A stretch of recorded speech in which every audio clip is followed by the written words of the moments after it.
네, 여러분 안녕하십니까? 이른 아침부터 Good morning, distinguished guests. Thank you very much for attending this conference. We will begin today's symposium after 10 minutes. All the distinguished guests in the lobby are kindly requested to come inside. We will soon begin the symposium. For smooth conduct of the event, please turn your mobile phone to silent mode. and gentlemen, we'd like to begin our main program very shortly in 10 minutes. So if you are still outside of the main event hall, and please make your way into the hall and take your seats. And also,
So all international participants, we are providing simultaneous interpretation. Please use the device on your table and tune to channel number 2 for English. Thank you.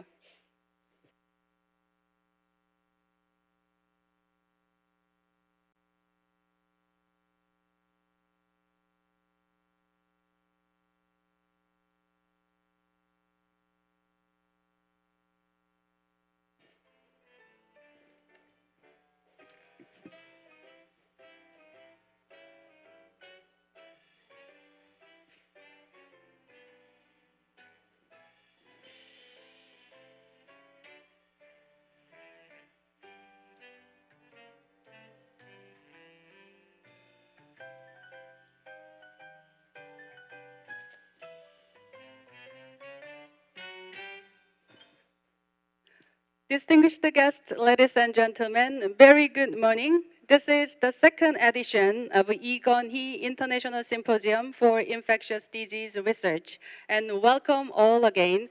Well, it is my great honor to serve as a host at this meaningful event. My name is 기윤성. Very happy to meet you. 여러분 반갑습니다. 저는 성기윤이라고 합니다. 이렇게 뜻깊은 행사에 함께하게 되어서 대단히 영광입니다. 먼저 인사드리겠습니다. Thank you. Well, as we fully understand how busy your weekdays are, we really deeply honored that you choose to spend today with us today. Thank you for your participation. Well, following last year's success, we are very proud to host LISID 2026. As you understand, this event holds a profound meaning as it was made possible thanks to a generous donation from the bereaved family of the late chairman Lee Kun-hee. Well, this symposium will serve as a great platform to strengthen our full cycle research capacities for National Medical Center and Korea National Institute of Infectious Disease and Central Infectious Disease Hospital. Throughout today, our main and primary purpose is to foster global cooperation with the leading institutions around the world in order to build robust national clinical research and trial network and the innovative infrastructure. And all of these efforts is to better prepare and respond to future communicable disease challenges. So this significant event is now being co-hosted by National Medical Center and the Korean National Institute of Infectious Disease. They have successfully bringing brightest minds in this industry around the world. Thank you for your great cooperation and organization. We sincerely hope all of you will have enriched knowledge and newfound wisdom when you leave this room later this afternoon. So, without further ado, I'd like to officially declare the opening of the second Lee Kun-hee International Symposium for Infectious Disease Research with a warm round of applause from all of you. 네, 여러분들의 큰 박수로 오늘의 행사 시작하도록 하겠습니다. 네, 감사합니다. Well, before moving on to the main program, let me briefly walk you through today's program. We're going to open this event with 3 speeches, and after listening to the speeches, we're going to take a short moment for the photo session, and then jumping onto the main program. And this year's theme is about integrated strategies to advance clinical research and medical response capacity in infectious disease.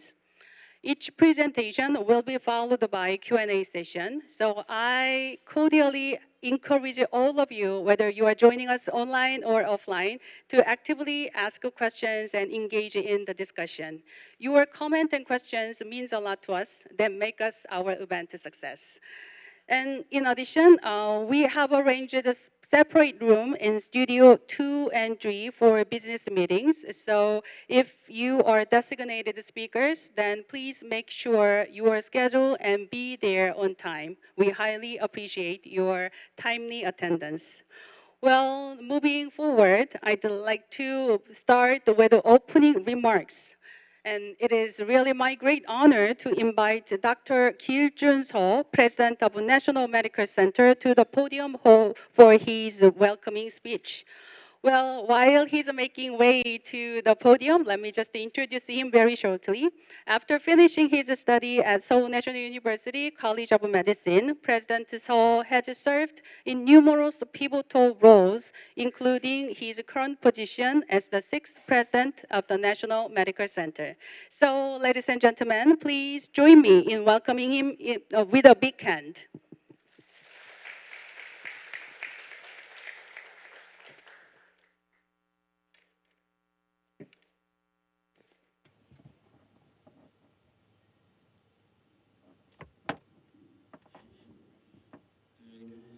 Nice to meet you all.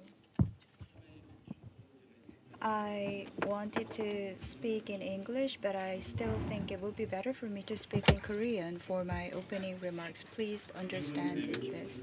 Distinguished guests, nice to meet you. I am Seo Gil-jun, the president of National Medical Center. I am very pleased to host the second Lee Kun-hee International Symposium for Infectious Disease Research, and I am honored to host this symposium.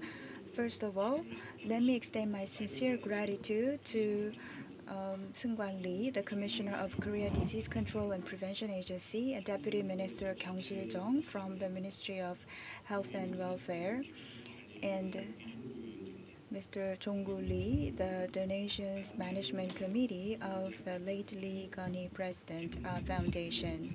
I would like to thank all distinguished guests for being here with us despite their busy schedule. I would also like to extend my sincere appreciation to all distinguished experts in infectious disease research and medical response, both at home and abroad, who are joining us here in person and online. Last year, building on the noble donation made by the bereaved family of the late Lee Kun-hee, we marked a new beginning to take our national infectious disease response capacity to the next level. We are actively advancing the establishment of a national clinical trial network and a clinical data platform while strengthening the clinical trial and research capabilities of the Central Infectious Disease Hospital. Thereby, we're systematically building the institutional and technological foundations for our national infectious disease crisis response. And with this donation, we are establishing a world-class central infectious disease hospital. This goes beyond the mere expansion of facilities. It is about establishing a central hub for national infectious disease response that integrates specialized care for high-risk infectious diseases, clinical research, and education and training functions. Through these efforts, we will strengthen our capacity to respond to infectious diseases and lay out the foundation for a more proactive and systematic response to future global health crises. It is our important responsibility to ensure that this meaningful act of sharing leads to sustainable outcomes through responsible implementation.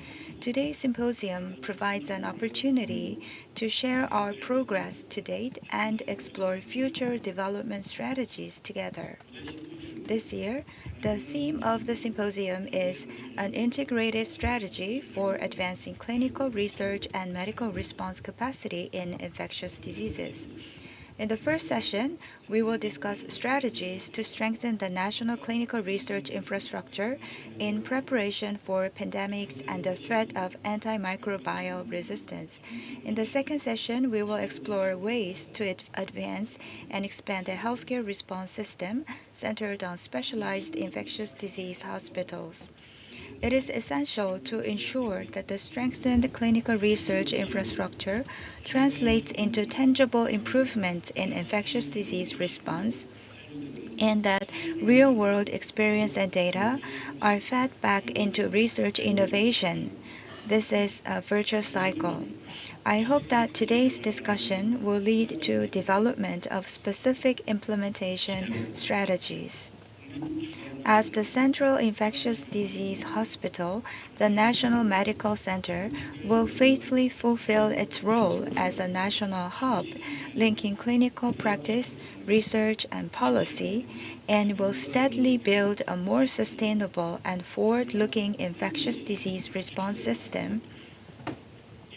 I hope that we will move beyond simply discussing ideas but share each other's experience and challenges while laying out the foundation for practical cooperation through the symposium today. Let me thank all distinguished guests and experts again for being here with us despite their busy schedule.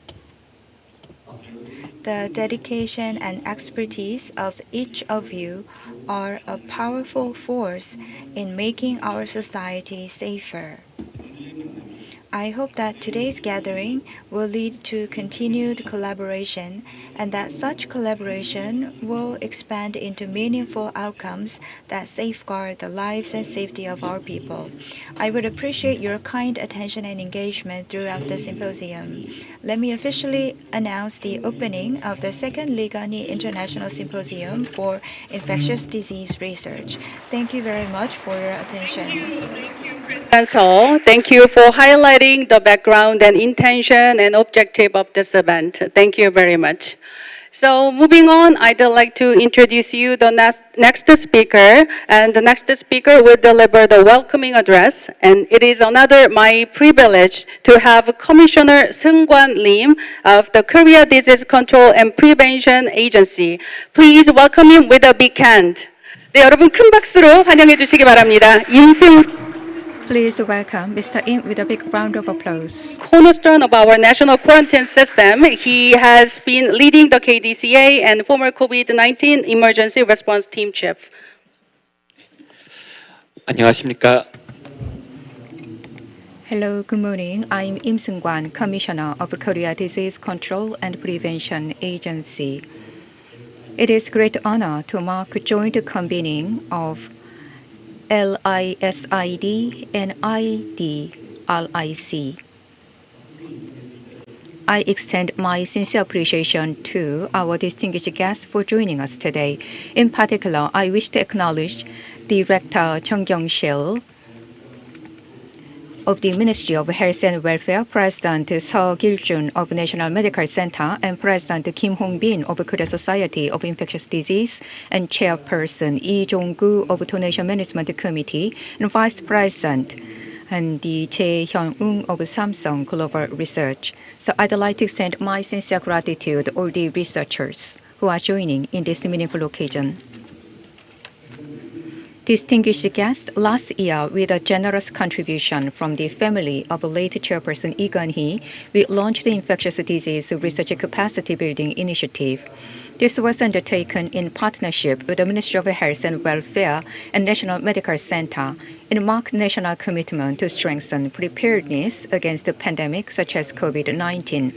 It was more than a launch of a program. It was a pledge to elevate national response system to new level. 1 year on, we have moved decisively from launch to implementation and expansion. Recently, as part of this initiative, 6 institutions have entered the strategic partnership. These include Korea National Institute of Health and International Vaccine Institute and National Medical Center.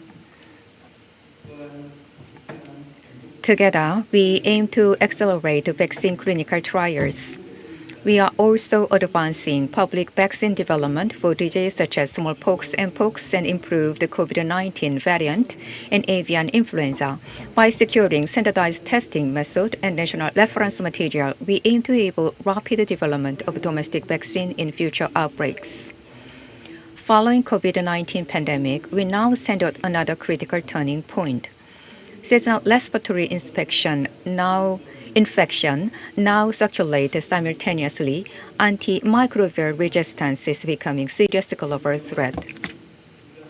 In response, Korea Disease Control and Prevention Agency is strengthening collaboration with National Medical Center. We are supporting full R&D life cycle from clinical research to medical response capacity to accelerate development of vaccine and therapeutics. Infectious disease response is a shared global responsibility. To this end, we recently conducted joint simulation exercise with partners including CEPI and IVI. The goal is to enable rapid vaccine development in future pandemic.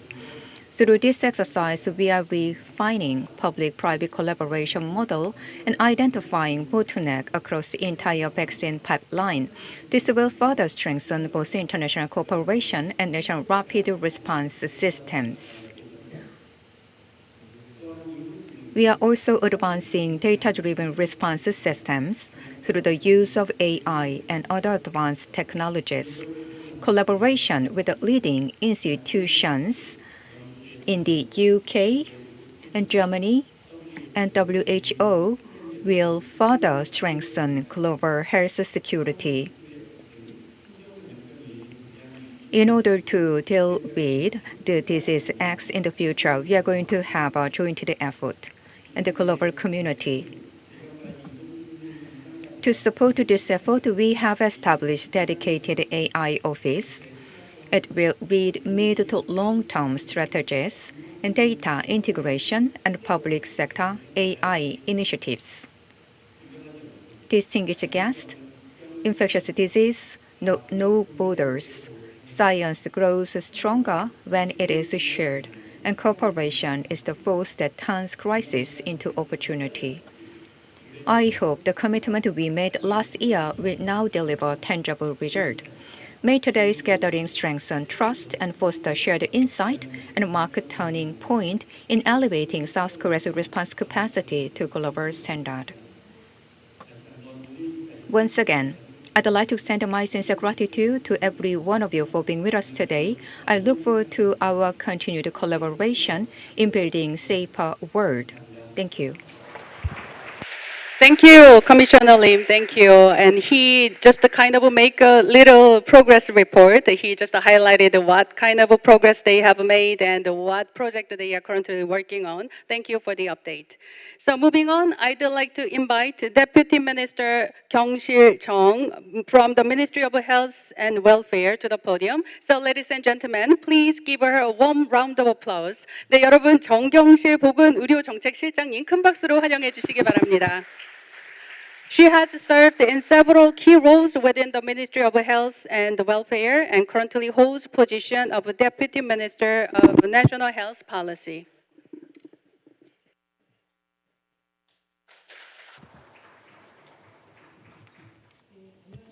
Good morning, distinguished guests. I am Jung Kyung-sil, the Deputy Minister in charge of healthcare policy at the Ministry of Health and Welfare.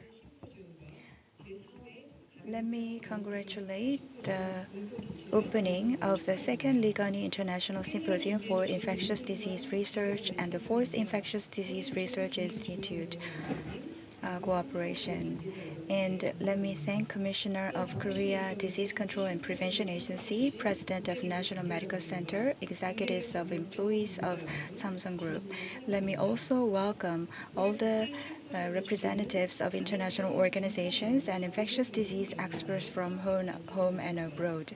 The theme of this year's International Symposium are an integrated strategy for advancing clinical research and medical response capacity in infectious disease. And through COVID-19 pandemic, we clearly saw that infectious disease response capacity is not just a medical issue, but a core element of health security. And the experience of the COVID-19 pandemic has left our healthcare system with many important challenges to address. Infectious disease response is not just about taking swift action in times of crisis, but also about strengthening research capacity and building a necessary infrastructure to prepare for future pandemics. At this international symposium, we will share with each other the infectious disease, share with the infectious disease experts the outcomes of clinical research supported by the donation from the bereaved family of the late Lee Kun-hee. And the government will continue to advance investment and research in health security R&D. And in order to elevate the field of health security R&D to the next level, the government's efforts alone will not be sufficient. It requires active cooperation and research activities of experts like you to bear fruits. As today's gathering brings together domestic and international experts in infectious diseases and the broader healthcare field, I expect this symposium to be a meaningful occasion to share strategies for the integrated advancement of infectious disease research and medical response capacity. The government will continue to make efforts to strengthen our national infectious disease response capacity and build a robust health security system.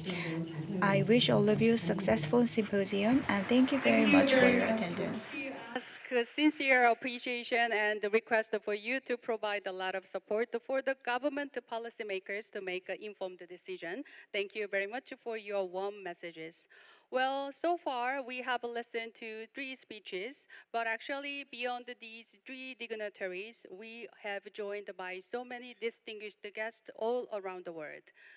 This is a full house. Thank you for your participation. Actually, I feel regret that I couldn't introduce all of you individually due to the time constraint. Please forgive us not introducing you individually, but your participation means a lot to us. Thank you.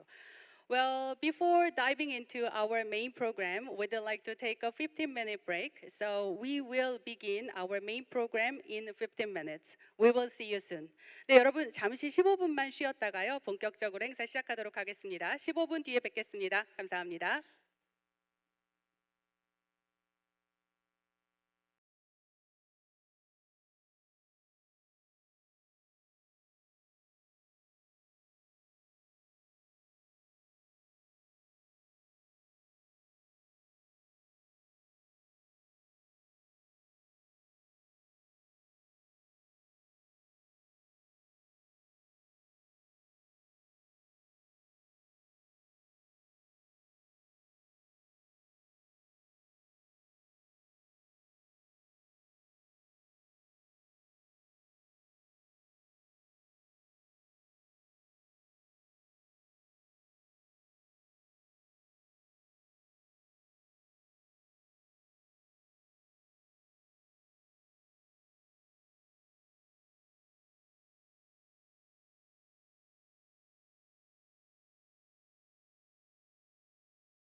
네, 여러분, 저희 1, 2분 So in a 1 or 2 minutes, we are going to begin our first session. So please take a seat. We'd like to wrap up the short break in a couple of minutes and begin our session. So I cordially ask you once again to come into the event hall and take your seats. We will see you very shortly.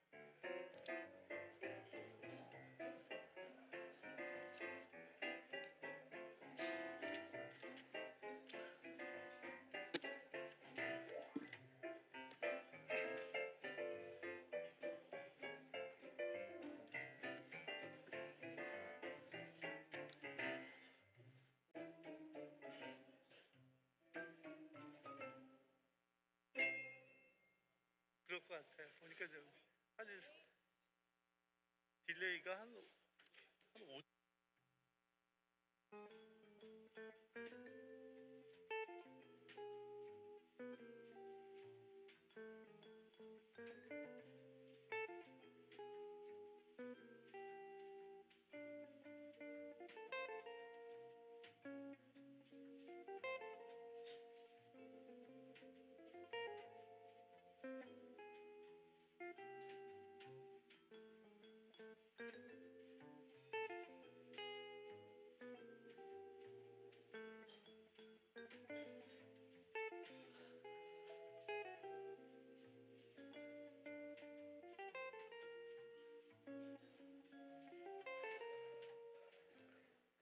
Well, fellow researchers and audiences, welcome back. Welcome back to the second Lee Kun-hee International Symposium for Infectious Disease Research.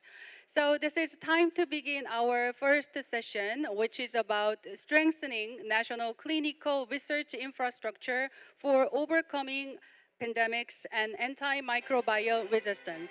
Well, to lead this session, we have two moderators who are already ready. So let me just take some time to introduce each of them. First of all, Dr. Young Ki-jung, who is serving as the Director General of the Korea National Institute of Infectious Disease.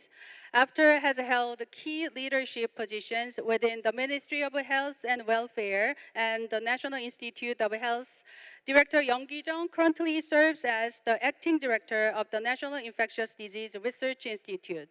At the same time, our chairperson Jong-gu Lee has spearheaded national initiatives as the former commissioner of the KCDC, and he's currently serving as a chairman of Donation Management Committee for Infectious Disease Crisis Response. So, ladies and gentlemen, please give them a warm round of applause. 네, 여러분 큰 박수로 좌장 두 분 환영해 주시고 Ladies and gentlemen, please welcome moderators with a big round of applause. 네, 이제 맡아주시죠. Floor is yours. I'm Jung-gu. Welcome to Korea. I'm chairing the Donation Management Committee for the Infectious Disease Crisis Response. I would like to invite the first speakers, Man Gi-song. He is the Deputy Director General of Department of Science Institute, National Vaccine Institute. He graduated the Seoul National University and also graduated the life science of the Pohang University, Science and Technology, and then he received the doctoral the degree from the Pohang University. At present, he is Deputy Director General Science Unit. His title is Establishment and Operation of the Good Clinical laboratory practice institutional collaboration network for pandemic response. I would like to the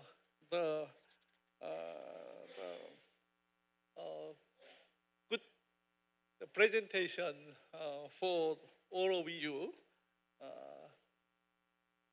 Yes, yeah. Thank you for your. Thank you very much for kind introduction. 저는 국제 백신 연구소의 과학 사무처. Hello, good morning. I'm Song Magi, Deputy Director General of Science in IVI. Actually, presentation material is written in English, and I'm going to deliver presentation in Korean.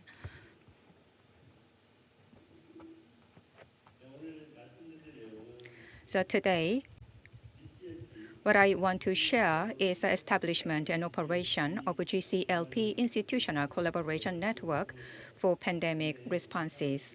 Based on this network, and we can have a solid foundation for the clinical trials. So we have the effort based on the generous support from Samsung Foundation. So actually, outbreak of MERS they provide great foundation for this effort. So we actually received a research project from the higher institution. So actually, WHO reference material was produced to this end, and based on the generous support from Samsung. And actually, we utilized those reference material in order to carry out clinical analysis. That is to build the proper system, just like a GCLP. In order to receive GCLP the certification, and we want to raise solid foundation in order to deal with the future, the possible pandemics. So later, we continued our effort in order to produce reference materials in order to deal with the clinical responses, and that is some of the effort we made for the last few years. So as well aware, since the 1980s, more than 40 emerging and re-emerging infectious diseases have occurred, contributing to growing pattern of ongoing national public health the emergencies. So the CEPI and the WHO actually had the top priority in order to deal with these problems. So the vaccine development strategy has been made. So Korea Disease Control and Prevention Agency has led this effort. So the CEPI had 100 days mission. So Korea has the similar the initiatives. Within 200 days, we want to have a proper response system and a scheme in order to deal with outbreaks. So here you can see the major the activities. So vaccine development, that is the crucial, but the global clinical network is the another important the effort. So we have two important initiatives. One is a good clinical practice. The other is a good laboratory practice.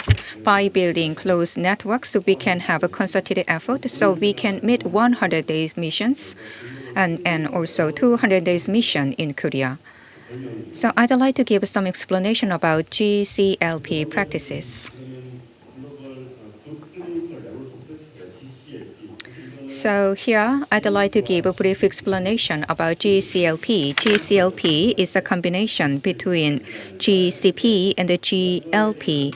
So in the year 2016 and 2017, in order to have GCLP, and we had some the background research at the back then, and the private the institution provide the certifications.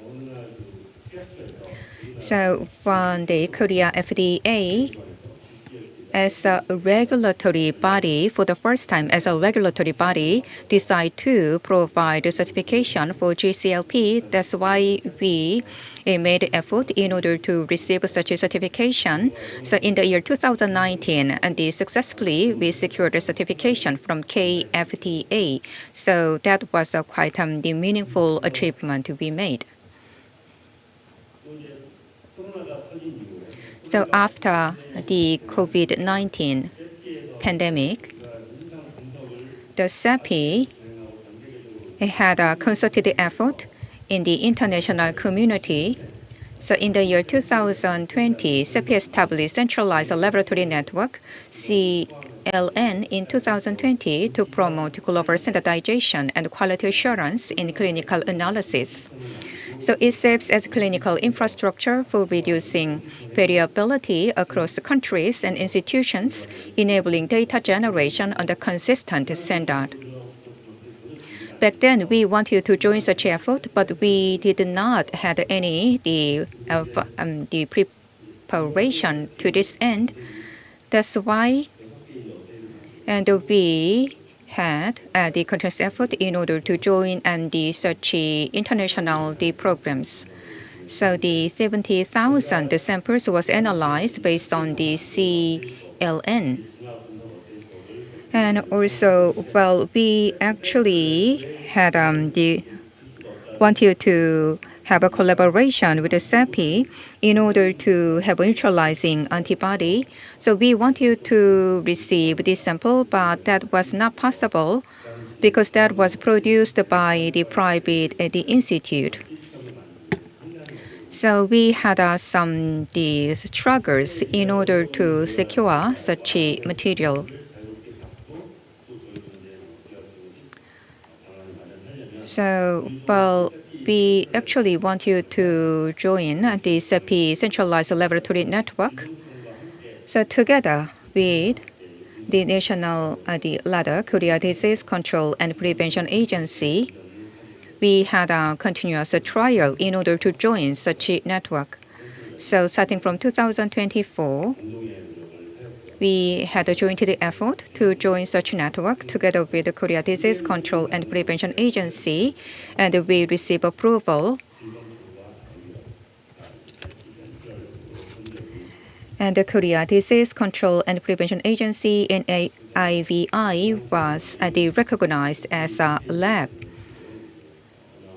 in these networks. So you can see the announcement we made.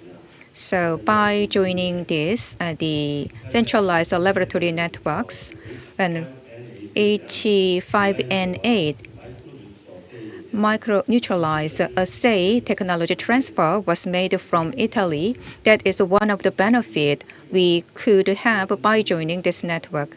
So based on close collaboration with advanced nations, we could secure assay. So by securing those at the trial assay, and we could have examination and related test. We have the capacity to do so. But as for the reference materials, and it takes quite a considerable time to secure that one based on close collaboration with international institutions, and we could shorten the time to secure reference material, and also we can advance our effort as well. So here you can see the laboratories which secures the certificate. So this is quite a large-scale laboratories, and we can carry out considerable number of examinations and tests. So this is a preclinical and clinical trial, the collaboration, the networks. So at the clinical stage, we supported the COVID-19 vaccine trial in collaboration with the multiple companies contributing to accelerating development timeline. So also, the IVI's contribution to the establishment of WHO International Standard SERA is another achievement. So, well, actually, we could make great achievement in order to have advancement for the reference materials for us. And well, actually, we made a proposal to develop such materials, but what I heard is they are already developing that one. So well, by inviting those researchers, and we could have an exchange of the informations by inviting them to the international conference that will be organized by Samsung. So the Dr. Bruce actually came to Korea, and he shared the progress about reference material developments. But well, he said such effort went into failure. It's because of the SARA for the mass, and that is not the well secured. So that's why that trial went into the failure. So the minimum 5 ml the SARA is required in order to have a development of such a reference material. So together with Professor Jo Nam-hyuk in Seoul National University, and actually we had a consultation to secure SARA. So the Professor Kim Hyun-suk from Chungnam and the National University Hospital joined this effort. So together with the SAPI, and we continued this effort to initiate a project to develop reference material for MERS. So here you can see the such effort in the year 2022. The first WHO International Standard for Anti-MERS, the antibody was approved. So this is our effort to advance the MERS and coronavirus. So the China, Korea, and Japan has quite this serious the joint pathogen. So we want you to have a joint effort in order to develop nationally recognized reference material.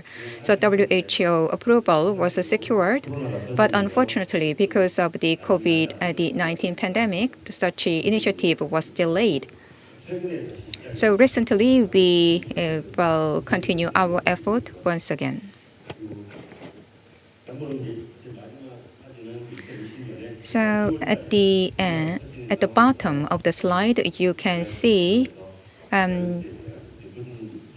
the effort we had for the reference material for us. So we visited the UK in order to have such discussions.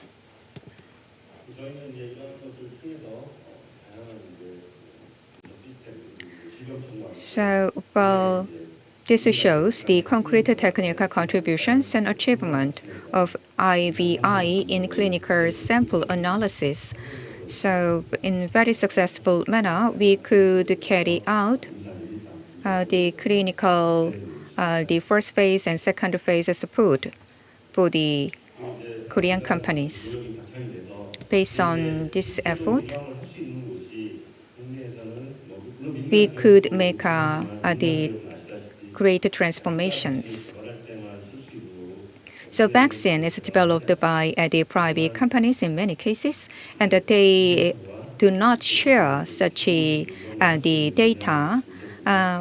Well, back then, the Korea Disease Control and Prevention Agency and IVA have capacities to develop and analyze the reference materials.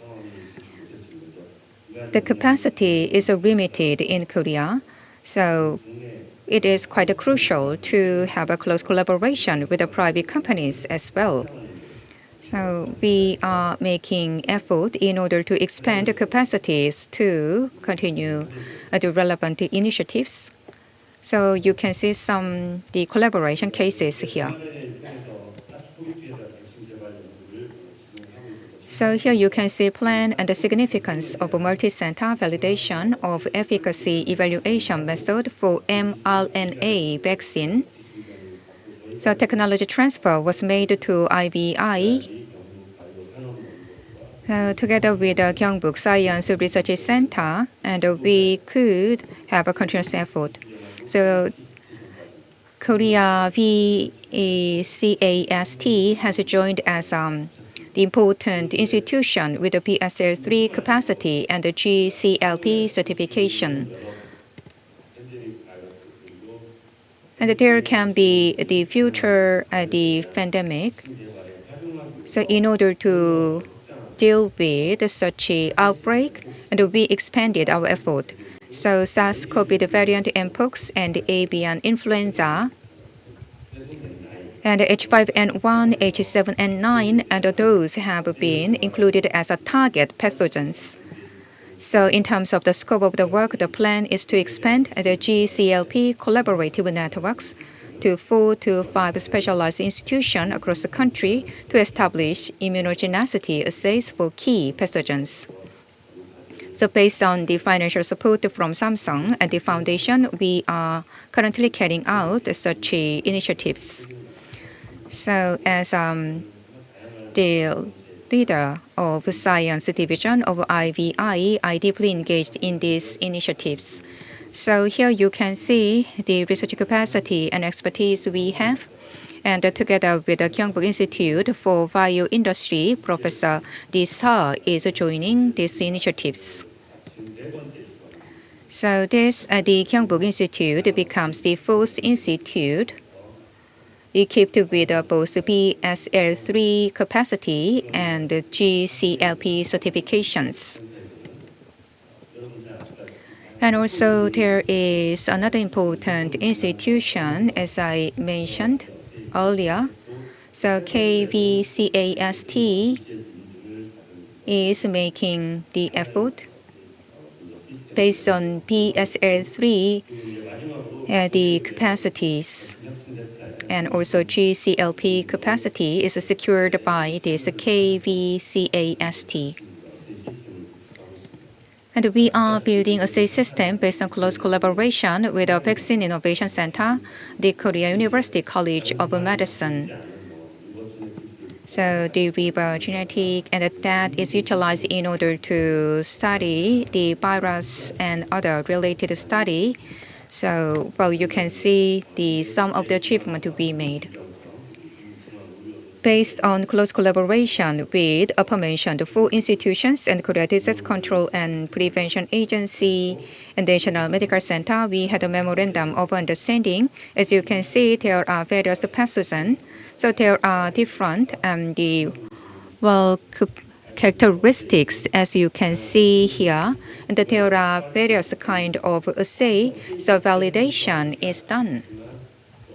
Assay itself is not quite challenging, but when it comes to the verification validation for this assay, it took several months. That is quite a challenging process indeed. And also when we have the multi-center, the collaboration, it is quite crucial to showcase the high percentages of a match of these assays. So that is quite the difficult and tedious process indeed. So based on the continuous the collaboration effort, and we are developing this GCLP networks. Based on this network, we can provide high quality assay to private companies as well. So the Korea bio industry is making continuous effort in order to develop therapeutics and medications. And based on the initiative and project we are undergoing, and we can provide high quality the materials and the data and insight as well. There are a high number of requests to share technology and we develop. So based on accumulated experience, we can make great contributions by transferring the technologies. So this is all from my side. Thank you so much. And actually, we have 5 minutes allocated for Q&A session. So PLS3 lab and the GCLP network has been established here in Korea. He shared the ups and downs he experienced in this process. And he also emphasized the importance of international collaboration. Now we are going to open the floor to accommodate questions and comments and suggestions. And please introduce yourself before share your comment or questions. No questions now.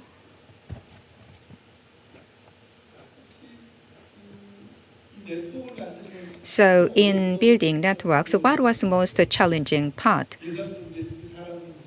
So the budget-wise and the human resource-wise, I believe you had some challenges, right?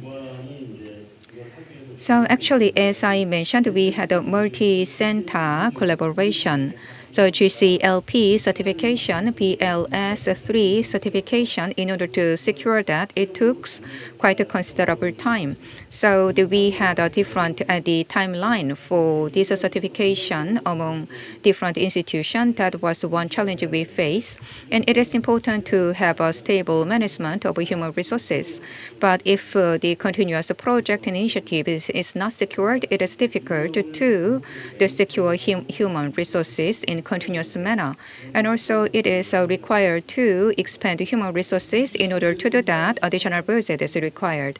And you need to have a financial support for the certification. Yes, initially. So based on close collaboration among different institutions down the road, and we could have a 100-day mission. That is an ambitious mission indeed. Thank you. 첫 번째 세션. Thank you. And we will move on to the second presentation. Topic of the second presentation is development of an immunological clinical research infrastructure for pandemic preparedness and response. In times of crisis, in order to develop vaccines in a timely manner, we need immunological clinical research infrastructure. Since COVID-19 from 2023, we have made efforts to establish immunological clinical research infrastructure along with relevant studies. Today, the second speaker will make presentation about this. I will briefly introduce the second speaker. Whenever we have issues related to infectious disease, this speaker is also often appears in the media interview. It is Jung-sik, the professor. He was graduated from the medical school from Korea University. Now he is a professor at Gale Medical Center at Kacheon University College of Medicine. He has actively provided consultancies and advices to the government's infectious disease policies. Thank you for the kind introduction. Nice to meet you all.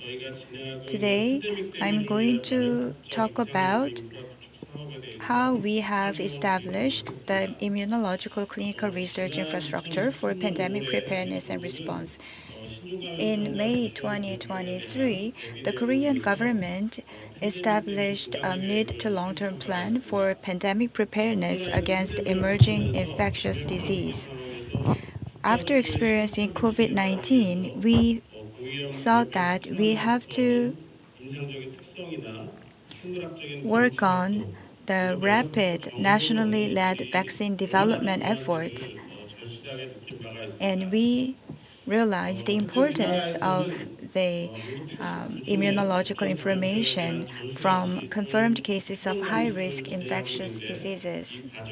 Currently in Korea, we conduct full-scale or sentinel surveillance, and that is conducted for 89 notifiable infectious diseases, and the specimens we use are only residual specimens after diagnostic testing. So we have so far had limited availability of resources regarding the clinical specimens and immunological data. So it is important to establish evaluation criteria or infrastructure for early detection, proactive analysis, and rapid vaccine development for emerging infectious diseases. This is why we came to begin this research project. If you look at overseas cases, European Health Union and the Health Emergency Preparedness and Response Authority and Japan's Strategic Center for Biomedical Advanced Vaccine Research and Development are also operating this kind of infrastructure. The US also has premise program for infectious disease surveillance. This is established across the nation in the US as well. So the objective of our research project is to establish and operate a network-based infrastructure so that we could respond to infectious disease outbreaks and pandemics in Korea. So we're trying to secure this infrastructure to develop vaccines in a timely manner. And through this network, we are trying to secure sufficient clinical data and specimens so that in times of public health emergencies, we can rapidly develop vaccines through this clinical research infrastructure. This is our objective. This is the framework. Funding agency is KDCA. KDCA and National Institute of Health provided us with various support for the research activities. Research participants include various hospitals and medical centers across the nation in Korea. We created a nationwide network of healthcare institutions that participated in this research. So we conducted this research with the donation from the late Lee Kun-hee President Foundation in the first year, and also the project was actually, the phase 1 study was conducted from 2023 to 2024. This is the content. We created a network of 14 domestic healthcare institutions. And regarding infectious disease, various experts and practitioners participated in our research. And we held regular meetings among researchers, and we also held several symposiums in order to discuss efficient strategies to establish this clinical research infrastructure. We also try to secure enough specimens, and the secured specimens were transferred to Professor Kim's research team at Chungnam University Hospital, and the specimens were managed strictly. And in order to secure specimens from overseas, we used INRDK. So we collected 50 serums from overseas through the International Network for Infectious Disease Research and Development of Korea. Also, we established a standardized protocol, and we made a visit to patients about 94 times to secure specimens.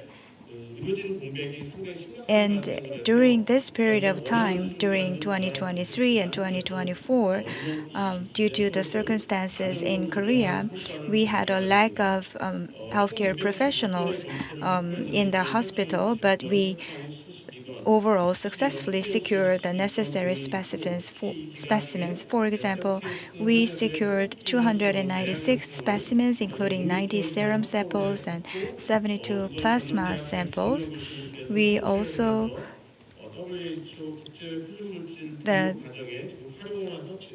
and these materials, part of these materials are registered as the reference materials as well. And for undiagnosed cases, we secure the specimens as well. And the National Institute of Health is analyzing the specimens from unidentified cases. And after finishing phase 1 project, we found some lessons learned. Firstly, we felt that we have to expand the participation of hospitals to include hospitals located in north side of Gyeonggi Province and Gangwon Province. We also found that we need to include more diverse group of patients, including socially vulnerable people. And this is going to be reflected in the phase 2 project. And in this process, clinical data sharing platform was necessary. So there's a iCrypt platform, which is a public platform we can use.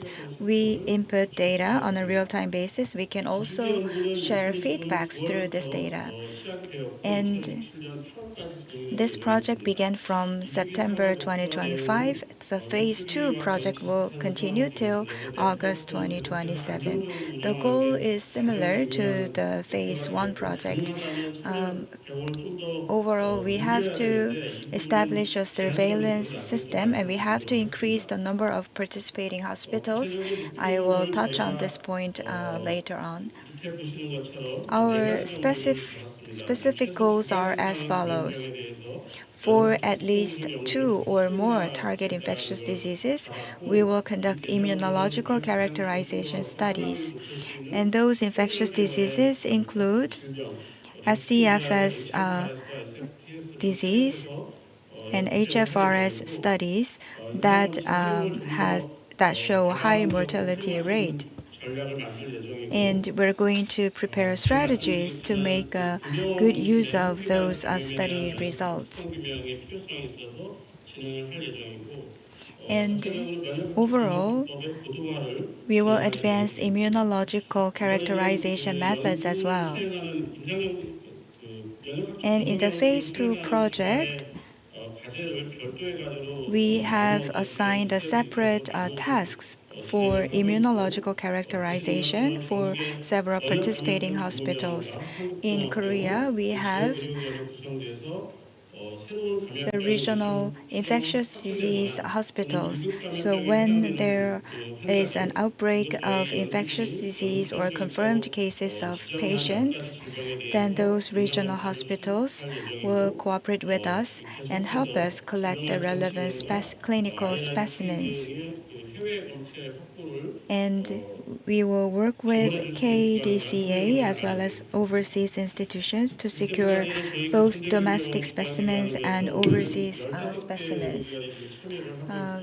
In the phase 2 project, 15 hospitals are participating. One of the hospitals is the Army Capital Hospital. They experienced a lot of ICU patients and adenovirus patients, so they will conduct analysis on the immunological characteristics of adenovirus.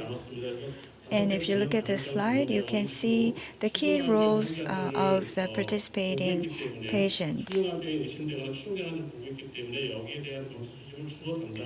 So each hospital has a role in terms of collecting and analyzing the specimens depending on the type of infectious disease that often outbreak in their region. And the hospitals located around Incheon will collect specimens from the inbound patients as well. And we have sub-projects under the phase 2 project, including Chungnam University Hospital. There are many hospitals participating in this research activities. For specimen collection schedule, we have a standardized schedule to collect specimens. This is the type of specimens and the method of collecting specimens. So we're trying to secure specimen from around 300 people, and 300, that's not an easy number to achieve. So we are encouraging the participating hospitals to collect as many specimens as possible from their patients, but in many cases they feel it's not really easy to collect all these specimens. And we will also apply barcode system and anonymize the specimens when we store and manage them. And as for overseas specimens, we will work with KOICID and INID Korea Clinical Resource Bank. And in preparation for the emerging infectious disease, we need to advance the immunological analytical methods. As mentioned before, SFTS and HRFS related research capabilities will be further enhanced. As you know very well, in Korea, SFTS and HFRS have frequently took place in Korea, and these two infectious diseases are highly likely to occur again in the future. So we chose these two as the targets of our immunological characterization. And if we finish immunological characterization on these two infectious diseases, we will be able to utilize the outcome to conduct immunological characterization for other infectious diseases as well. And we established methods for immunological characterization methods. And as for Hantan virus and SFTS virus, we are optimizing the method to analyze homological and cell-mediated immune systems and immunological characteristics or immunogenicity and pharmacokinetics are also going to be analyzed through this project. As mentioned before,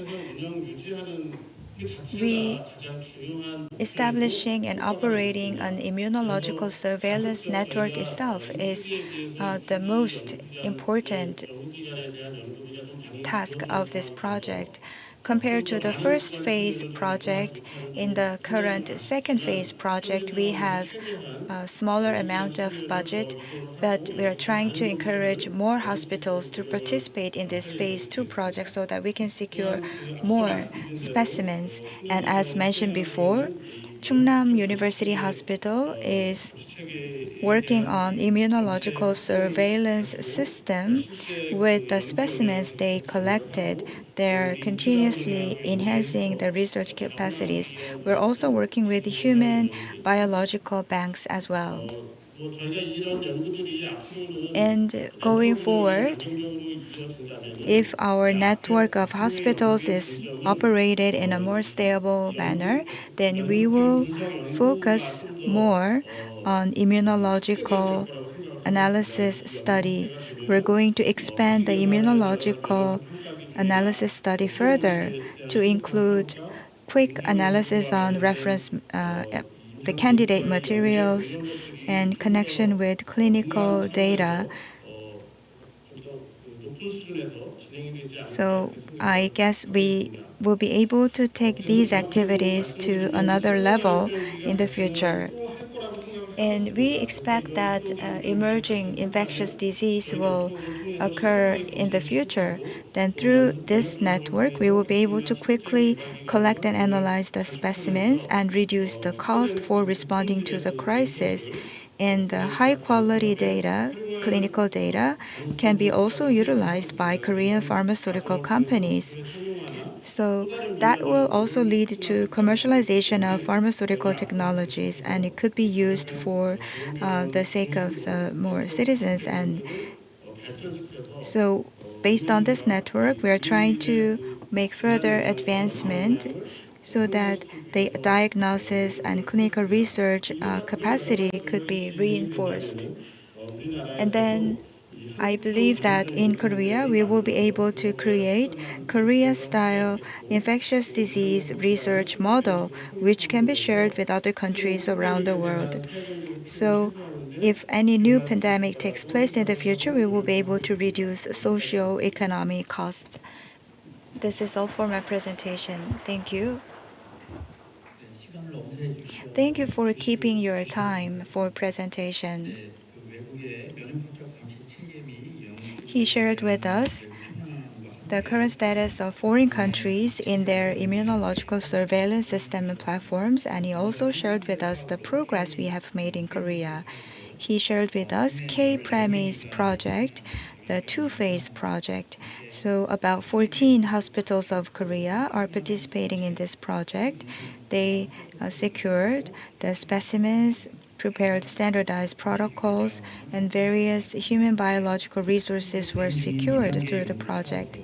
In the second phase project, building on the network established through the first phase project, he will further stabilize this network of hospitals, and he shared with us the plan to reinforce immunological characterization methods. Especially, we're focusing on adenovirus, hantavirus, and SFTS. Specimens secured from these patients will go through various analysis, including cell-mediated, the immune system analysis. Regarding his presentation, please raise your hand if you have a question.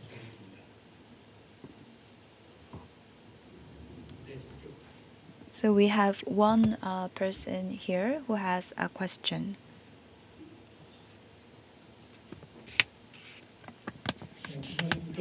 Nice to meet you. I am from Yonsei University. I'm a professor. Thank you for your presentation. Regarding adenovirus, is adenovirus a problem only in Korea? And in the future, with IBIA and National Institute of Health, you are jointly conducting research on vaccine development. How do you think you have to develop vaccines and conduct research for adenovirus? I briefly mentioned this during my presentation. In Korea, the outbreak of adenovirus was confirmed among the population of military personnel, especially in the boot camps in Korean Army. We saw a lot of ICU intensive patients requiring intensive care. So the army hospitals had a lot of occurrences of adenovirus patients. So centered around those hospitals, we conducted research activities to develop vaccines, and we conducted phase 3 clinical trial, and we had some bottleneck in the trial. We saw mutations, subtype mutations of adenovirus. The adenovirus that is prevalent recently, so we collected the specimen from the recently prevailing adenovirus and checked and analyzed the subtype mutation in the adenovirus. This is ongoing efforts. In this process, we are focusing on collecting specimens from the subtype mutated adenovirus. National Institute of Health will discuss with us and also with the army hospitals regarding the way forward, but this is all I can explain to you about adenovirus now in Korea. Additional questions? Then let me ask you a question. You mentioned that adenovirus, hantavirus, SFTS viruses, and you said you're collecting specimens from these patients. It is not easy to collect all those specimens in Korea, but what additional pathogens do you think you have to collect? Due to time constraint, I cannot give you a detailed explanation, but we gathered together with researchers and held symposiums, and we defined the clinical manifestation of disease X. We made our own definition of disease X and worked on the specimens of the patients, including notifiable infectious disease. We're looking at several infectious diseases. One of the representative specimens we're trying to secure is Mpox specimens, and influenza patient specimens are being collected as well. And although this is not included in the indication, there is imported infectious diseases. So we are working on the idea of securing specimens from the imported infectious diseases as well. Let me ask you another question.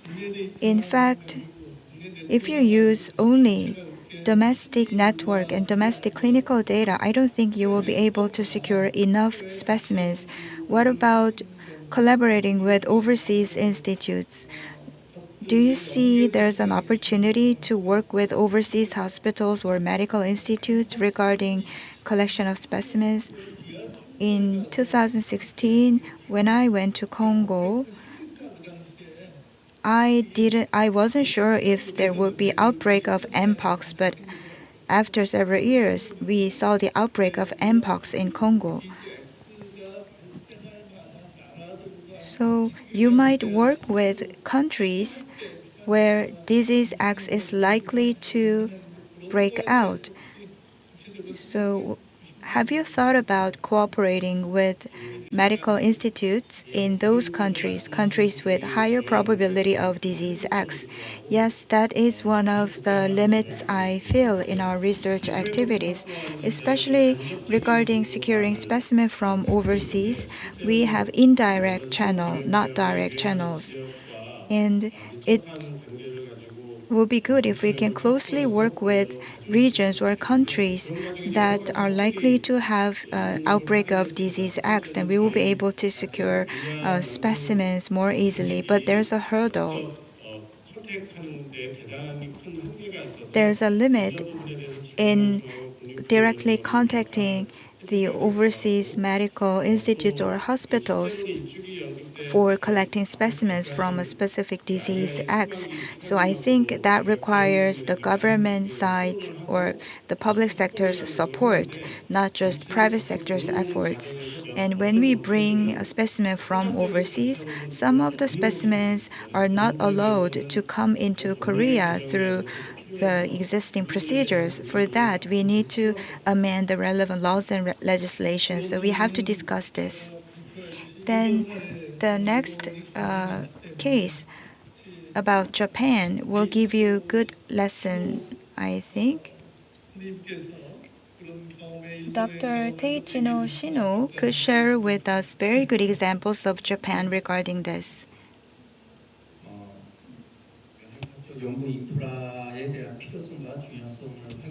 So, through the presentation, we realized the importance of immunological clinical data infrastructure and platform. So, we will continue to establish the immunological clinical research infrastructure. Especially, we need to complete this before another pandemic takes place. Thank you for your presentation. 그럼 세 번째 Let's move on to the next presentation. So we are going to invite Mr. Won Sung-ho from LexSoft. That is a software company, right? So, well, I believe he had a startup within the umbrella of Seoul National University.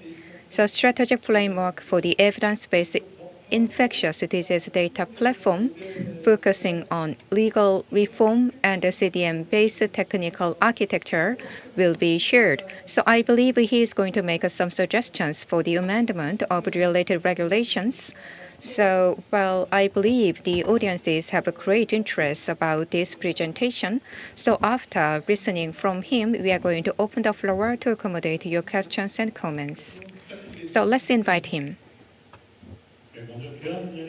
Well, first of all, I'd like to extend my sincere gratitude to the organizers for inviting me in this important occasion.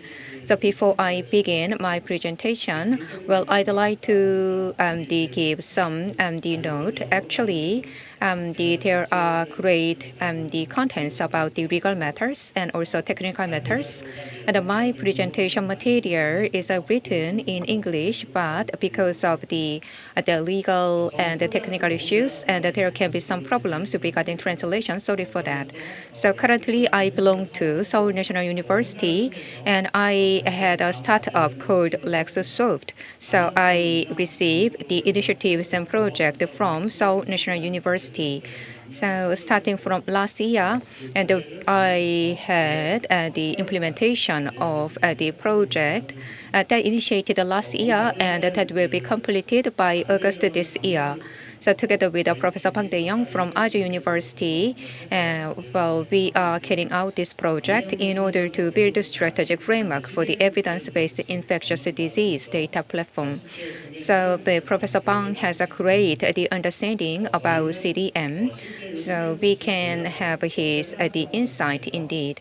So we worked with the Severance Hospital of Yonsei University, and we analyzed what kind of impact the CDM has on the clinical trials. So this project will continue until August this year. So our project period is relatively short, and we need to carry out this project for the additional months. So my presentation is based on the up-to-date information we gathered.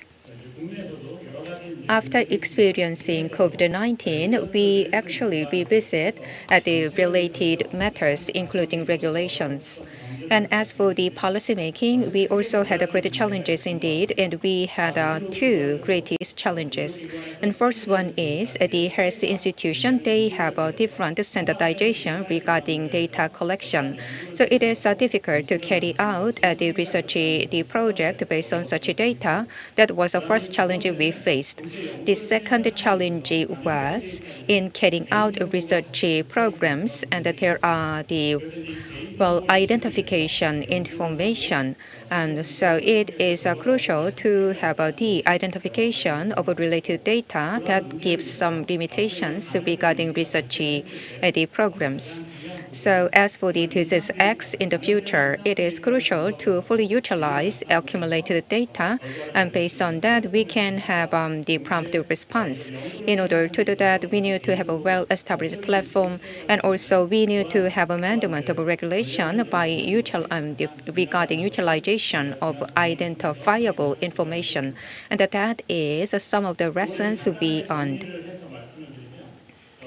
So here you can see some the informations I'd like to share. As I mentioned, and each the health institution has different standardizations regarding data collection, so vaccine histories and also the sensitivity of all the drug and medication, and those can be differently interpreted, and the health institutions, they have a different practice regarding analysis and interpretation of this data. So it is important to have a standardized the establishment of data collection and analysis.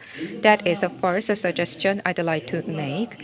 And the second is in the emergency the situation, it is quite challenging to receive approval in prompt manner. So that was another challenge we face. So in order to have a prompt research the activities, it is crucial to have a prompt the approval. So at the time of the pandemic and the period, it is crucial to have such a system in place. So centering on Korea Disease Control and Prevention Agency, and we could make a continuous effort, and a common data model can be developed. So CDM-based technical architecture can be established, and based on that, we can have a prompt analysis. So the pandemic, the patterns and trend can be analyzed in prompt manner, and we can have a prompt response. So CDM should be utilized, and I believe utilization of CDM is the one of the easiest way to secure data in prompt manner. So this is a kind of the summary I'd like to want to deliver. So it is important to have a well-established CDM, and also the data connection should be made in smooth manner. In order to do that, we need to have amendment of related regulations. So I'd like to share the current status of CDM architecture. So there are 5 the local hub the hospitals. So centering on Korea Disease Control and Prevention Agency, we can have the following collaboration networks. The first and foremost, Korea Disease Control and Prevention Agency can have a CDM networks, and based on that, it can provide the necessary technical support. And actual data can be collected in hub local hospitals across the Korea. And also the ethical committee can be established in order to have a governance system. And one of the most important aspects is to secure data from 5 hub local hospitals. That is the most important the aspects.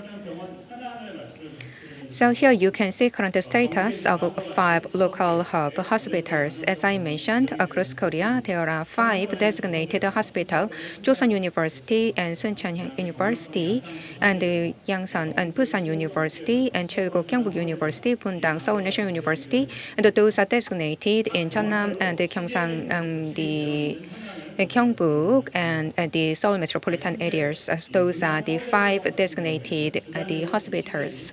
So CDM is conducted every week in the Seoul National University in Bundang, so that CDM and the conversion process is in place.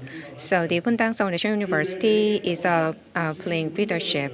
And for other, the remaining hospital, they have some limitations. As for the Cheulgo Gyeongbuk University, they have a CDM, but their conversion period is 1 week.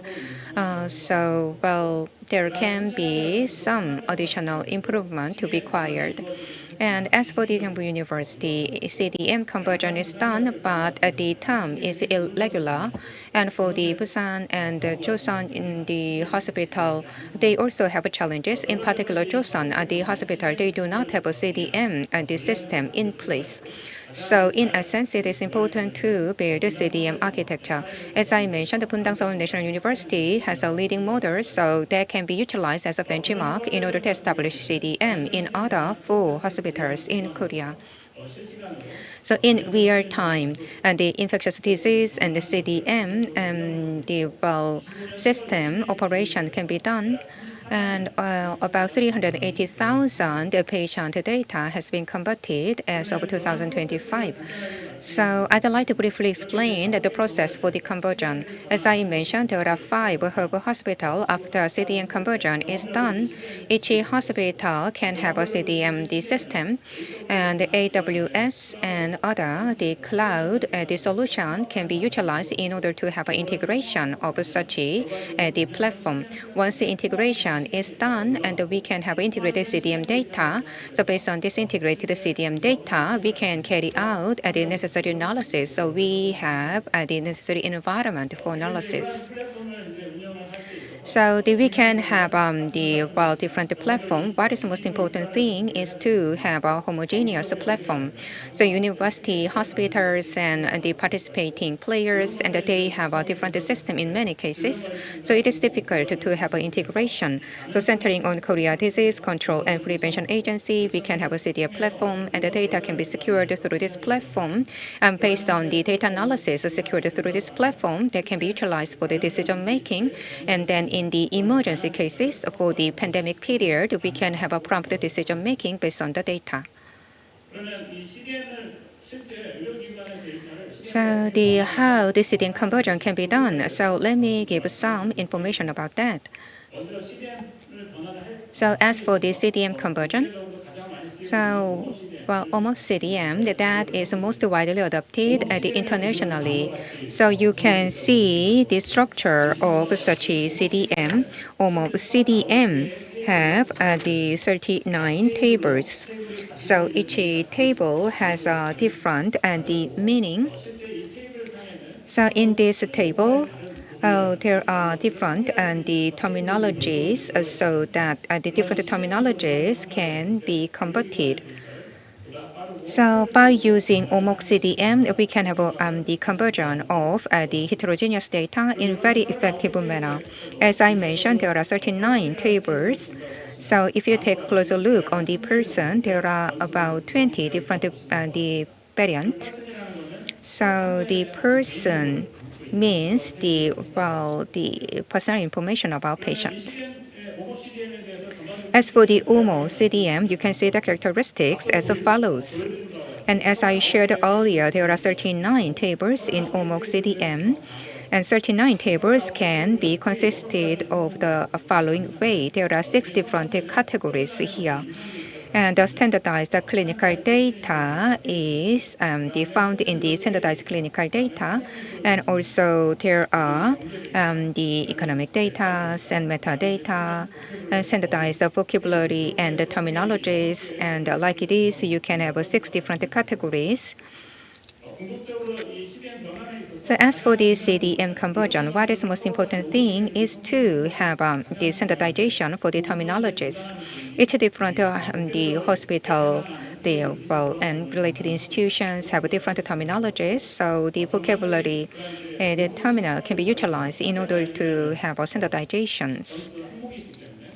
There are different the variant that can be handled in the integrated manner.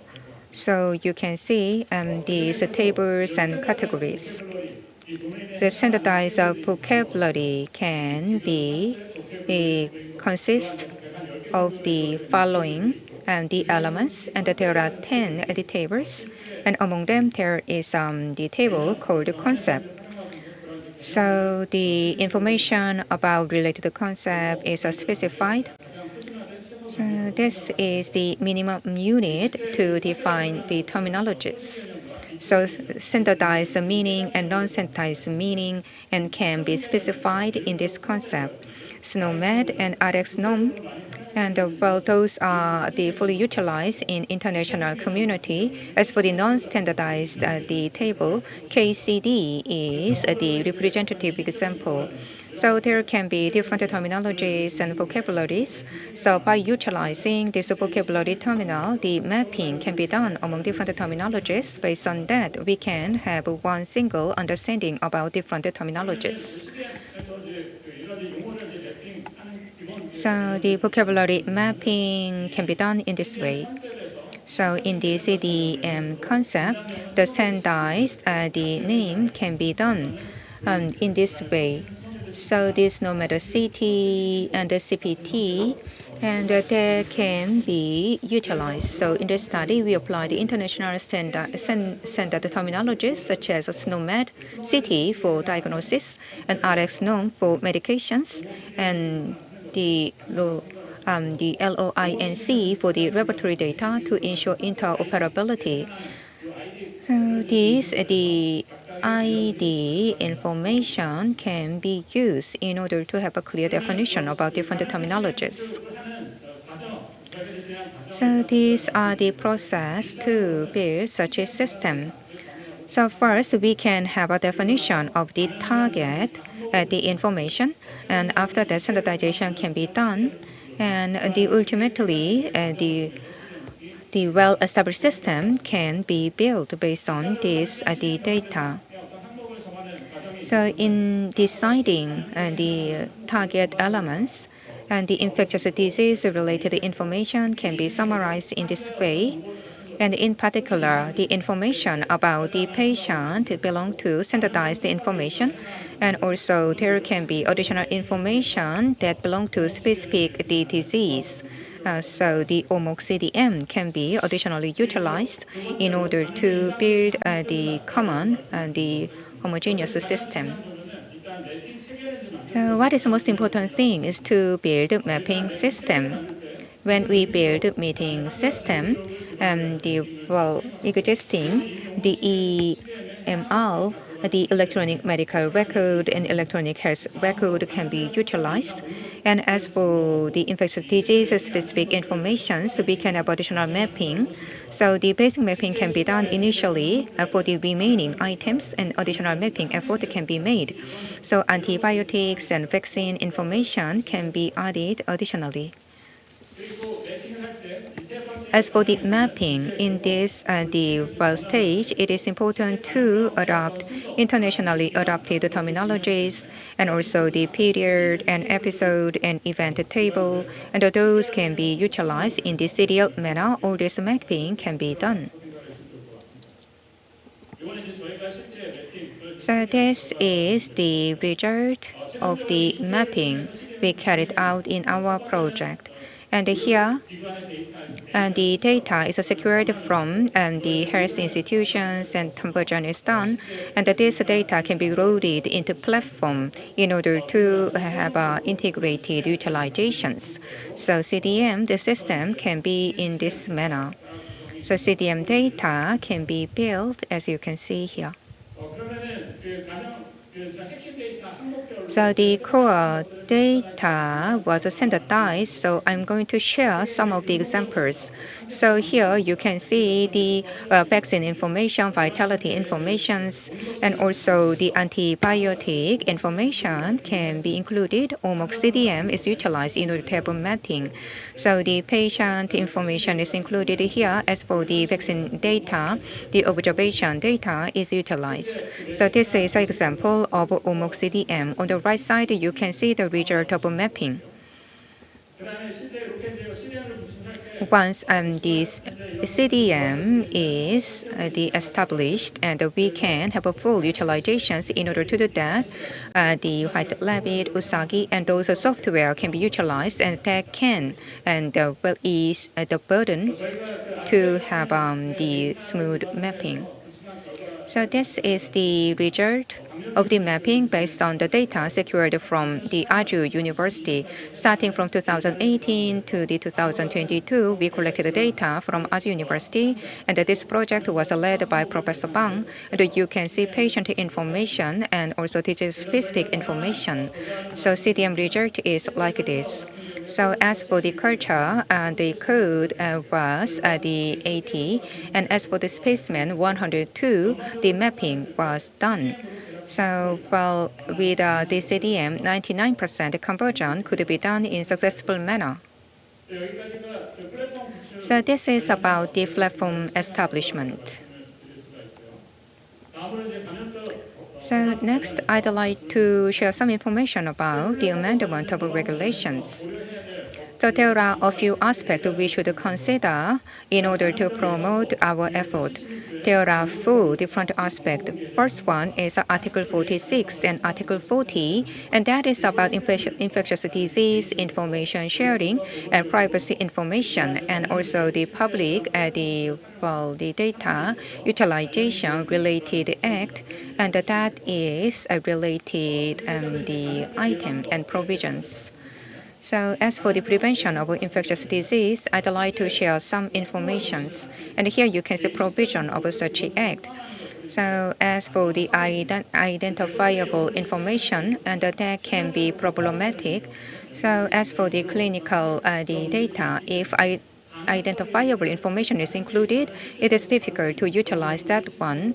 So, well, related regulation should be amended.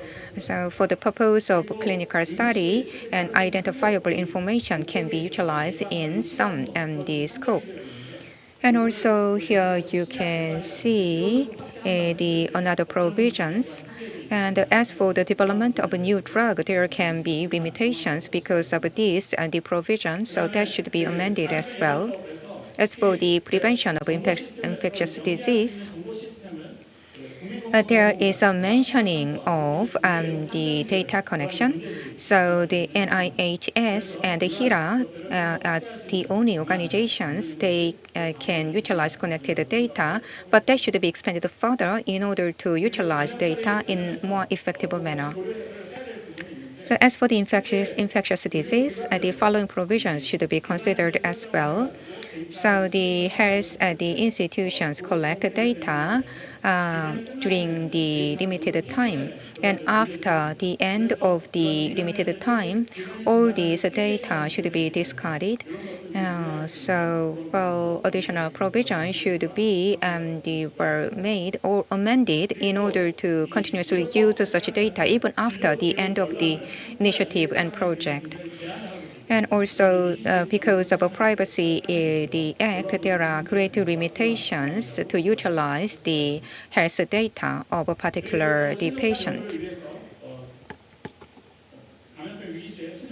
At the time of a pandemic and the period, it is important to have a prompt process, but the approval process takes a tedious and tedious time. So we need to find ways in order to detour that during the pandemic at the period.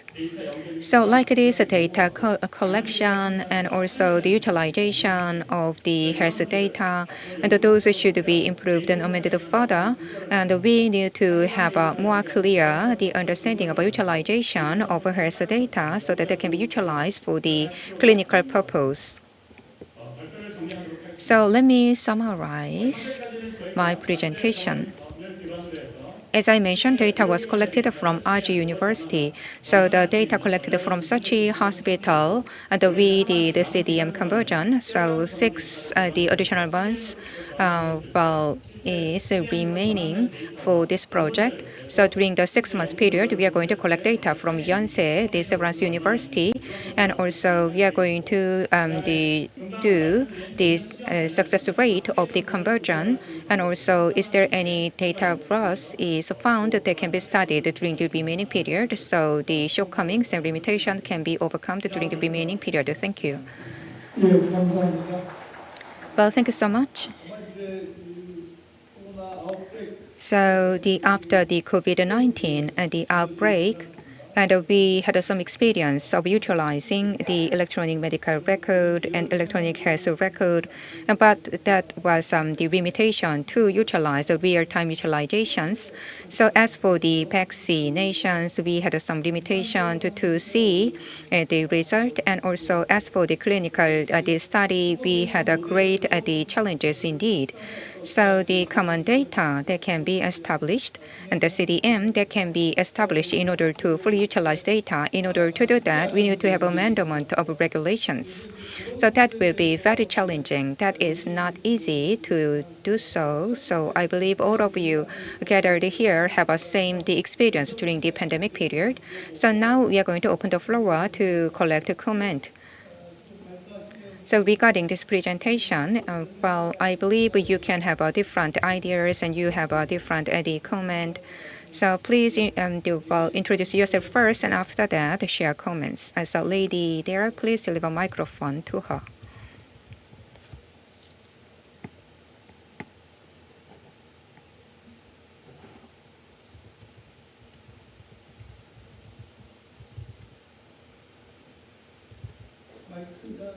So please check microphone. Audio doesn't work. Well, thank you for the presentation. So I'm Kang Mi-sun. Actually, I do clinical study. So what I do is a lot of specific and the field. So, well, I'd like to ask a question regarding your presentation. So the CDM and the current status of CDM was introduced. The CDM is established in some the hospitals, and in some cases, the conversion is done daily and weekly. The CDMW, without that, is it possible to establish this system without the real-time update? Would it be okay? And I believe, and in order to have a meaningful result, it is important to have a daily update. Bundang Seoul National University has a daily update. While Bundang Seoul National University has a well-established system internally, or did they receive any support from outside? So how the such a system is established? What kind of resources are required in order to develop such a system, which has been implemented in Bundang Seoul National University Hospital? So actually, we need to have the patient information, and if we send the code, and if we only receive the result, and how that can be utilized in the clinical the study, because the detailed information is de-identified. So how that can be utilized in the clinical study, and if the information can be secured, why IRB is used. So So, well, I believe we are exempt from IRB.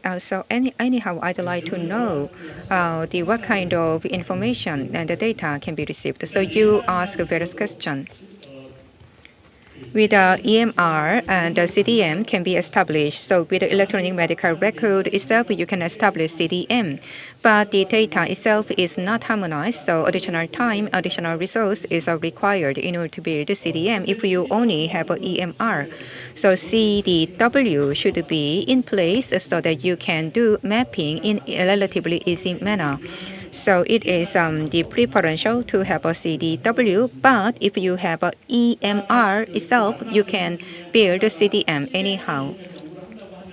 So when the CDM is utilized, there will be no read for the IRB. So actually, the IRB is not required. But well, in the conventional, according to conventional practice, and the hospitals actually have IRB. That is a conventional practice. So, well, when I see the current situation, because the IRB that is the actually recognized as a kind of a conventional practice, it is a lot difficult to change such a practice. But IRB is not required if we have a CDM. So as for the well, system and the data, well, situation can vary depending on the institutions. So the human resources and financial resources can be different. So, well, I believe how to build such a system will be different case by case. So what was the unanswered question? I actually missed one of your questions, I believe. What was it? So the hospital infrastructure, what was it? So the data is updated at the weekly basis, and some cases and the data is updated daily basis. So Pundang Seoul National University Hospital, they have a daily update. So they establish the system internally by themselves or receive external support. So the CDM conversion, if that is done in automatic manner, well, that will be easier. The financial, the deployment, for the deployment, financial resources are required. But anyhow, if the system is in place in very the easy manner, you can do the update. But the data within the health institution is a massive indeed. Well, the Pundang National University Hospital, they have a massive data and great financial resources, so they have a daily the conversion. So after the conversion, there can be some the missed information. So how to deal with those missed information? So each institution can have different strategies. So as for the institution which have a high utilization of CDM, the daily update can be done. But well, if the utilization is not great, then the conversion, the interval can be longer. So I'm Choi Jun-young from Yonsei University. So, well, actually, I was involved in the infectious disease center establishment done by National Medical Center. So I'd like to share some of the experience and also ask one question. So, well, there is a central body and also there are 5 different local herbs. So it is important to have an integrated system. I believe the system, and you mentioned that should be built based on close collaboration among different bodies between center and local. So the central body is carrying out the study in order to build the connected network. And I believe the case you introduced can be reflected in the effort to build a connected system between central body and the local bodies. So my question is, and I believe it is important to have a great utilization of health the resources, so human resources and also the number of bed and other the hospital resources. So the scope of resource is pretty wide.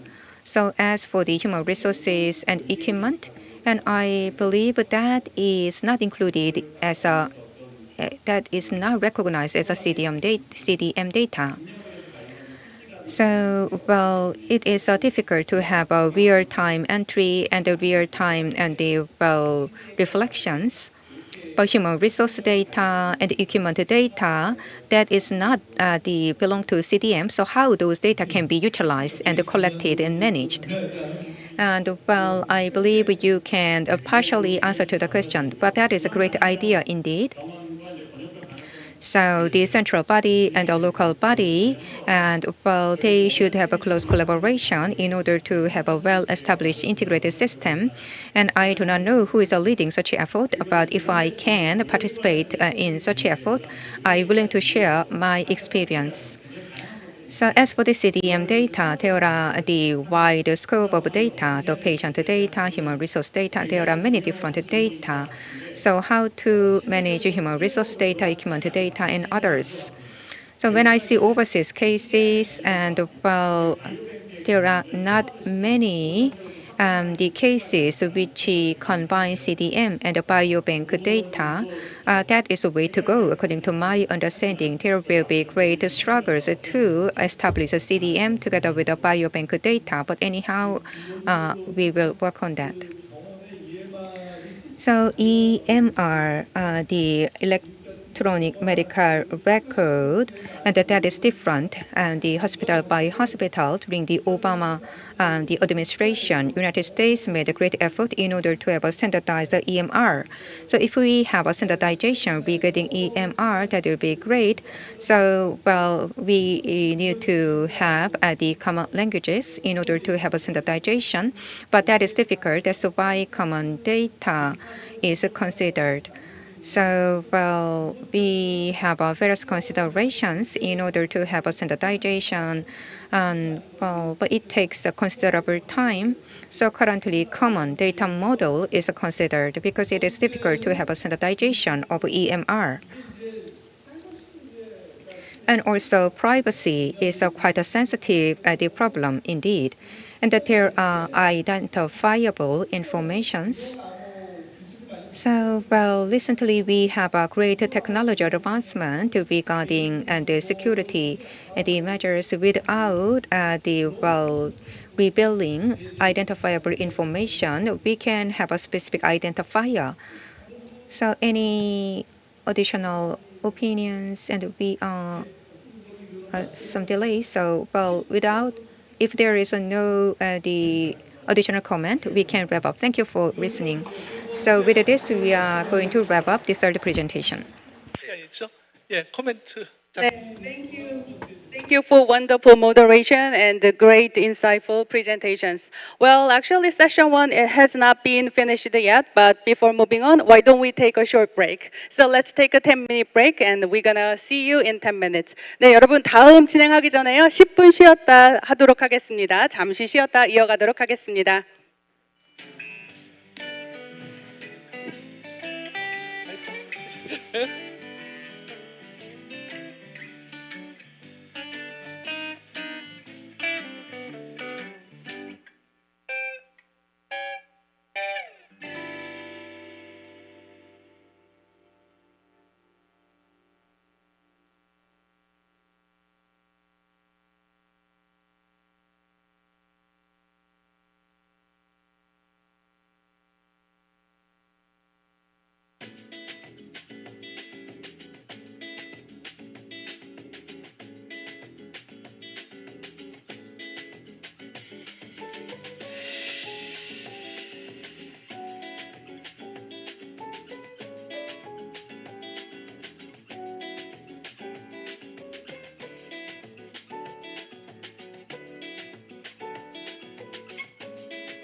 네, 저희 세션 1 이어가도록 하겠습니다. 여러분.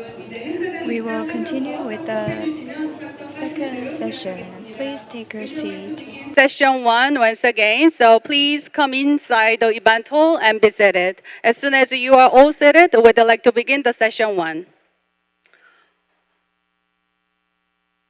Well, welcome again and welcome back. And let's pick up where we left off. So this session is about will be led by two co-chairperson as we did in the morning. And we are about to begin the fourth presentation, and the presenter is already on stage. So the Director General Chung and the Commissioner and the Chairperson Jong-gu Lee, would you please take the floor to begin? 네, 여러분 다시 한번 정영기 소장님과 이종구 위원장님께서 공동 자장 역할을 해주실 텐데요. So we have the co-chairs. Please give them a big round of applause.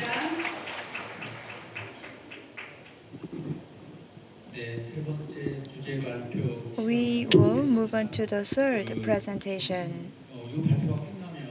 So after the presentation, you will have lunch. I would like to appreciate your attention. The third presentation is about Clinical Innovation Network in Japan. In Japan, they're facilitating the use of real-world data for enabling a better environment for drug discovery or medical device development. This is why they launched Clinical Innovation Network. Today, the speaker is from Tokyo Metropolitan University. It is Dr. Shino. Now, Dr. Shino is the head of the clinical sciences at Japan Institute for Health Security. Dr. Teichiro Shino, the floor is yours. Please give him a big round of applause. Kind introduction. And today I'm going to talk about the Clinical Innovation Network.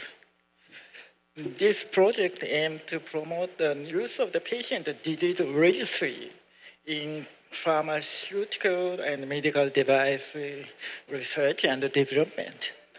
And I'm sorry that this presentation is not about correction of the infectious diseases person or nor the data collection. Sorry, but first I will briefly introduce about my institute, the Japan Institute for Health Security, JIS, and its relationship with the CIN project. JIS is an administrative agency that was established last spring by integrating NCGM and National Institute of Infectious Diseases in Japan. Its mission is to implement comprehensive countermeasures against infectious diseases and other health crises. JIS has a clinical research center. The CN project is led by the CN promotion office here, and which is part of the Department of Research Resources at this center. I'm in charge of the Department of Data Science here. But in the years ago, the CN office was a part of my department. I actually appreciate the chance to speak at this symposium. But to be honest, I haven't been very involved in CN activity in this year. So I have prepared a detailed manuscript here. So please let me read this manuscript. Are you okay? This is the agenda for today's talk. First, I will provide an overview of CN in Japan, and then I will introduce our CN Central Support Project activity. Finally, present the result of the most recent CN registry survey, which was conducted last October. As you probably are aware, the costs of clinical research and development are going up, making an unsustainable burden on innovation. To deal with this, CIN aims to harness the growing global interest in using real-world evidence derived from real-world data, including patient registry, to make research and development easier. The CN project aims to improve the R&D environment by using patient registry and regulatory sciences to support drug development in Japan. The CIN initiative acts as a bridge between the four main stakeholders here involved in the use of the registry, which are patients, research, academic, and pharmaceutical companies, and then government regulatory authorities. CN carries out its mission under the 5 pillars outlined here. There's data collection and analysis to record and visualize patient registry information and provide this information via a search system. And then share information to serve all the stakeholders and centralize management of speed up operation. And finally, making standard guidelines or SOPs for the registry operation. We first began surveying patient registry in Japan following these 5 pillars. 5 pillars and compiling the result into a database. And we then established a liaison function to support registry holders in collaborating with companies by launching a portal site that provide some resources such as guidelines or SOP. This site is naturally linked to the database search function, helping companies to locate the registry they need. The portal site is designed to support stakeholders throughout the research and the pharmaceutical life cycle processes, like here, by providing access to relevant domain. The aim is to facilitate a smooth transition to company requirements such as feasibility studies, market research, patient recruitment, and control data. Okay, I will explain the portal site and the regulatory database search work. This is the top page of the portal site. Sorry about in Japanese text. I have translated the main menu into English here. This site provides access to all the valuable information regarding CIN. It thus plays a core CIN central support role. Documents and SOPs are provided in the archive section there. And the right panel shows the number of times the portal site has been viewed in the past. In total, over 10,000 users have accessed the portal, about 26,000 times. It also links to the registry DB search and matching consultation service. To access the DB search, click this button and go. This is a search page of the CN registry database. It is notable that nearly 60% of the traffic on this page originated from pharmaceutical companies, which demonstrate strong industry interest.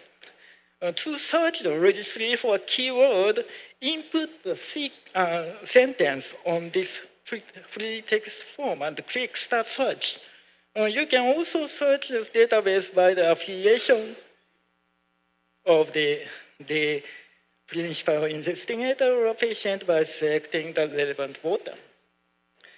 Now let's search the infectious diseases registry using the cross-text search box. You can find it either by clicking the search to this. As you can see, there are 4 entries that match infectious disease. Are you disappointed that there are few results? When searching using a broad category such as infectious diseases, the registry for specific pathogens that are not clearly labeled as infectious diseases may not match. To prepare for this situation, the site provides several search methods such as the ICD-10 classification system. Now, select infection and parasites from the ICD-10 classification and click perform this. Like this gave us 25 registries related to infectious diseases. Among them, this COVID-JP, which gathered information on patients with diagnosis with COVID-19 in Japan. I'm sure you're curious about this registry. To look at this, click 19 ID here. This site provides several sorts the basic information of the COVID-19. The red box shows the ICD-10 classification that matches the search criteria listed as 13 infectious diseases. Because we target emerging infectious diseases, newly infectious diseases that are infected with SARS-CoV-2. A total of 93,777 participants have taken part. It collects different types of data and there has 3 main outcomes. This registry has already led to many research papers, including several on pharmaceutical development, such as remdesivir, messenger RNA vaccines, and unfortunately evidence that favipiravir is effective.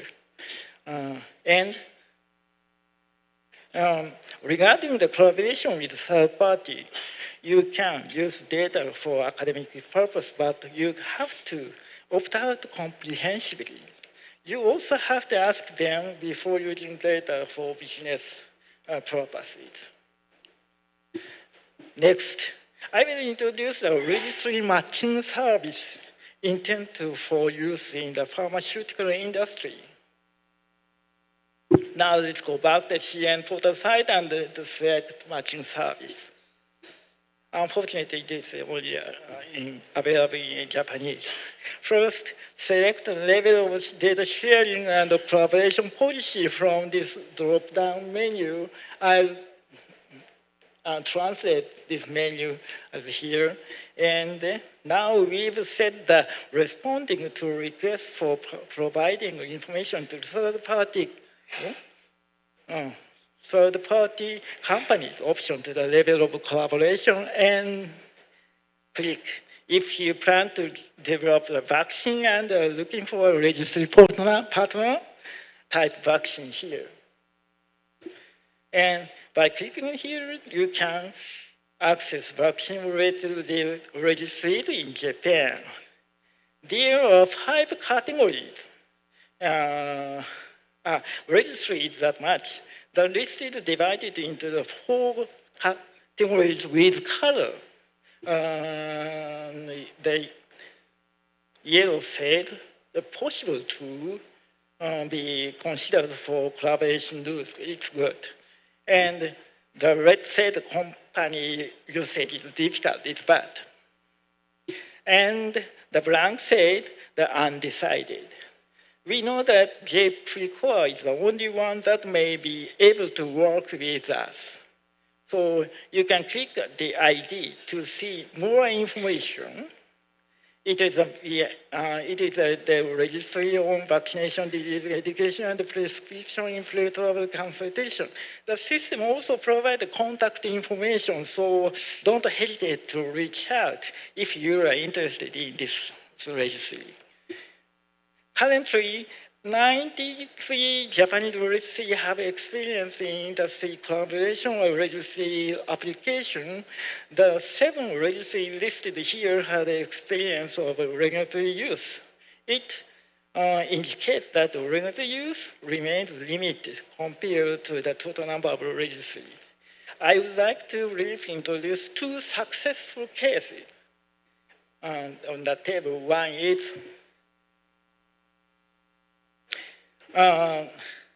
this is a REMD-DMD. Is the registry for Duchenne muscular dystrophy. This led us approval of Biltolarsen, which is Japan's first antisense nucleic acid drug for muscular dystrophy. This success was due to regulatory compliance, C-disk data standardization, and the sustainable data sharing framework. This is a landmark example of the success of a registry-based approach to drug approval in Japan, suggesting that rare disease registries are highly valuable to pharmaceutical companies. Another successful case is Japan Pulmonary Hypertension Registry, JAPHR, which demonstrates a financial sustainable model of collaboration between academia and industry. This registry is defined by the integration of multi-related registry by Japan Pulmonary Circulation and Pulmonary Hypertension Society. This ecosystem provides high-quality clinical data and analytical infrastructure backed by the 4 company, robust financial support. It is a model for the future development of sustainable operation of the registry. In conclusion, of the users who access the CN portal site, about 60% were from the pharmaceutical industry. And this demonstrated the strong interest and expectation of the registry. The registry database provides companies with the tools they need to efficiently identify registries that align with their objectives. Using the registry matching service also allowed them to verify potential data sharing and collaboration with registries of interest. 7 of the identified registries have been used for the development of novel drugs and medical devices in Japan. As I mentioned, the core of the CIN project is a database that compiles the patient registry information. Now I would like to share the latest result of the annual registry survey in Japan using this database. And this is a method. First, we contacted the following organization to ask for help with the registry survey. 18 major domestic medical society in Japan, and the National Center Hospital, and of course our NCGM, and the people in charge of medical research and trial that were registered in public databases of the Clinical Research Act. People who take part in the study can access the registry DB input form, where they enter the current status of their registry. This updates the registry DB itself automatically, and then we analyze it. The CN registry survey was conducted from 2017, and as of last October, 1,282 registry holders have responded, indicated as preferential applications here. After excluding non-registry and duplication, 1,153 were provisionally registered. Of these, 788 registries provide complete response, which have been compiled into a registry database, and we will analyze it. The next few slides will provide an overview.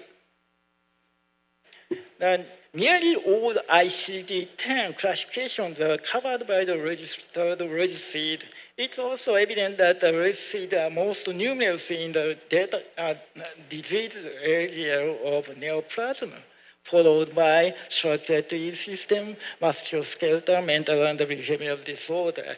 And unfortunately, there are only 20 registries for infectious diseases.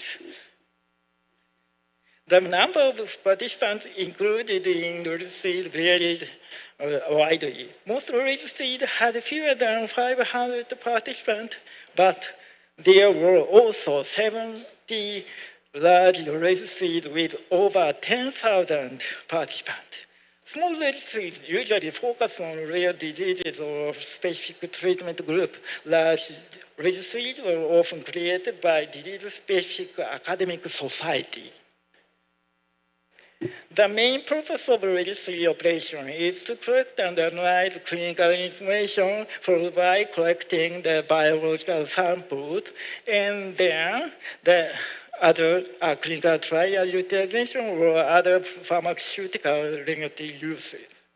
This shows that the background of the established registry in Japan varied, meaning that the strategy for companies to collaborate with registry will also vary accordingly. Of the case of the registry, 633 or 81% were reported to target specific diseases. The following were including specific surgeries, treatment of specific facilities, general population, specific pharmaceuticals, and so on. Next, I'll show you what kind of information that registry holds and what system it uses. Most of the registry offer information about the person's health history, including some details about past treatment. The details include demographic information and medical history, as well as the result of genetic testing from 92 registries. And 511 registries contain treatment details. The results were also varied, providing many interesting options, right, for those seeking secondary use. Yeah, almost half of the registry that were surveyed do not use a system for entering data, such as electronic data capture. This finding highlights the critical and widespread need for infrastructure upgrade and standardization in collecting, organizing, and checking the integrity of the data used by these registries. In the registry, which the system are used, they mostly preferred implementing custom software package. Regarding the collection and the use of patient data, it is very important. 90% of registries got permission from participants through opt-in or opt-out procedure. However, when asked whether the secondary data use is permissible, 62% of registries have permission for academic use, but 73% lack that for corporate use. This is a critical barrier that makes it hard for the registry holder to work with company. Finally, I'd like to present the survey result regarding registry holders' track record and attitude toward secondary use and corporate provision.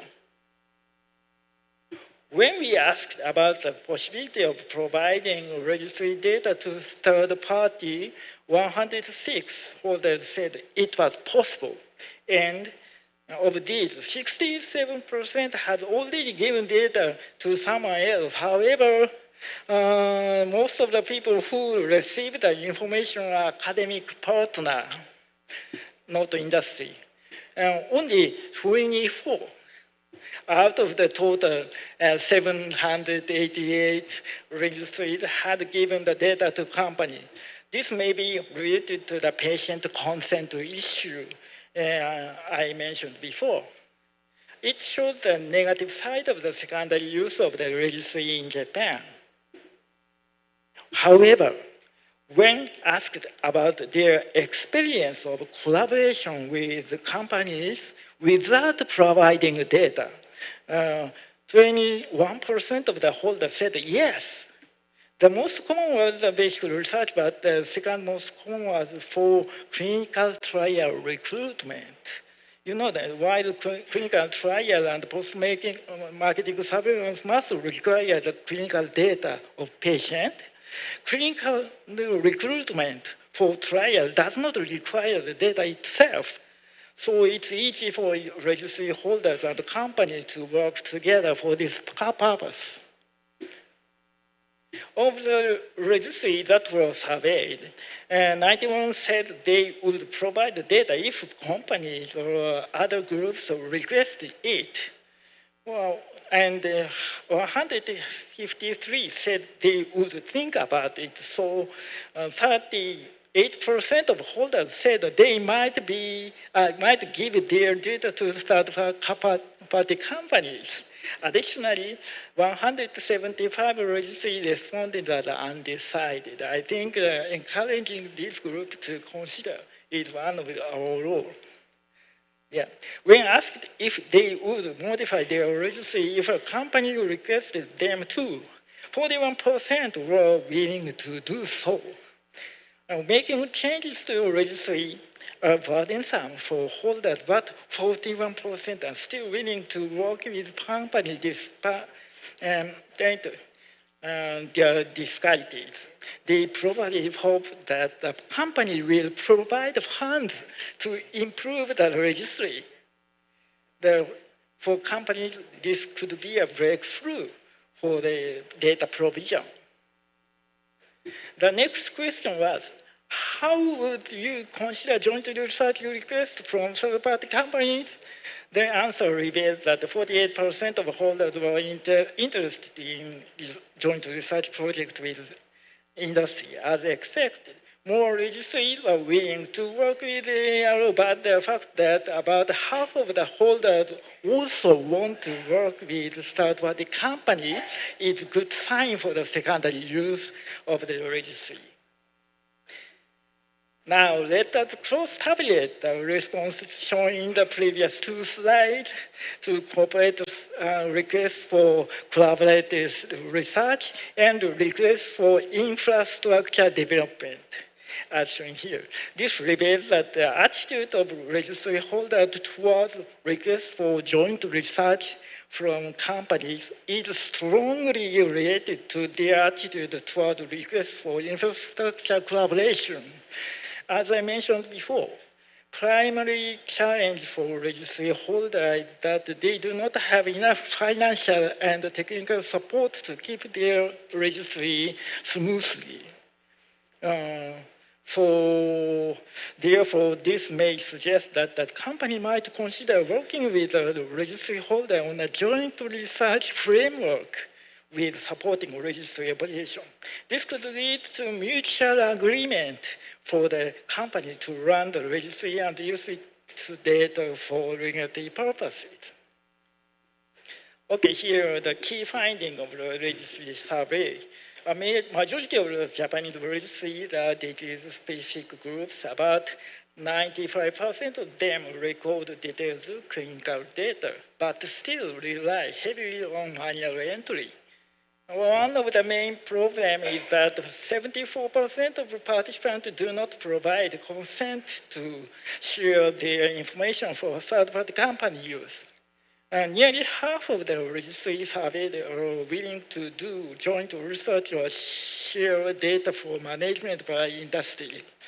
Registry holders who are in favor of joint research also tend to be interested in collaborative operations.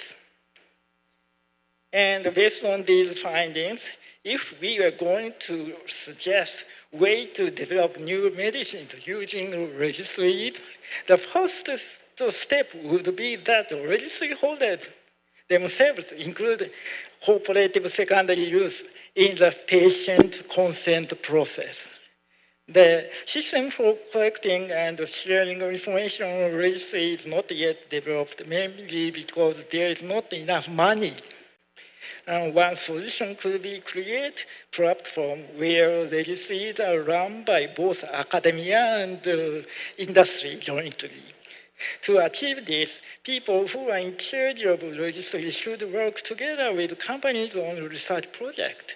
The CIN will support this collaboration by connecting academia with industry, bringing together real-world evidence and regenerative science by use of the portal site shown before, and linking research with patient benefit. I'd like to thank everyone who supported the CIN activity, especially thank to these core members of the project for their continuous guidance. I'd also like to thank our partners, all registry holders across Japan, and of course, all the participants. Thank you very much for your attention. 네, 센터장님.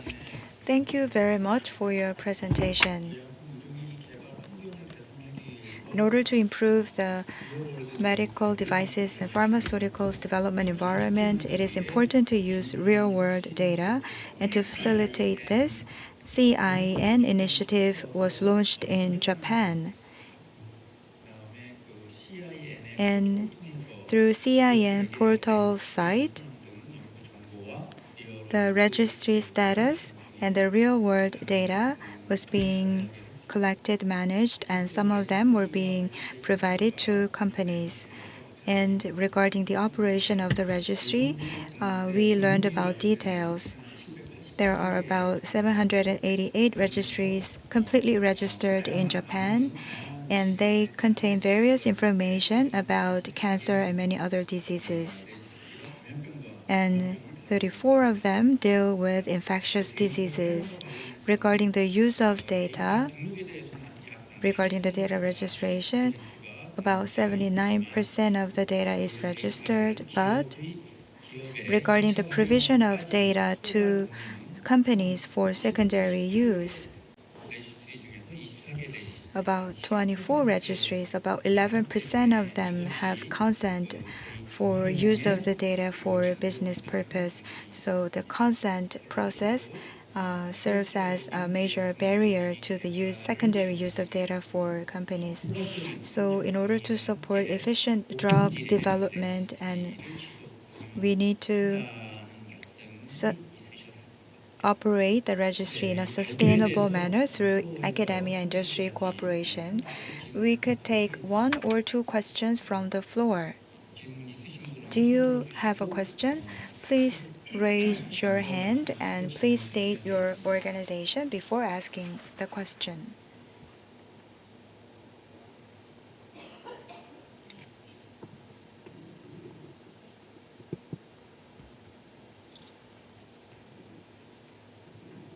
Thank you very much, Dr. Shino. My question is that page 84, one of the main problems is that participants in 74% of registries do not allow their data. Is it mean that de-identify the data? That's the first question. And then the second. No. Main problem is the consent issue. I see. Yeah. So it's not a de-identified information. The registry means not. Registry means identified information. Yeah. I see. The second question is, as I know, the Japan Institute of Health Security is established last April. So it's been about 1 year. So do you think that integration impact or help or support your work? Thank you.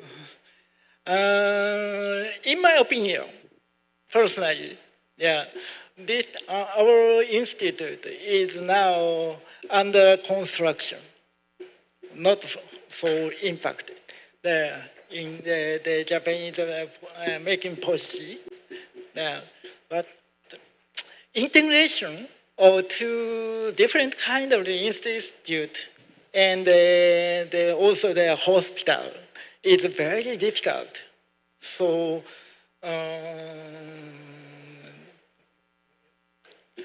I want to see you waiting to elaborate, evaluate this project, right?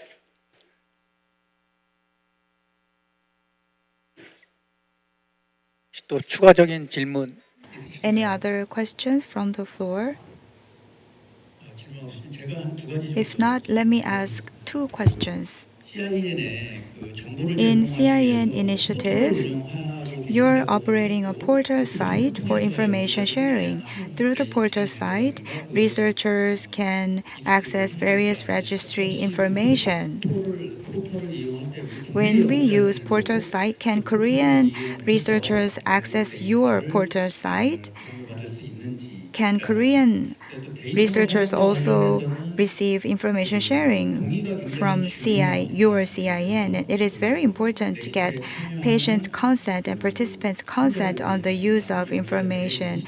Patients and their awareness, perception is important. In order to improve perception of patients on the use of their information for medical purposes, is there any separate program of the Japanese government to improve the perception of patients regarding the use of their information? And for the first question from you, yes, you can use the portals and the registry DP searching site by English, so you can access internationally. And the CN can contribute to global real-world data research. If you are interested, we would be happy to assist you. So since we may even be able to provide a liaison service, so please contact the CN office, please. And next question. Last question, the consent issue is very important. And I think, yeah, in the registry, using an e-consent system like some of the similar process, we can consent from the patient. This may improve the situation. In addition, the government of Japan established a new law with using these kind of data, real-world data, and clinical data from the whole hospital and other kind of the health services. This name was Health DX law. Yeah. Under this law, we can easily use the clinical data for the public health purpose, right? Thank you.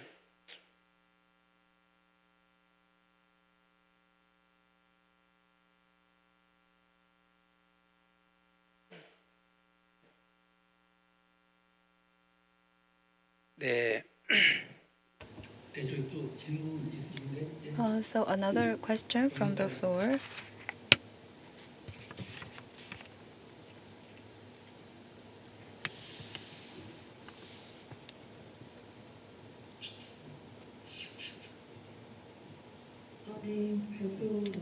Thank you very much for your presentation. In Japan, the registry information is being integrated and they're managed efficiently, very impressive.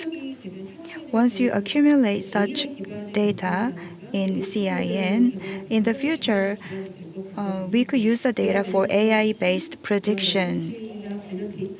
Regarding this, do you have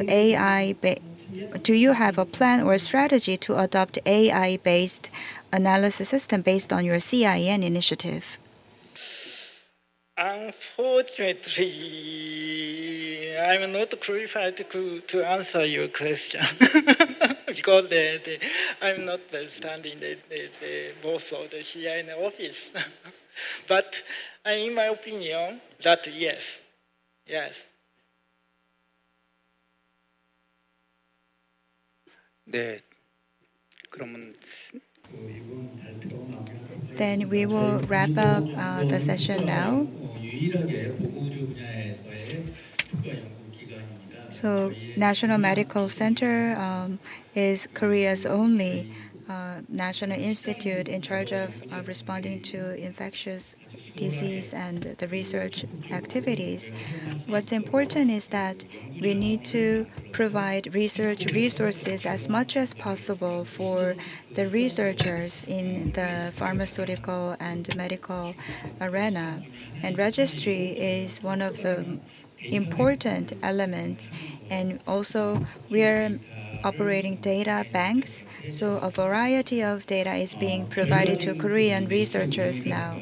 Regarding the operation of registry or data bank, we face a lot of challenges, and I found that much of our challenges correspond to the challenges of Japan as well. We have similar experience, so we could work together to find solutions, and your presentation was very insightful for us. Thank you very much for your insightful presentation. Please give him a big round of applause. Thank you very much. It was such a seamless operation and wonderful presentation. Thank you very much. So this morning session is ended. It has been fast-paced but productive morning session. Thank you everyone for being attentive. Well, let's take a lunch break. So for housekeeping notes, actually, it is wonderful turnout today. So actually, your turnout and attendance is a little higher than we expected. So the number of the lunches that we prepared is running short. So please bear that in mind, and we sincerely ask for your generous understanding. So we're gonna serve you the meal while you are seated in the seat. So please be more patient and be seated until you get the meal service. And all the VIPs, like speakers and moderators, we preserve your seat in the studio number 1. So please go to the studio number 1. 네, 여러분 오전 바쁘게 달려오셨습니다. 수고 참 많으셨습니다. Thank you very much for your participation. We are going to take a lunch break till 1:20. We have received so many attendees, more than we expected. So please understand that the lunchbox we prepared is lower than the number of attendees. 했으니까요. 좌장이나 연사분들은 스튜디오 1로 이동해 주시면 감사합니다. 네, 오후에 다시 뵙겠습니다. 감사합니다. We're gonna see you 1:20 in the PM. Thank you.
네, 여러분 점심 식사 맛있게 하셨습니까? 예정된 시간이 거의 다 되었습니다. Did you enjoy lunch? 잠시 1분 뒤부터 오후에 In a minute, we are going to begin afternoon 다시 session. 행사장 안으로 입장하셔서 Please 출석해 come 주시기 to the 바랍니다. conference I hall hope and you take a enjoy seat. your lunch. So time's up to begin the afternoon session. So we're gonna begin the afternoon session very shortly in 1 minute. So please hurry yourself to take your seats in the event hall. We will see you very soon.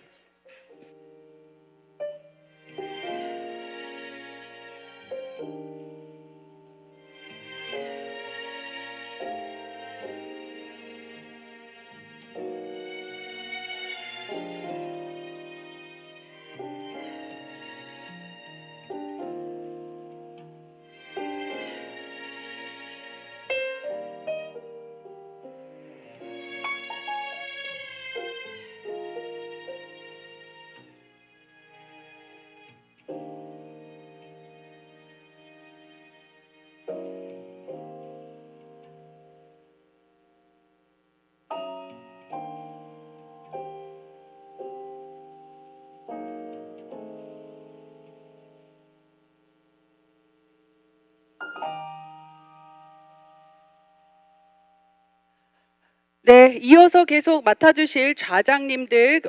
So let's invite moderators. Moderator Jang Young-gi and Lee Jong-gu, please come to the stage. Once we have a moderator, we are going to continue afternoon session.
Welcome back.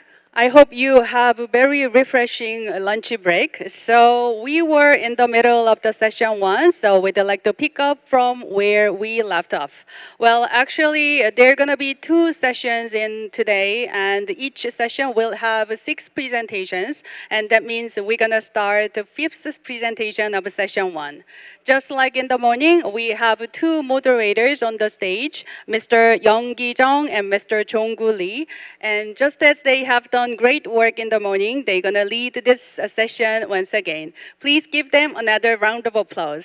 네, 다시 한번 뜨거운 박수로 Please welcome our moderators.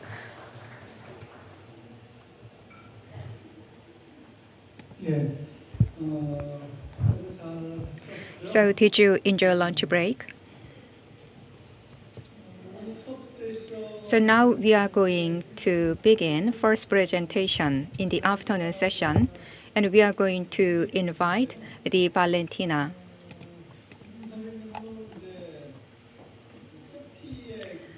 So our first speaker is head of laboratory science group at CEPI. As you're well aware, the CEPI was established after Ebola outbreak. So after experiencing Ebola, WHO's the health emergency program that was launched after Ebola, health emergency program that was implemented across the world. So researchers are dispatched in order to have investigations. So the direct involvement can be seen. So as well aware, the WHO has a country office and also regional office. So they have a direct engagement with on-site personnel. So actually, after experiencing Ebola, there are more active programs for the on-site investigation.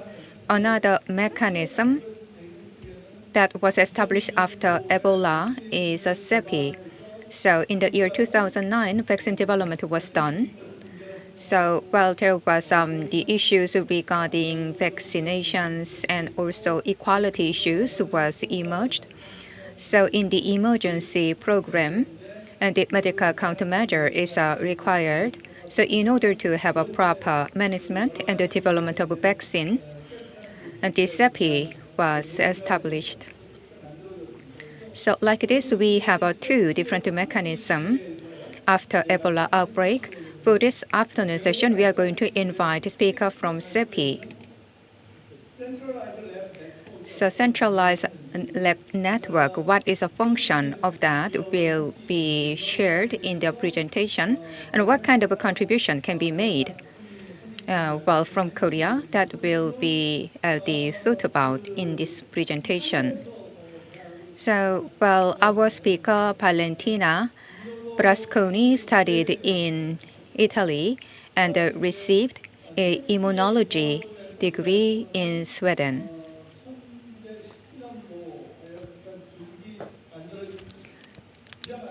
So soon after establishment of CEPI, and she joined the effort as the immunologist, and currently she is heavily engaged in and the clinical networks, the centralized laboratory networks.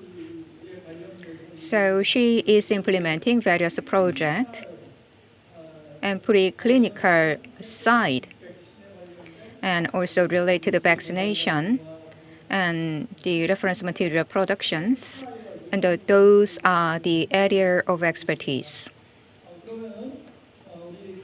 Then let's invite our speaker, Valentina Brasconi. Good afternoon, everyone. My name is Valentina Bernasconi. I'm the head of laboratory science at CEPI, and it's a pleasure to speak at the second Lee Kun-hee International Symposium for Infectious Disease Research today, with my apologies for not being able to be there in person with you. So today I will walk you through the CEPI centralized laboratory network, its origins, evolution, and its role in strengthening global preparedness. So here is an overview of what I will cover today. So firstly, a brief introduction to CEPI. Second, an overview of the CEPI's global networks. And then third, a deep dive into the centralized laboratory network, its purpose, progress, and impact. And finally, some concluding remarks and time for questions. So let me begin with CEPI. CEPI was established in 2017 in response to lessons learned from the West Africa Ebola epidemic, and it emerged from a global consensus that the world needed a coordinated international mechanism to accelerate the development of vaccines against major infectious diseases. So CEPI was launched at the World Economic Forum in Davos by partners including the governments of Norway and India, the Bill and Melinda Gates Foundation, the Wellcome Trust, and the forum itself. CEPI's vision is simple, yet very ambitious. So it's a world in which epidemics and pandemics are no longer a threat for humanity. And our mission is to accelerate the development of vaccines and other biological countermeasures that they can be accessible to people in need. And we have offices in London, Oslo, and Washington, D.C. So we are uniquely positioned to coordinate international vaccine R&D.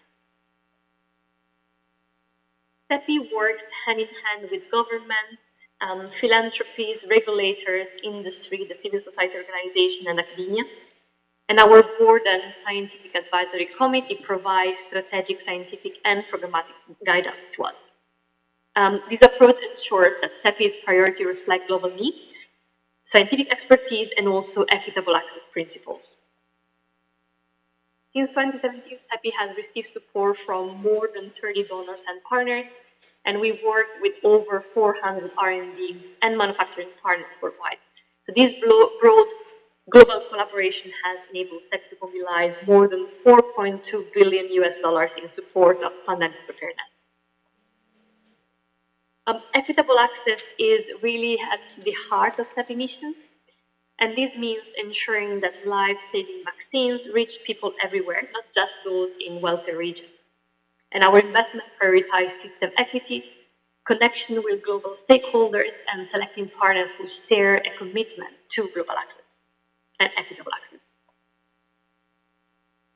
So CEPI, from 2022 to 2026, was known as a CEPI 2.0. Our strategy focused on preparing, transforming, and connecting the world to respond to the next disease X.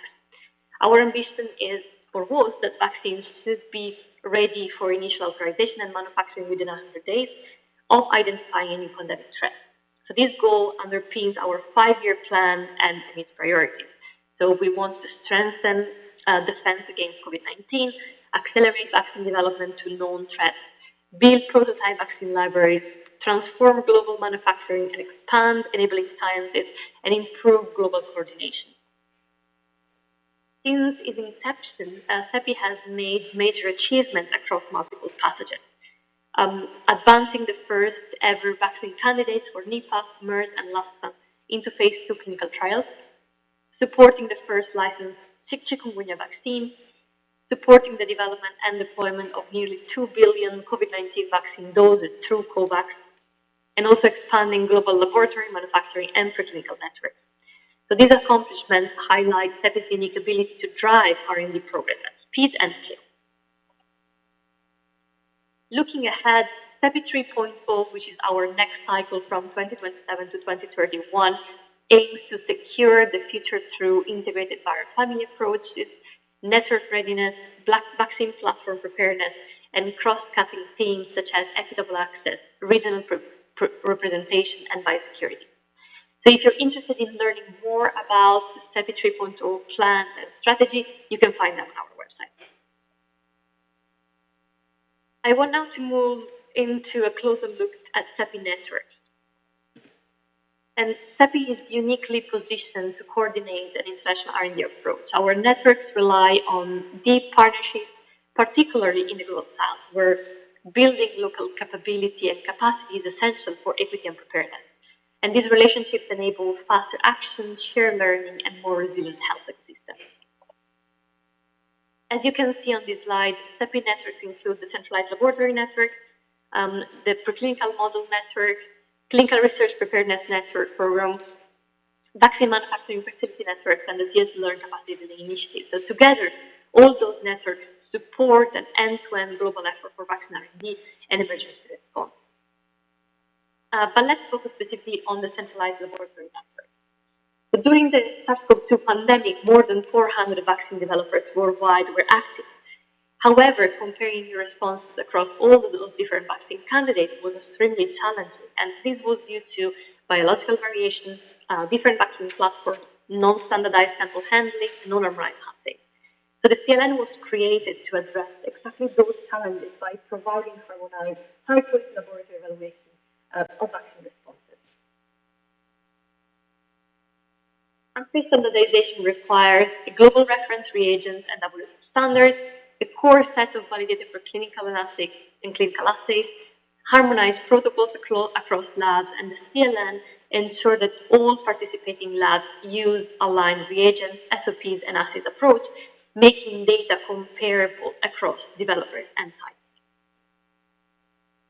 So the CLN was launched in 2020. We were initially a group of 10 labs.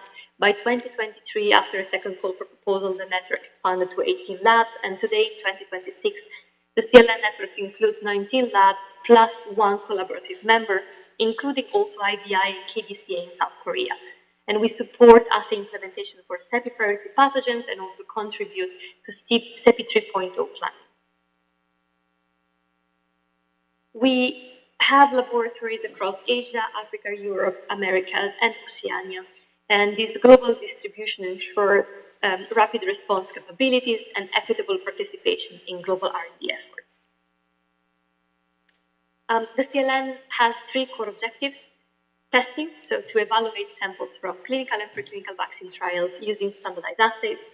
Preparedness, so to align with CEPI's mission by enabling rapid response during outbreaks, and also capacity building, so to establish regional hubs that strengthen local capabilities and also provide training and support the global health security. Using SARS-CoV-2 as an example, the CLN has qualified and validated multiple key assays such as binding, neutralizing assays, and T-cell assays, and transferred them across laboratory partners worldwide. Common reagents and scalable throughput ensure also consistent results across sites. A thorough tech transfer process allows CLN labs to perform assays consistently, and also this ensures that shared SOPs, reagents, controls, standards, and ongoing quality assurance. The CLN today supports assay development and testing across multiple pathogens, including SARS-CoV-2, SARS-1, and MERS, and other coronaviruses, Lassa and Nipah virus, filoviruses such as Ebola and Marburg, monkeypox, chikungunya, Rift Valley fever, and disease X. And collaborations involve laboratories across regions and pathogen-specific expertise groups. One example of successful collaboration is our work with IBI and KDCA. So together we have developed standardized reagents, and we are demonstrating rapid assay transfer is possible and strengthen the ecosystem worldwide in line with the 100-day mission. CEPI supports laboratories by providing targeted funding for capacity building, enabling them to strengthen infrastructure and also acquire advanced technologies. So this funding helps the labs to improve their training programs, ensuring that staff can conduct high-quality research and diagnostics.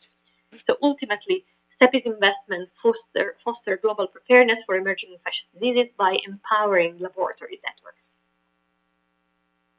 And to date, the CLN has supported over 60 vaccine developers, facilitated more than 70,000 sample tests, implemented 42 assays for 9 pathogens, and provided capacity building to support 8 low-middle-income countries' labs, and also enable open access to SOP reagents and other resources. So the CLN has become a critical enabler of CEPI missions and also global preparedness. So in summary, the CLN is a global, high-quality laboratory network that supports the vaccine ecosystem, strengthens preparedness, and builds sustainable capacity worldwide. We stand for high-quality laboratory science, support developers and vaccine innovation, preparedness through partnerships, and also the 100-day mission, and also capacity building with a strong focus to the global south. So this brings me to the end of my presentation. Thank you very much for your attention. I look forward to your questions, and also please feel free to reach out to me at my email address. Thanks again.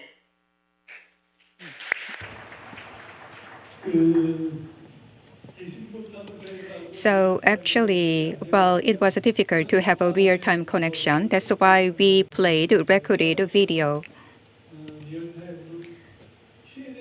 So, well, actually, we cannot do the Q&A session in real time. So, well, I announced this belatedly. Sorry for that. So actually, the Mr. Song Man-gi shared some information about CEPI and the centralized laboratory network. So this is additional information about CEPI. So currently 19 laboratories and one collaborative member is working on the CEPI centralized laboratory network.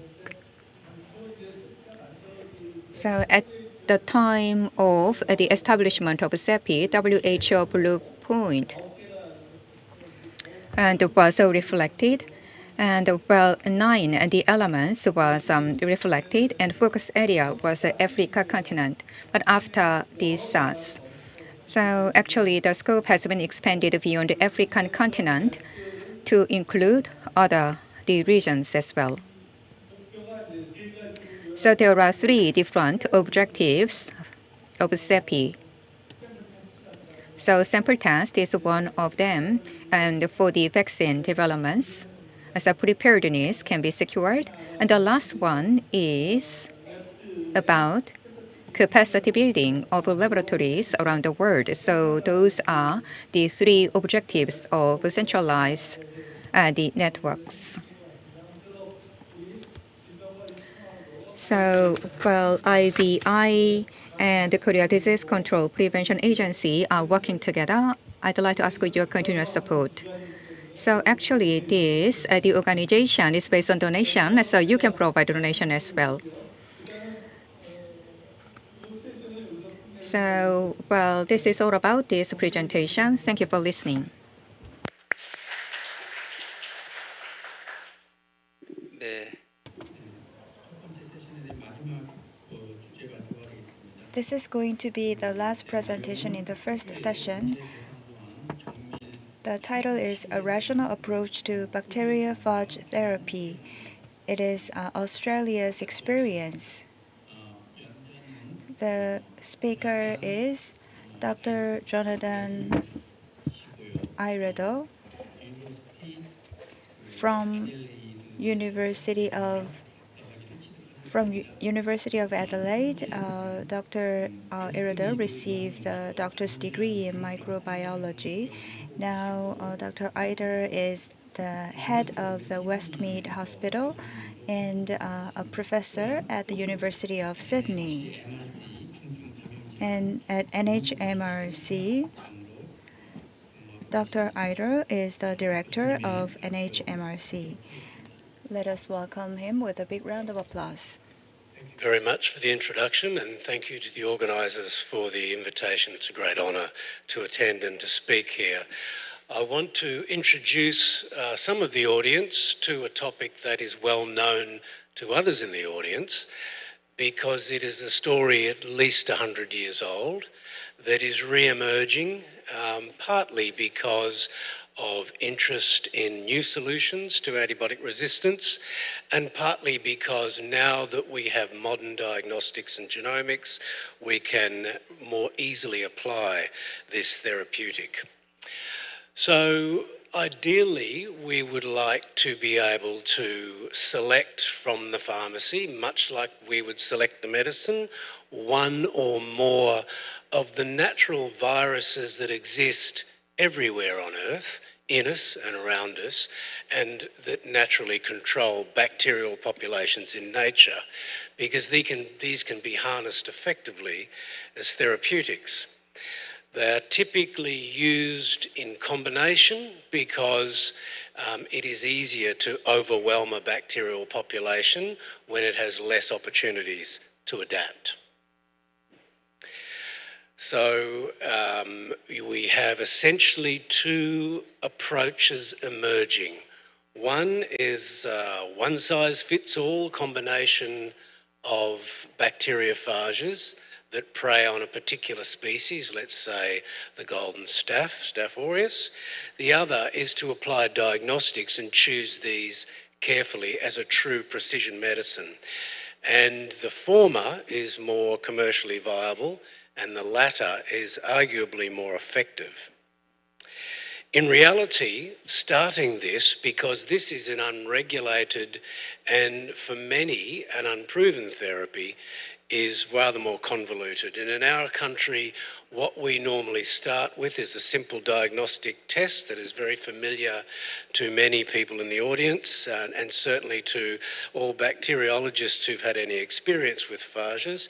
If we have what we call a hit, if you like, then we seek informed consent from the patients that we seek to treat, and we proceed to more detailed diagnostics, which is essentially an analysis of how viable we think these phage or phages will be as therapeutic options. That is quite genomics intensive, but is within the scope of modern diagnostic laboratories for certain. Once we have good understanding of our choices for therapies, we proceed down a purification pathway, which again is relatively straightforward. The primary purpose is to amplify the viruses in the bacterial population in vitro that you're seeking to kill in vivo, and then to purify the bacterial debris away to leave the viruses as a pure therapy. We rely heavily on a genomics assessment, and essentially we go down a fairly familiar pathway of quality control and batch release and prescription to define what any of us would recognise as a standard therapeutic, and looks much like a vial of an antibiotic, indistinguishable from those who wouldn't know the difference until you told them.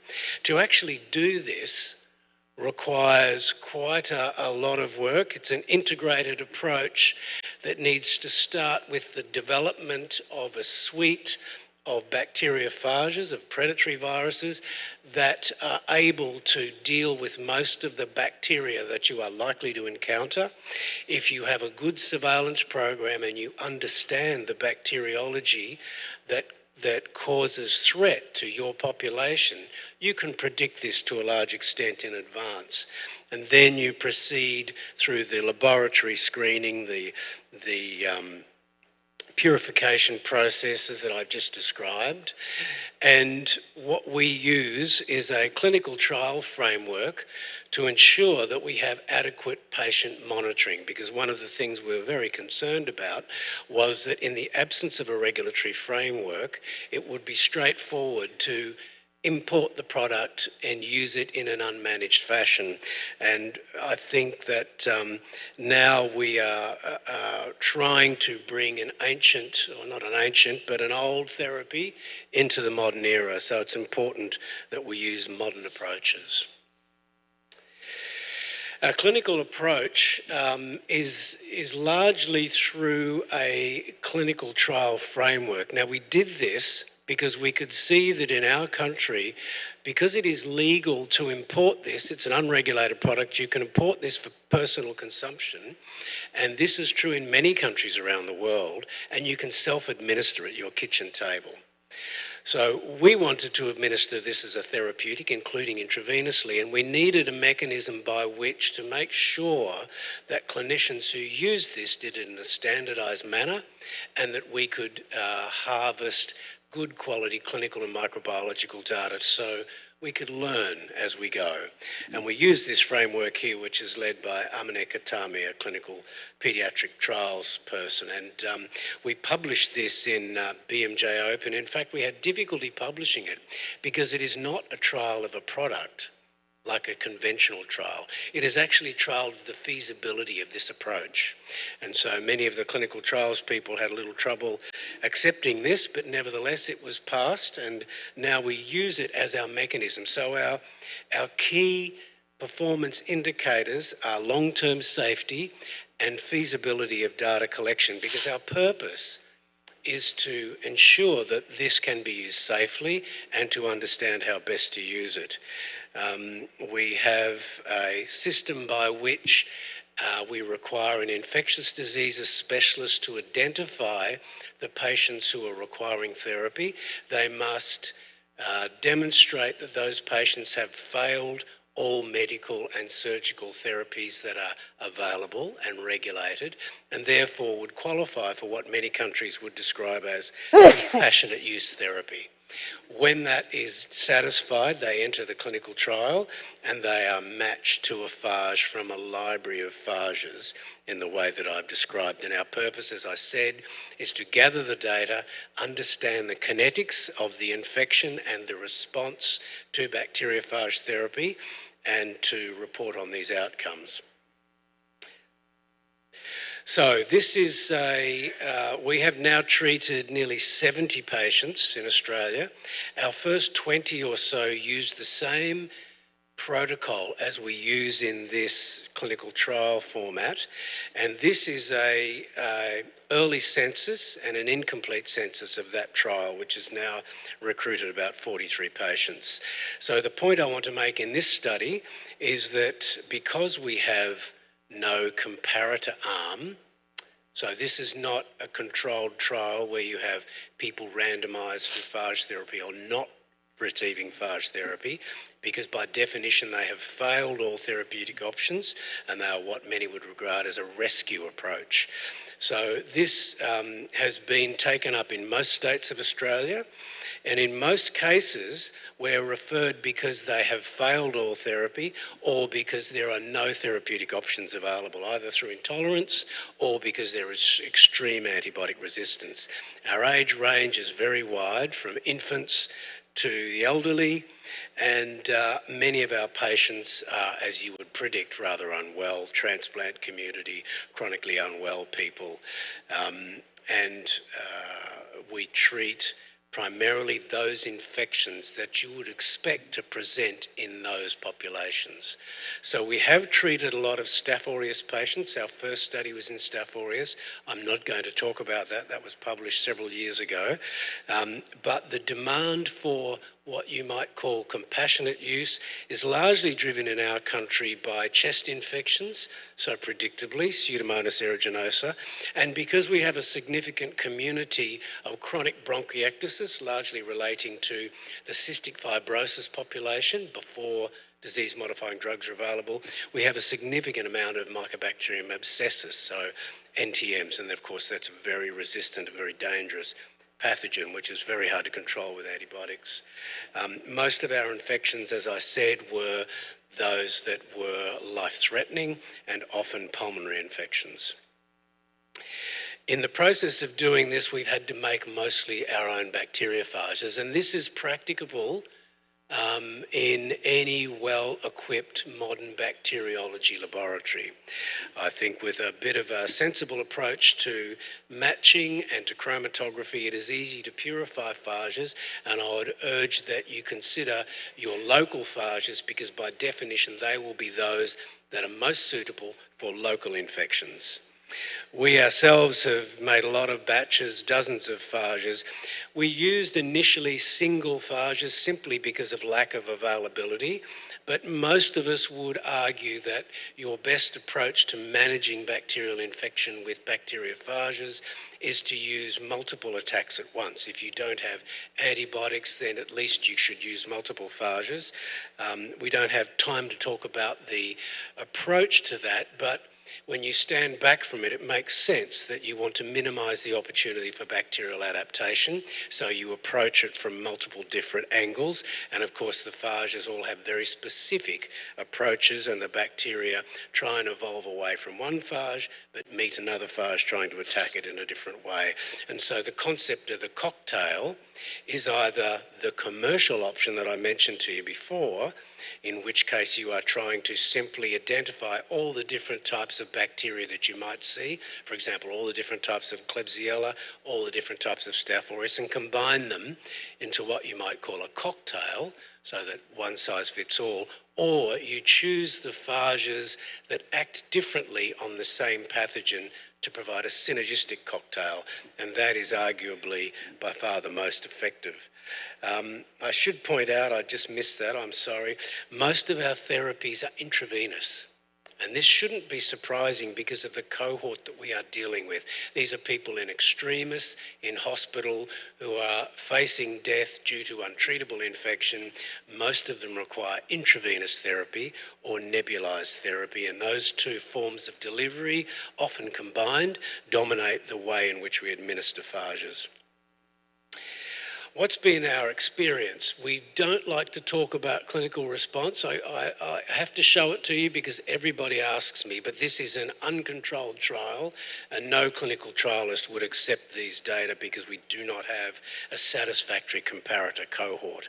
What I can say is that all of the people were required to have failed medical and surgical therapy, and that had to be attested to our regulator, the equivalent of the Korean FDA, our regulator. That had to be attested in order for them to qualify for therapy. And of those, 87% clinical response rate. And by that I mean clinical improvement, that is resolution of symptoms and or microbiological eradication.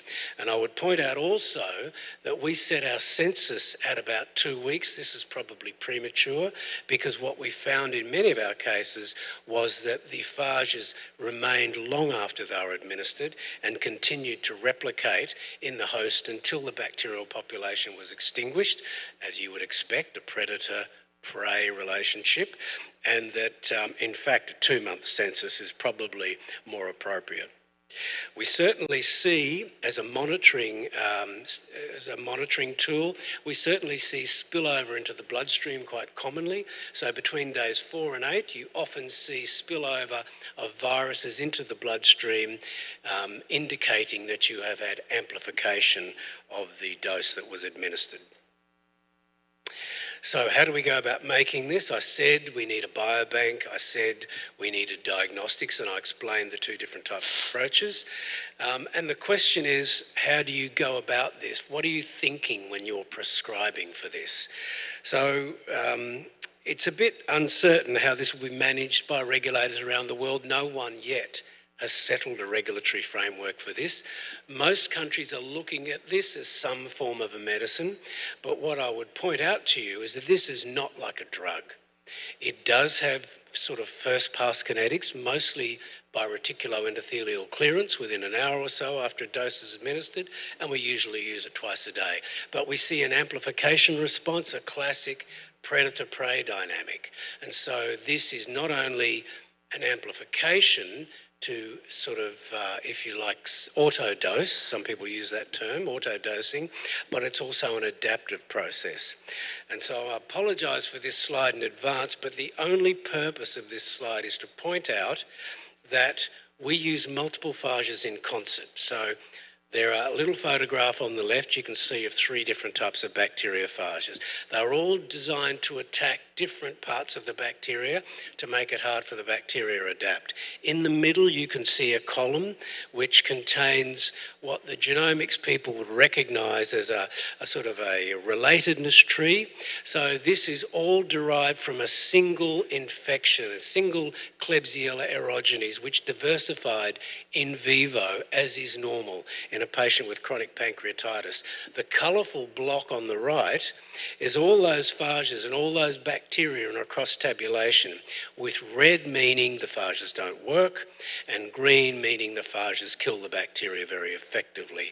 And what you can see just by standing back from all this is a pattern of evolution amongst both the viruses and the bacteria. So what you see when you treat an infection like this is a dynamic coevolution. So the therapy is really very, very different to a drug therapy, and the job of the treating doctor is to manage this adaptive process in vivo. The sort of things that the bacteria do is usually trade off the targets that you are attacking with the phages in order to escape them.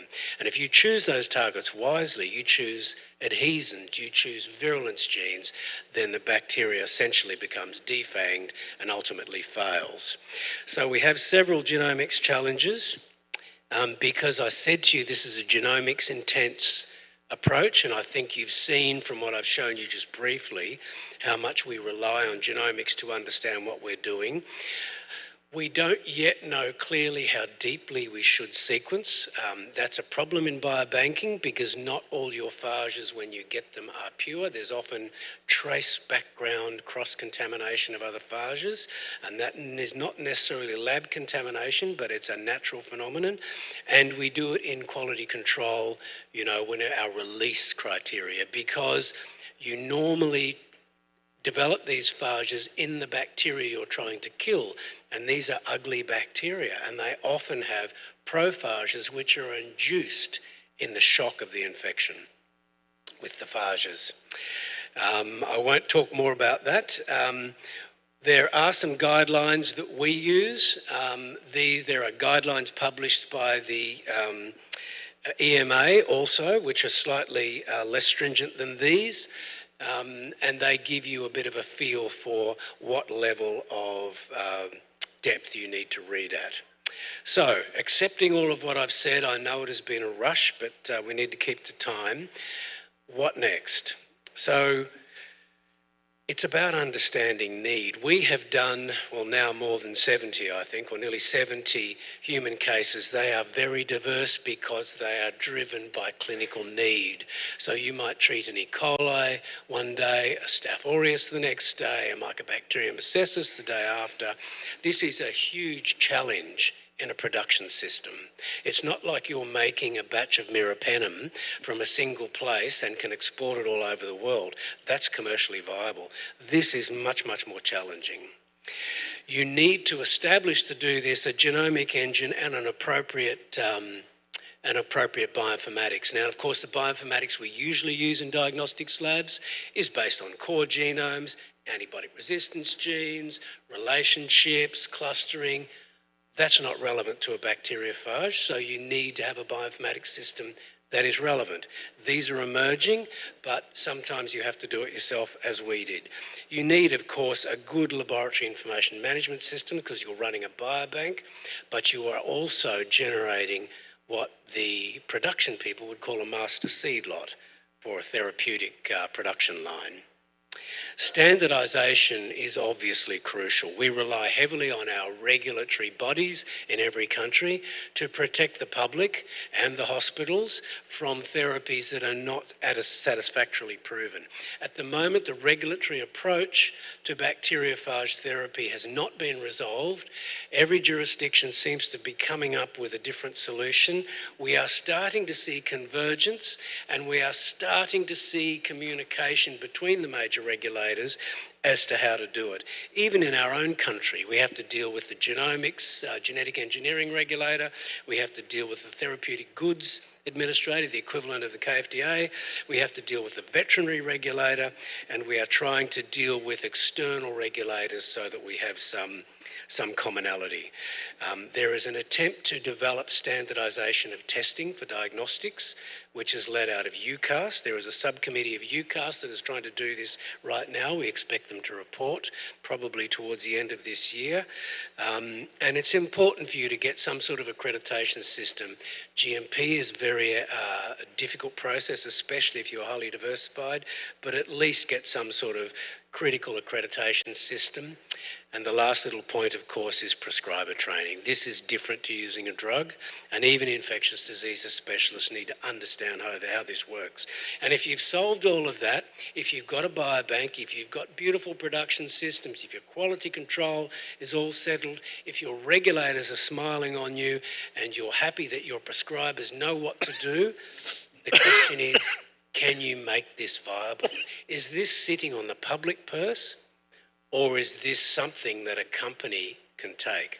I mentioned to you before that it is the case that you can, for some bacteria which are not too diverse, and again I would use the golden staph as the example, you can easily get very high levels of confidence that you can take maybe 3 phages, if they choose them well, and be very confident that you can treat someone with Staph aureus without actually doing detailed diagnostics. For the gram-negatives, it's much more complex because they are much more diverse in their outer membrane. So you need accurate costings. We're not quite sure what it costs to do this because it's harder and more expensive to start than to continue. The social return on investment is significant because it's a rescue strategy. And I think at the moment, there's a lot of problems that we have to deal with. But there are some interesting parallels which I draw to the attention of our regulators. They often say to us, you must not use integrating phages. So these are phages that in nature will hop into the bacterial genome and replicate passively and might transfer genetic material. And yet, in our country and in many countries, it is a regulated GMP product to use fecal transplantation, and that is full of integrating phages. The other point that I would make is the diversification. Many countries are now using cannabinoids, synthetic production of cannabinoids, including in Australia. These are GMP products, but every batch of plants produces a different set of alkaloids, and that has to be managed, and that is managed effectively in a GMP framework. So both the diversification and the issue about integration are both already managed inside GMP frameworks.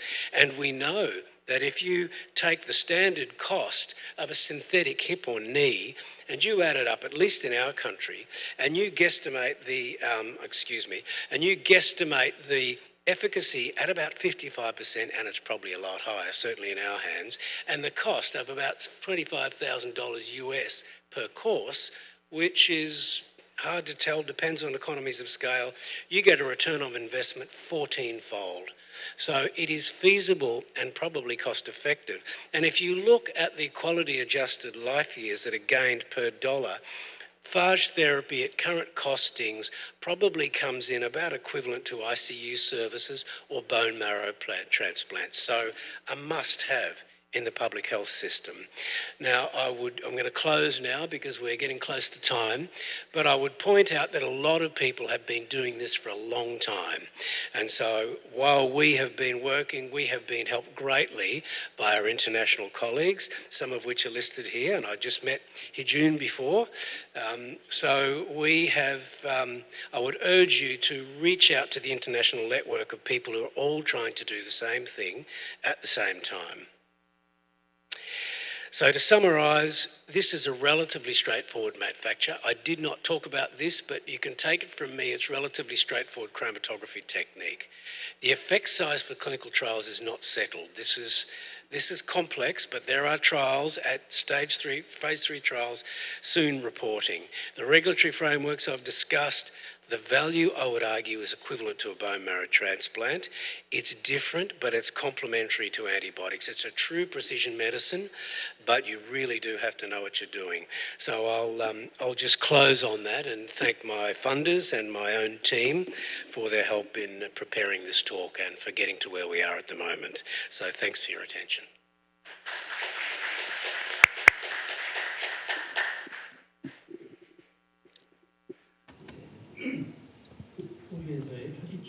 Thank you very much for sharing with us the clinical study program on phage therapies in Australia. Regarding phage therapy, so far it has been used for about 100 years, and it is alternative as a safe alternative to antibiotics, and also it has good potential to be utilized in the diagnostics area. Regarding phage, it uses the virus with genes. So quality control is very important in phage.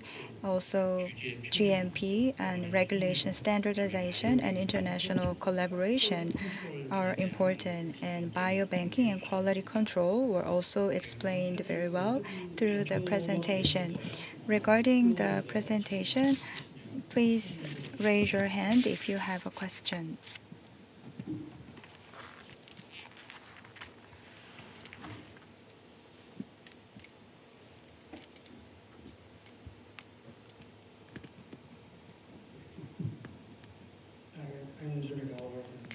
For this research institute. First of all, fantastic talk. That's very promising. Looks great. My question is, have you looked at the host immune response once it does go into the bloodstream, and what do you predict that may do if there is a response? Yeah, great question. So we have done that, and we have published on this in some detail. You do get what looks like what the ID community would be familiar with as a Jarisch-Herxheimer response. So this occurs in our hands probably around about 3 to 5% of people. Sometimes it's very subtle. So the example that we published on was a 7-year-old girl with osteomyelitis who was treated intravenously with bacteriophages.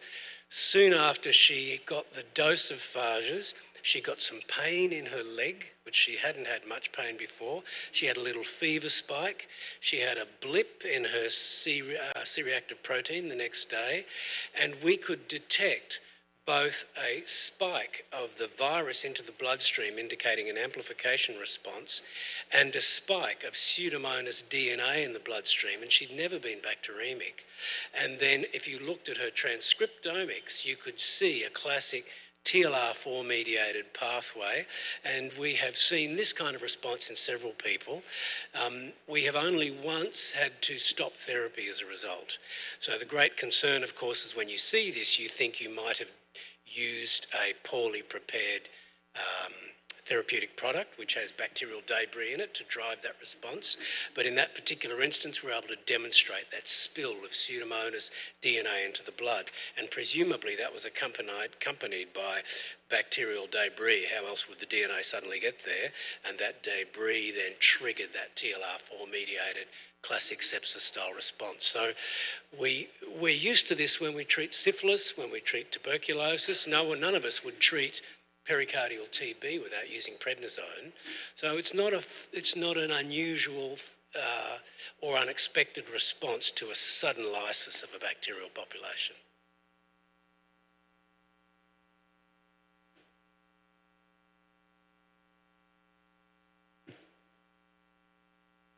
네, 저쪽에 손 드셨네요.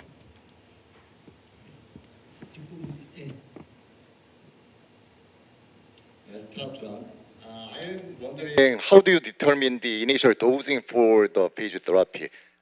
Because the cases should be different for each patient, for each strain, and for each phages. Good question, June. So I'll tell you honestly, we took a bit of a guess to start with.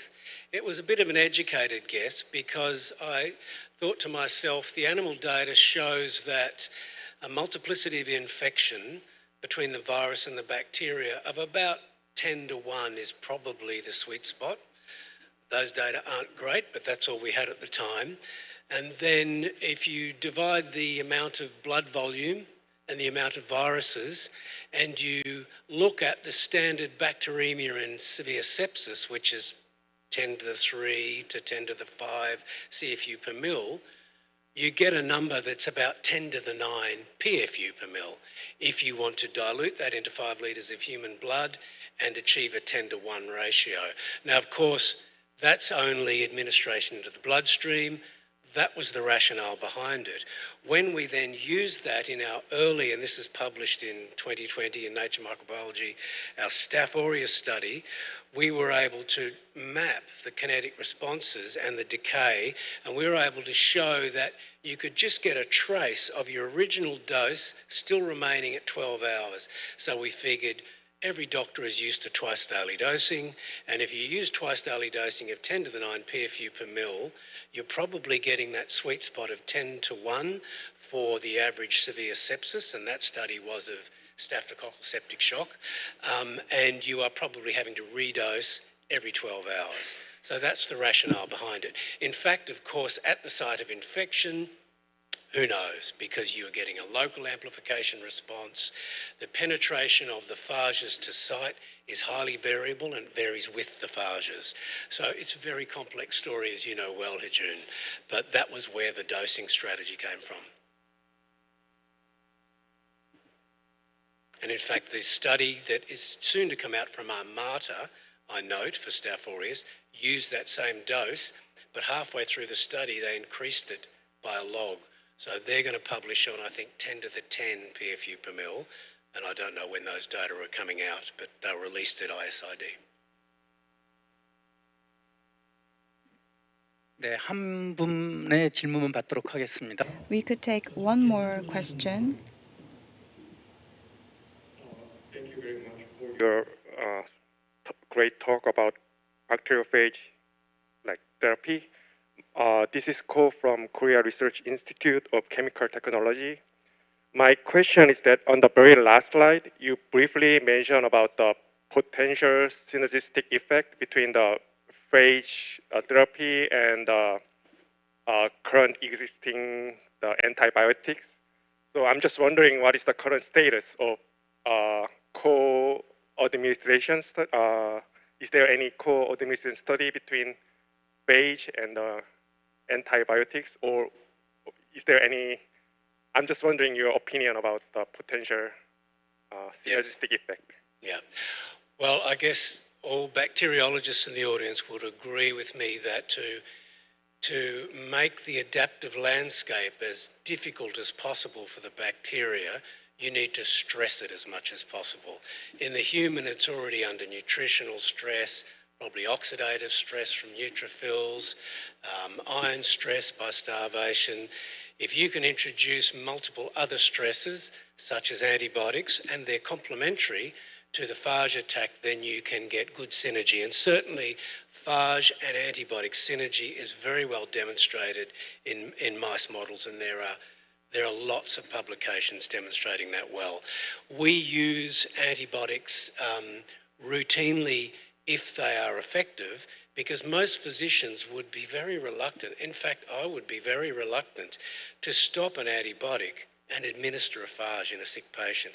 So the reality is if you've got an antibiotic, you are going to use it, add the phage to it, and you can demonstrate phage-antibiotic synergy in vitro very easily. I didn't show these data, but it's very easy to do in the diagnostic laboratory, and we routinely do it.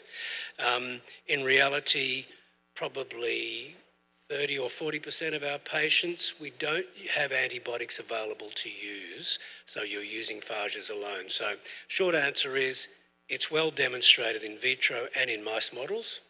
We use it routinely at the bedside, and we test it routinely before we treat a patient.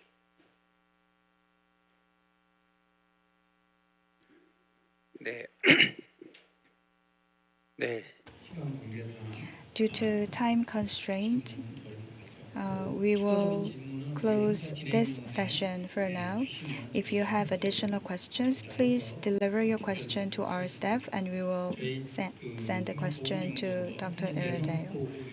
National Medical Center is also working on phage research to overcome the antimicrobial resistance. And in the market, the phage-related research is being done very actively. Thank you for sharing with us the Australia's experience in phage therapy. Please give him a big round of applause. This is all for the first session. Thank you. Thank you. It was just such an insightful session one. That brings us to the conclusion of session one. My special thanks goes to our wonderful two moderators and the six speakers. Please give a big hand to each other once again. 네, 수고해주신 두 분의 좌장님과 발표해주신 6분 정말 대단히 감사합니다. 네, 세션 2로 넘어가기 전에 잠시 쉬었다 가도록 하겠습니다. 10분 뒤에 뵙도록 하겠습니다. We're gonna take a 10-minute break and we will see you in 10 minutes.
네, 저희 잠시 후 두 번째 세션 시작하도록 하겠습니다. In a few minutes, we are going to begin the second session. Those who are outside, please do come in and take a seat. Session 2 very shortly, so please hurry yourself to come into the event hall and take your seats. We will begin as soon as everyone is coming in. 네, 모두 들어와서 장례가 정돈되는 대로 시작하도록 하겠습니다.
We are so delighted to have you back. Welcome once again. This is the second international forum for Lee Kun-hee infectious disease research.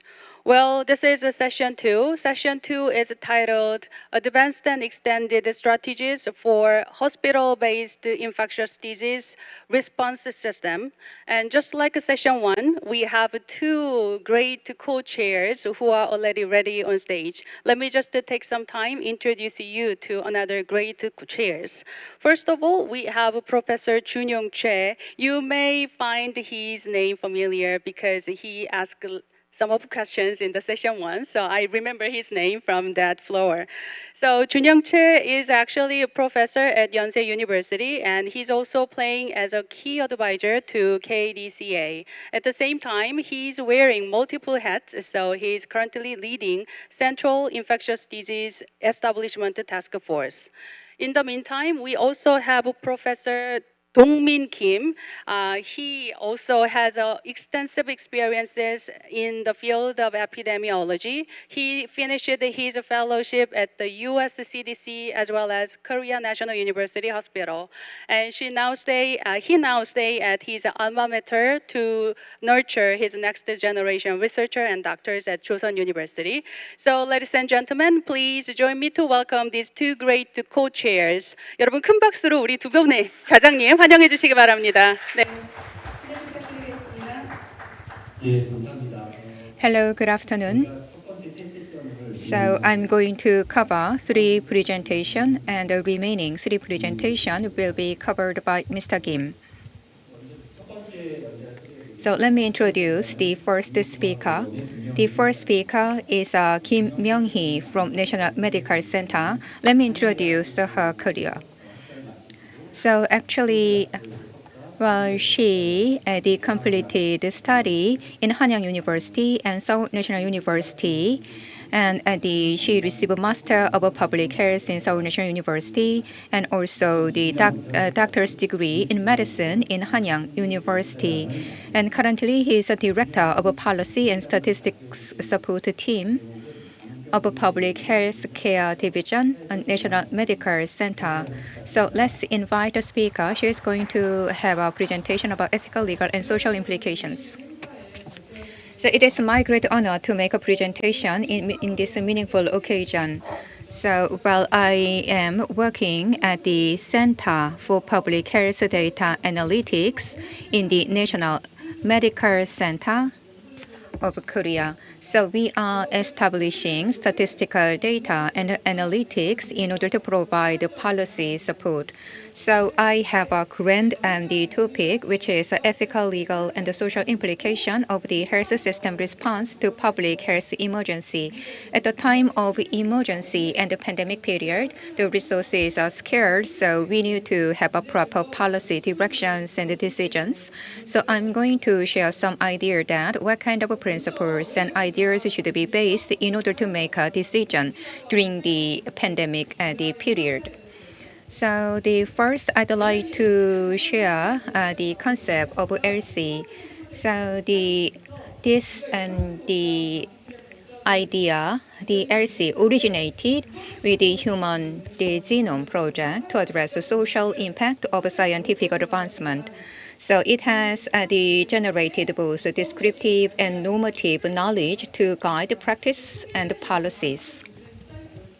So initially, that was studied based on the scientific advancement and its implication, but now that is utilized in order to analyze the impact of the health policies. So that is a very important policy framework. So the most important aspect of LC should be discussed in order to make the policy decisions. So the core premise of LC is that technical decisions are never value neutral, and questions such as who receive care and under what rules and with whose consent are fundamentally LC concerns. So, it is quite crucial to have the very detailed discussions about that. So, and when we have the infectious disease response, this becomes the important concept, as a decision often involves trade-offs between individual right and collective welfare. Therefore, legal authority and ethical justification and social acceptance must be aligned. So, as highlighted here, ethical principles can only become effective policy when they are supported by both legal authority and social acceptance. So let me now explain why LC is particularly important in pandemic medical responses. The allocation of medical resources is not merely a technical issue, but inherently ethical, legal, and a social act. So how we can justify our decision. So from the ethical perspective, the key question is in which allocation principles are justifiable, such as whether to adopt a utilitarian approaches that maximize the overall benefit or egalitarian approaches that emphasizes the equality. So from the legal perspective, important questions include whether such criteria violate anti-discrimination and the practices. So here you can see the clinical study and the ethical decisions. So it is important to support autonomy of a patient. But when it comes to the public and the health, we can have broad concepts. So as you can see, there are various the ideas we should consider. At a more fundamental level, moral philosophies such as utilitarianism and egalitarianism should be considered because that shape the policy directions. So it's quite crucial to have philosophical the decisions and the discussions. All of these elements operate within specific context of a pandemic characterized by uncertainties and time pressure.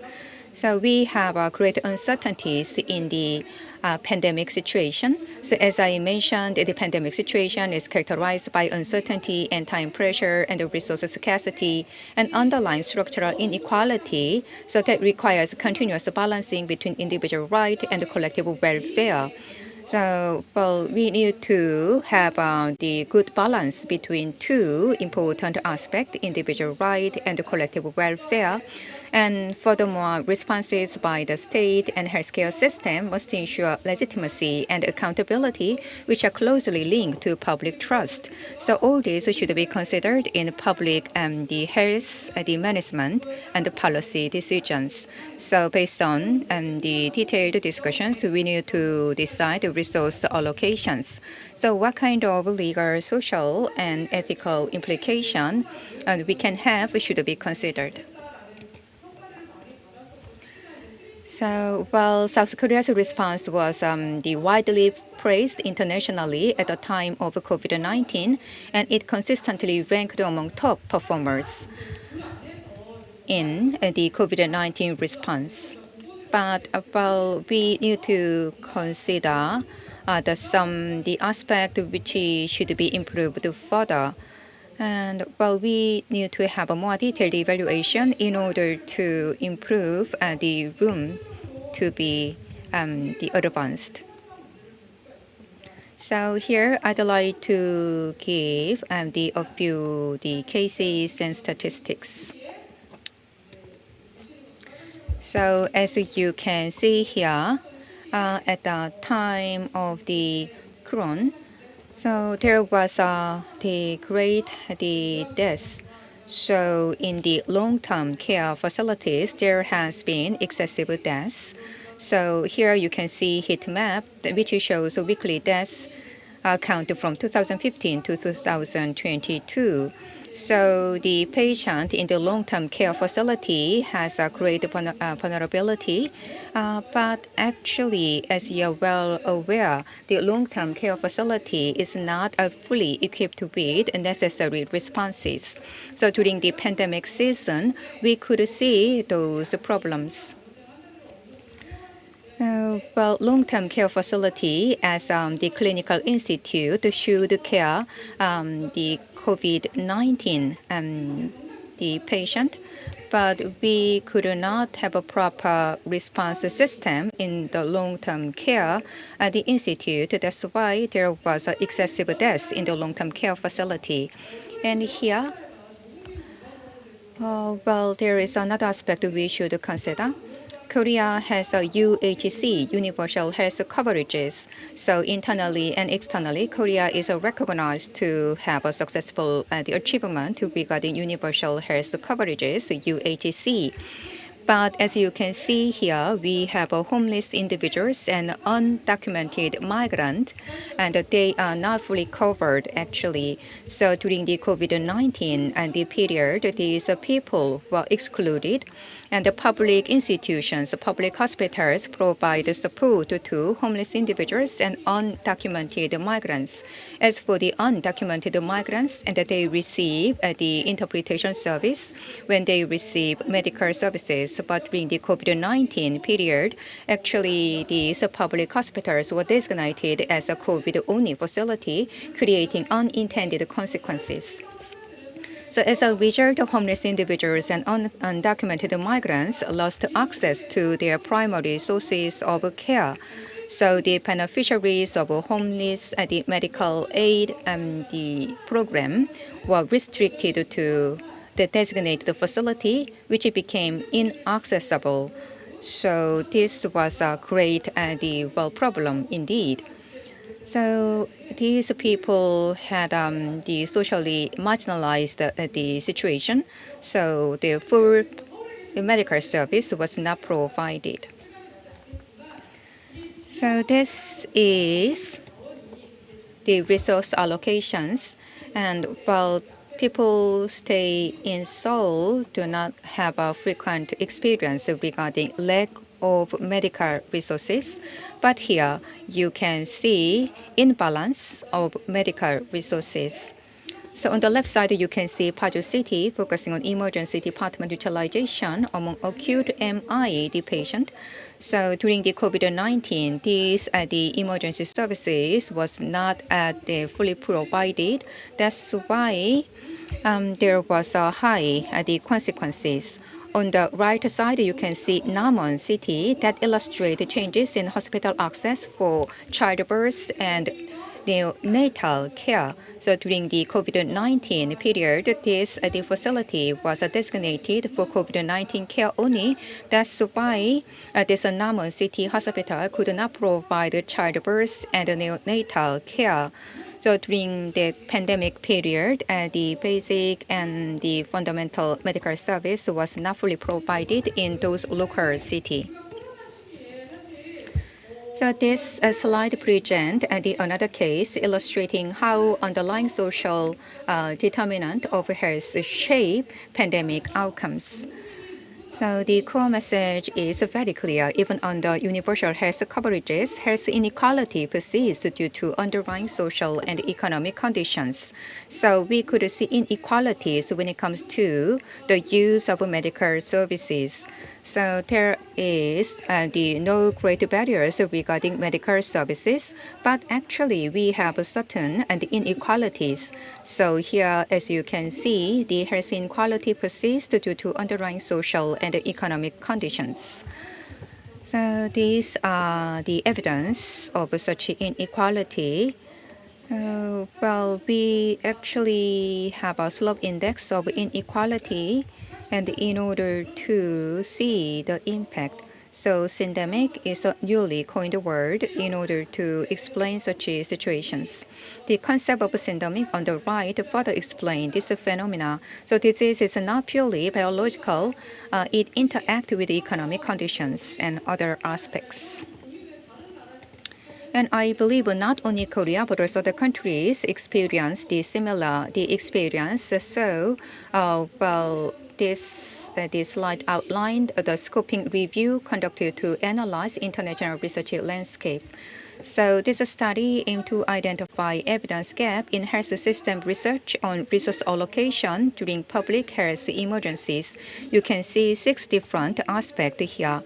So, well, first one is about what are the main theme in the COVID-19 resource allocation discussed at the health system level, and how are these discussions distributed across ethical, legal, and social dimensions. And also, you can see the other elements as well. So, well, when you see the 6 the aspect, and you can and well actually reflect your own practice as well. So this highlights how issue of discrimination and the right emerge within crisis standard of care during emergencies. So in several U.S. state ventilator allocation guidelines include criteria that potentially violate the disability right rule. So you can see the example here. And also, well, in the particular, the quality-based measures and the functional status criteria excluded persons with a disability. And the age-based category exclusion became major point of the discussions. And also discrimination and the against race was another critical importance. So this is about importance of governance and procedural justice in crisis situations. So the key message here is the fair process matter just as much as fair outcomes. And here you can see the data. This presents the empirical evidence that illustrate the issue of a procedure justice discussed earlier. So in the early stage of the COVID-19 pandemic, there was a survey. So this figure shows public preference regarding different allocation principles. The most strongly supported principle is saving the most lives. And also you can see the other the criteria. So the answer that the Korean and the citizens should receive the medical service first in comparison to the foreigners who reside in Korea. And actually, the healthcare professionals cannot accept such criteria, but that is the public sentiment. So anyhow, this survey provided some implications. So this is the contents about the critical evidence gap identified in the COVID-19 on the literatures. So the literature, the preliminary focused on individual level allocation ethics. But the further study is required regarding resource the generations and the stewardships. Well, you can see a few gaps. These gaps correspond to two core functions of the health system. First one is, as I mentioned, stewardship. There was a lack of governance framework for fair and legitimate crisis decision making. And the second is a resource generation. There was insufficient focus on how to prevent scarcity through system strengthening. So in the future, how we can move forward in order to have the meaningful the research. It is important to note that the efficiency gain were achieved at the expense of equality and accountability. So policies that appeared neutral on the surface, in fact, operated in ways that reproduce social exclusions.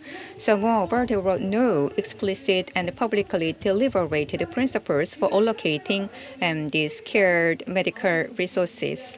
So we should prepare for next pandemic. So, well, we need to have a transparent system, and also we need to have a meaningful resource allocation scheme, and that should be done in advance. So, at the time of a pandemic, and based on such a framework, we can have resource allocations. So, the emergency and the resource allocation monitoring should be done during the pandemic period. So now we are in the recovery period. So based on the lesson learned from the past pandemic, we need to build systems which is viable in our society. So we need to have a well-established system so that we can have a better preparation for the next the pandemic. As I mentioned earlier, during the pandemic the period, we had great the problems.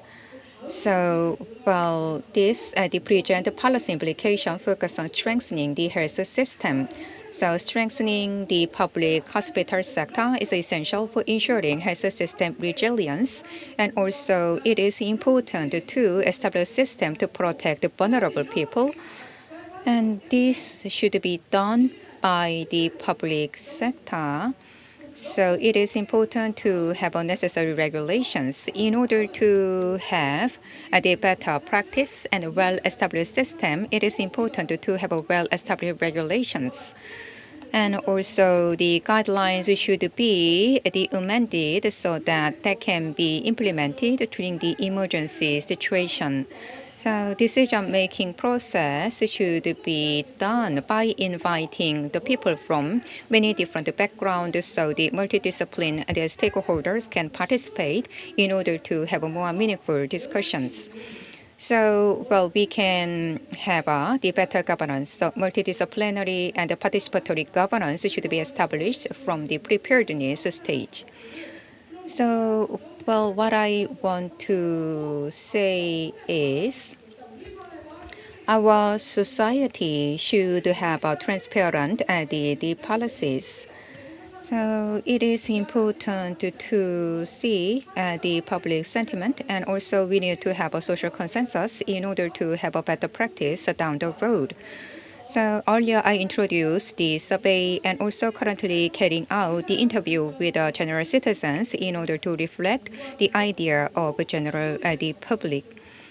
So our regulations and guidelines can be amended further so that we can have a better practice that will be done by the end of this year. So the final result can be shared next time. So here you can see the researchers.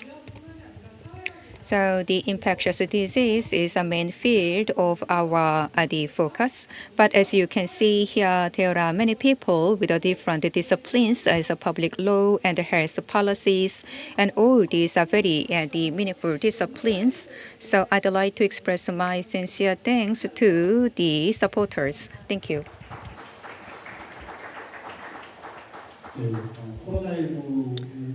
So through the COVID-19, and we could realize the inequality aspect of our society, and actually the many other studies actually give insight about this phenomena. So now we are going to open the floor to accommodate questions.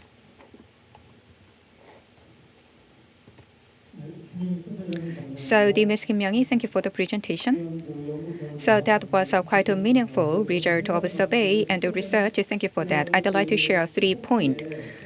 So in the initial stage of COVID-19, we had a great struggle. Actually, at our campus, there were many foreign students.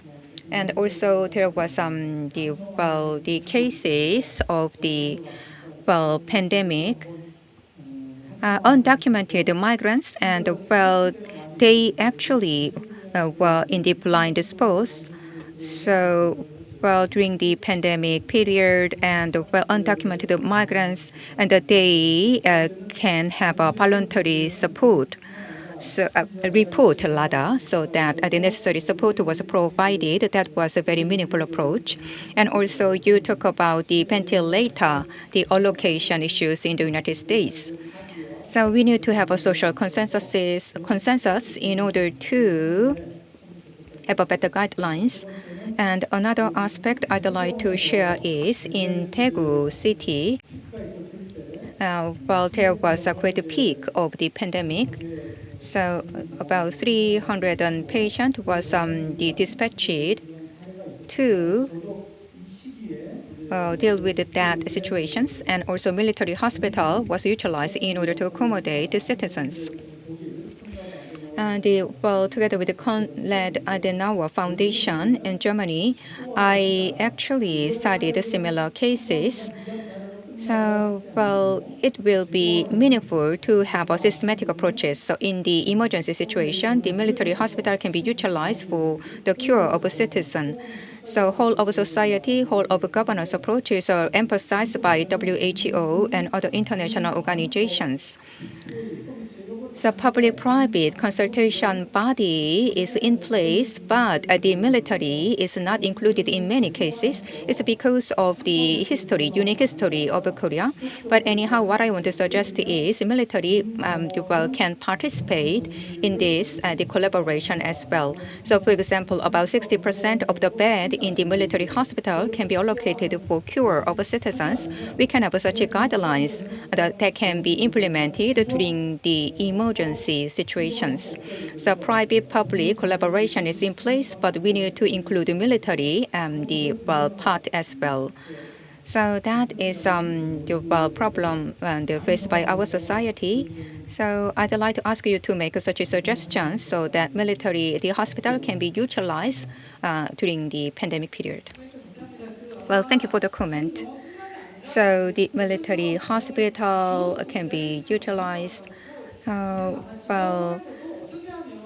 the Korea Disease Control and Prevention Agency having great discussions and research in order to have a full utilization of public resources. So I'd like to share the question. So inequality matter was mentioned. So that because of the governance issues. So the efficacy and effectiveness was emphasized. Because of that, inequality has been deteriorated. But depending on the decision we make, we can further deteriorate equality issues. So the social, the legal, and the ethical the experts can be invited, and also citizens can be participated.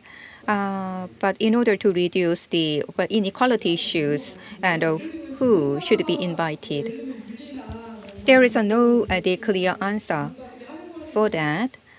So as for the health issues, we first invite the health professionals. So whoever is invited, it is important to have neutral positions in order to have a greater benefit to the society. But the professionals, they cannot make the correct decisions 100% in all the time. So there can be great the problems. So during the pandemic cases, time pressure is another problem. So during the time pressurized situation. It is impossible to invite all the stakeholders. So what I want to emphasize is during the recovery period, it is important to invite people from many different backgrounds. So we need to make the clear governances and clear citizen system. And during the pandemic period, the monitoring and the audit can be done. All the necessary systems should be established now. And during the pandemic period, we need to do the monitoring and audit. That's what I want to suggest. So time is limited, so let's wrap up this presentation. Thank you so much. And so please, if we can, to Ms. Kim. Yeah, let's move on to the presentation. Let me introduce next speaker. Next speaker is Dr. Ramona Rudolph. I will introduce her professional experience. She graduated Göteborg University, and she served as during COVID pandemic period. She served as coordinator of Science Communication Project of WHO from during 2021 to 2025. She has been lead of PHSM initiative of WHO, and since 2025, she is a technical lead of IMCM-net secretary WHO. Her presentation is title of her presentation is Global Coordination to Promote Equitable Access to Medical Countermeasures During Health Emergencies, the work of the IMCM-net. Dr. Rudolph, please.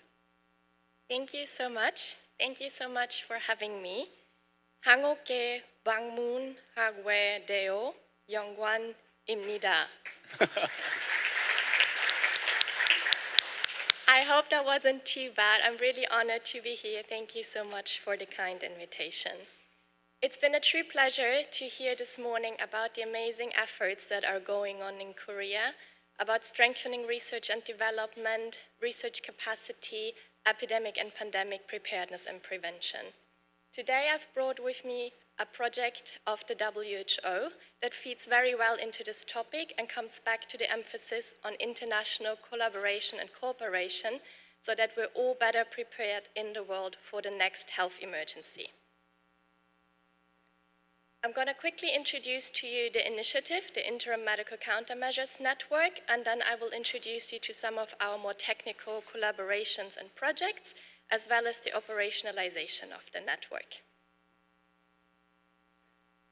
The Interim Medical Countermeasures Network is a coordination mechanism at the global level that is supposed to promote the timely and equitable access to medical countermeasures such as vaccines, diagnostics, therapeutics, PPE, and other relevant health products during health emergencies. It is based on the lessons that we've learned from the COVID-19 pandemic and the access and allocation mechanisms we had during the pandemic, and is supposed to bridge the gap until the pandemic agreement enters into force. This initiative is only possible thanks to the very generous support of the Republic of Korea. So I'd like to acknowledge the generous funding and the technical resources that have been provided by your country to us. We're looking into different groups of activities with the initiative. A lot is really around coordination and bringing partners together so that we can increase coordination, reduce and avoid redundancy and overlap, and jointly develop products and build trust. And just like many of the projects we've been hearing about this morning, we're also taking an end-to-end approach, starting and looking at MCMs all the way from research and development, through scalable manufacturing, sustainable financing, until the integrated delivery. So as I've said, this interim coordination mechanism is bridging the gap and the time until the WHO pandemic agreement enters into force. As you might be aware, currently there is still the negotiation about the PAPS annex ongoing in Geneva, and it might take another few years for the pandemic agreement to be fully ratified by countries. But in the meantime, it's important that we're prepared for the next big health emergency And this is how the network operates a little bit like an insurance to keep the world safe in this interim period. So what we do is that we convene global and regional partners so that they can work together, exchange, and operationalize based on the lessons learned we have from previous health emergencies. As you can see on the slides, we're working with multi-sectoral partners, with international and UN agencies like UNICEF, UNIDAID, the World Bank, UNHCR, with international health and development organizations like CEPI, Gavi, with CSOs and NGOs, with regional bodies and entities, but also with the industry and private sector, because we believe it's very important that all kinds of stakeholders sit around the table, their opinions and voices are being heard, and we can make decisions together. We're also having more technically focused work that is then operationalized through our work streams and the practical projects that we're having.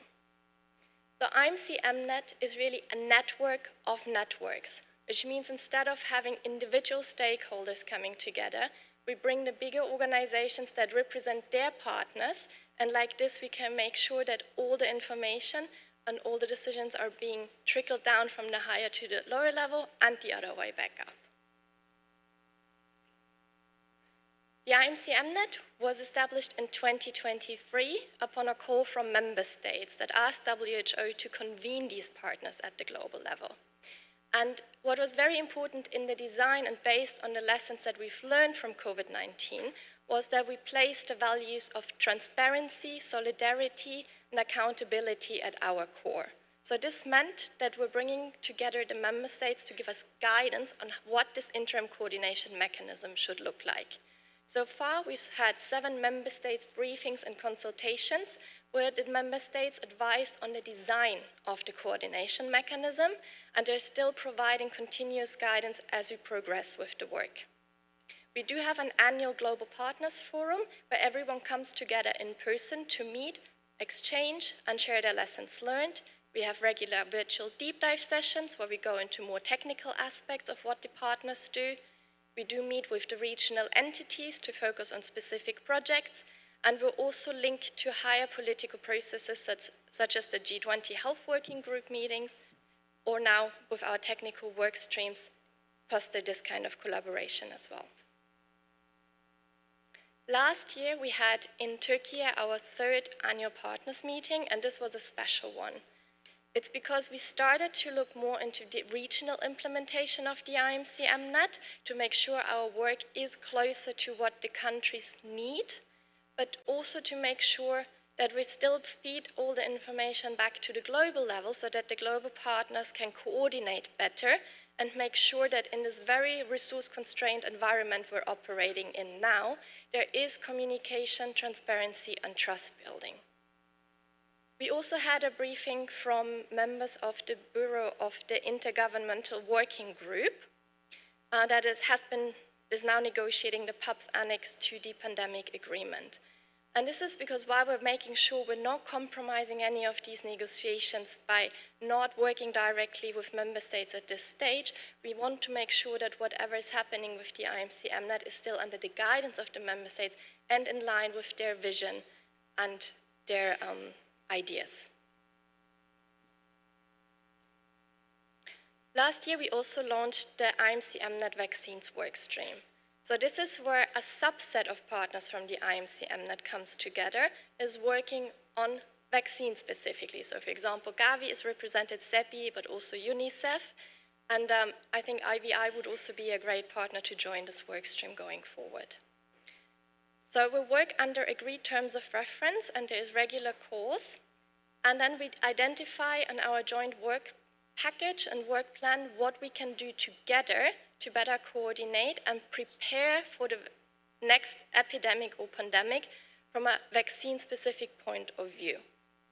So our first project that we've launched is an operational review of the Mpox access and allocation mechanism to understand how partners came together to organize for the access and allocation of the Mpox vaccines to the African continent, look at the lessons learned, and then develop new access and allocation frameworks for other diseases and based on those insights from the review.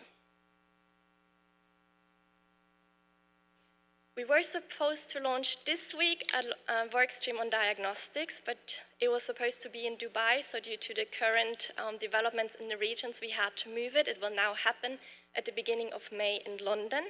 And this is where partners working on diagnostics come together. So those include, for example, FIND, the International Pandemic Preparedness Secretariat, again, UNICEF, and others.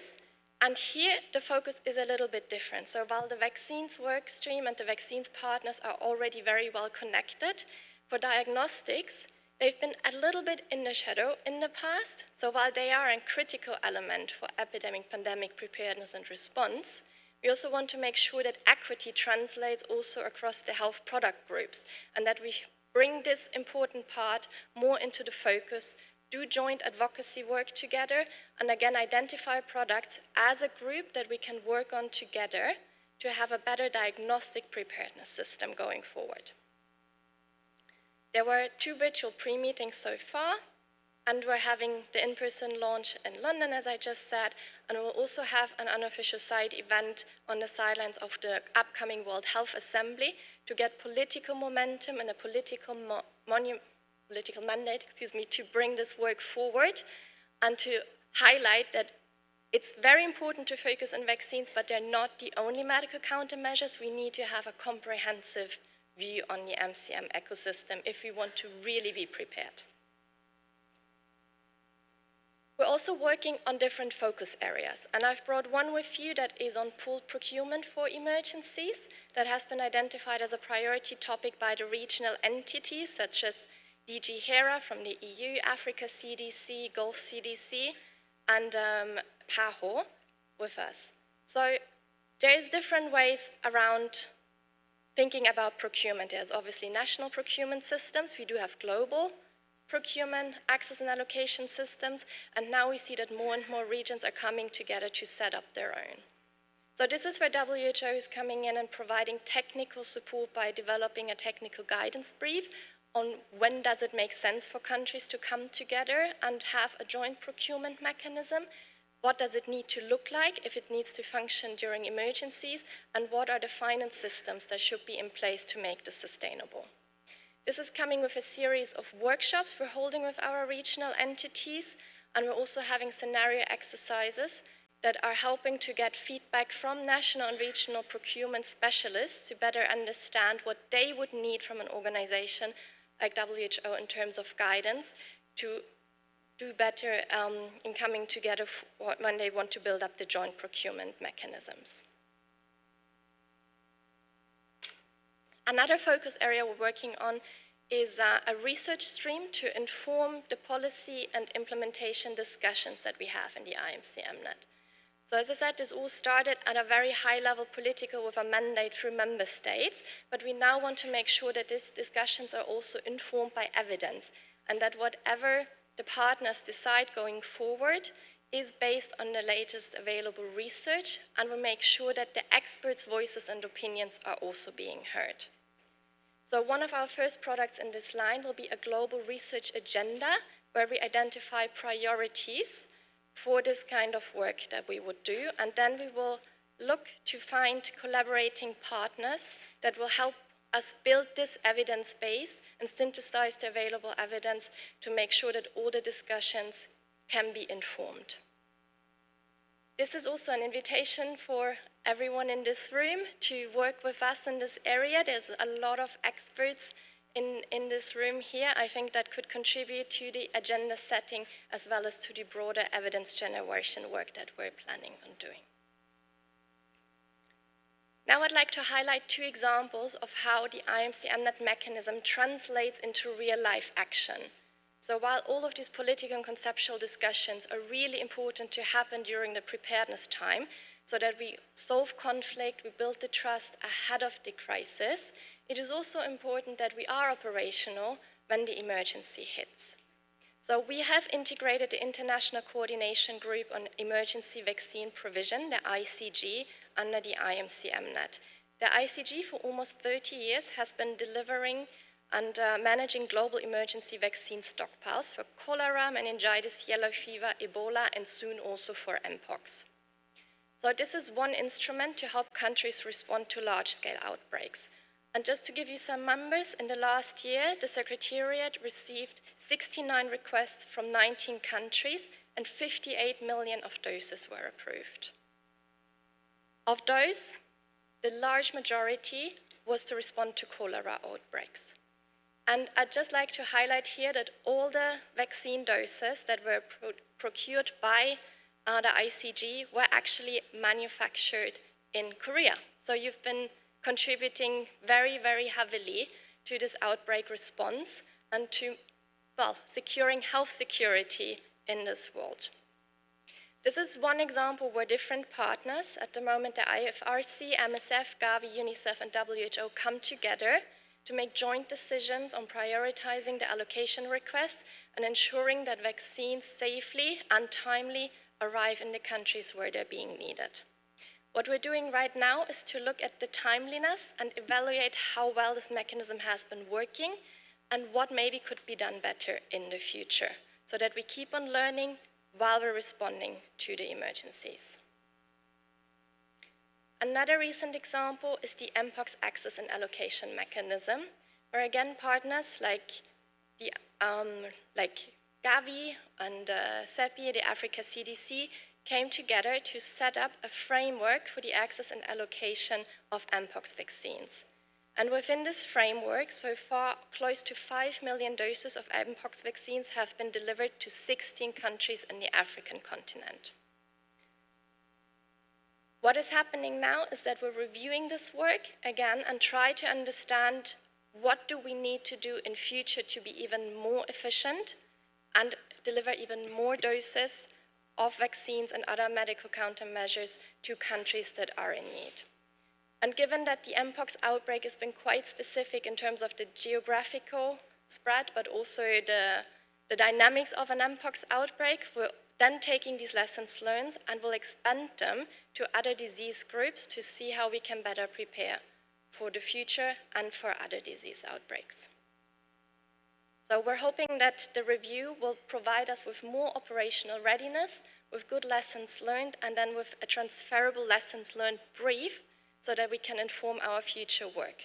While this is happening now with focus on vaccines due to the nature of the Mpox health emergency, we'll then also put this into our other work streams for diagnostics and therapeutics to see how, as an MCM ecosystem as a whole, we can prepare these access and allocation frameworks going forward.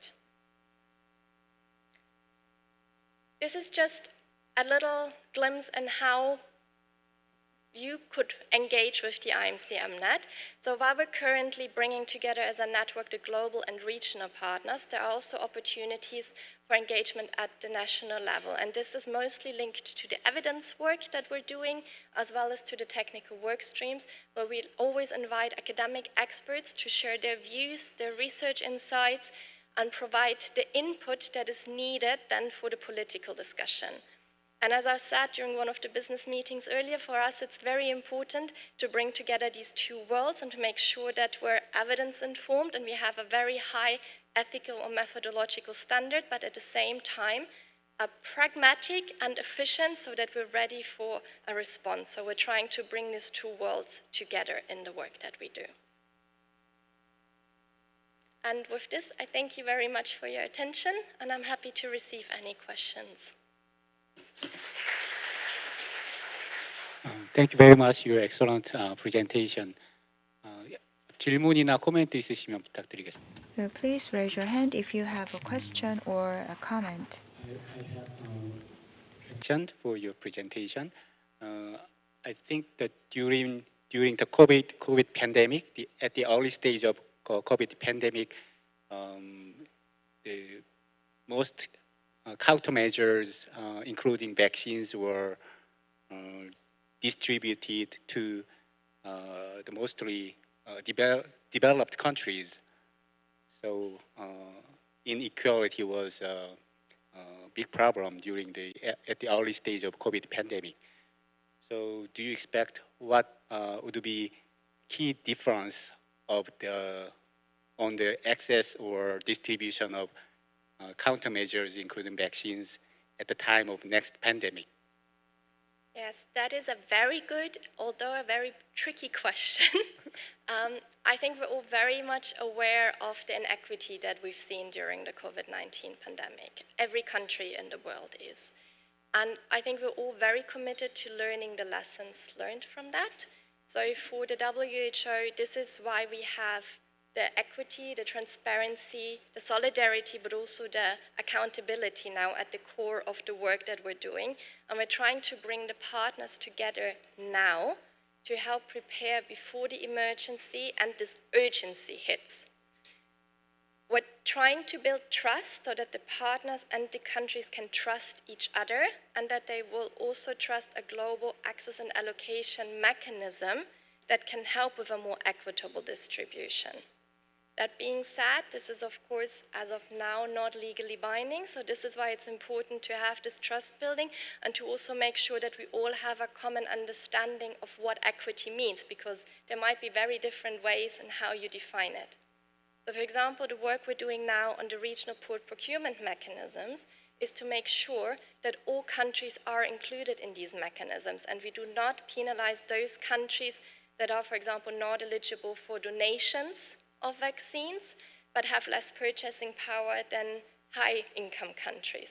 So this is why we're trying to work with a wide range of stakeholders that represent all different kinds of countries, all income groups across all the geographies, so that we can make sure everyone's voice is being heard and being considered going forward. And I really hope that with this approach, being very open, being very inclusive, and taking the concerns of each and every country seriously, we will do better during the next time.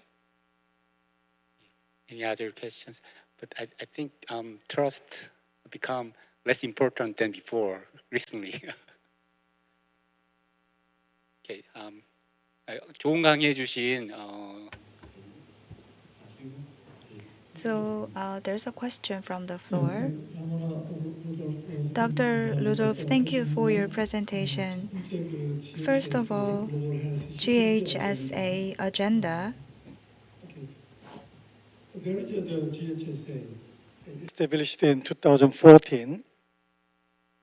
So you are looking for, it seems like the partners and the collaborators. So do you think that the GHSA is good partner and for your work? We have, as I know, in KDCA, there are the GISCO, which stands for Global Health Security Coordination Group or Center, something like that. So it's been 12 years, but I think the WHO is 75 years old, but the GHSA, I think, should be activated as an accelerator for the implementing for WHO, IHR, the capacity building.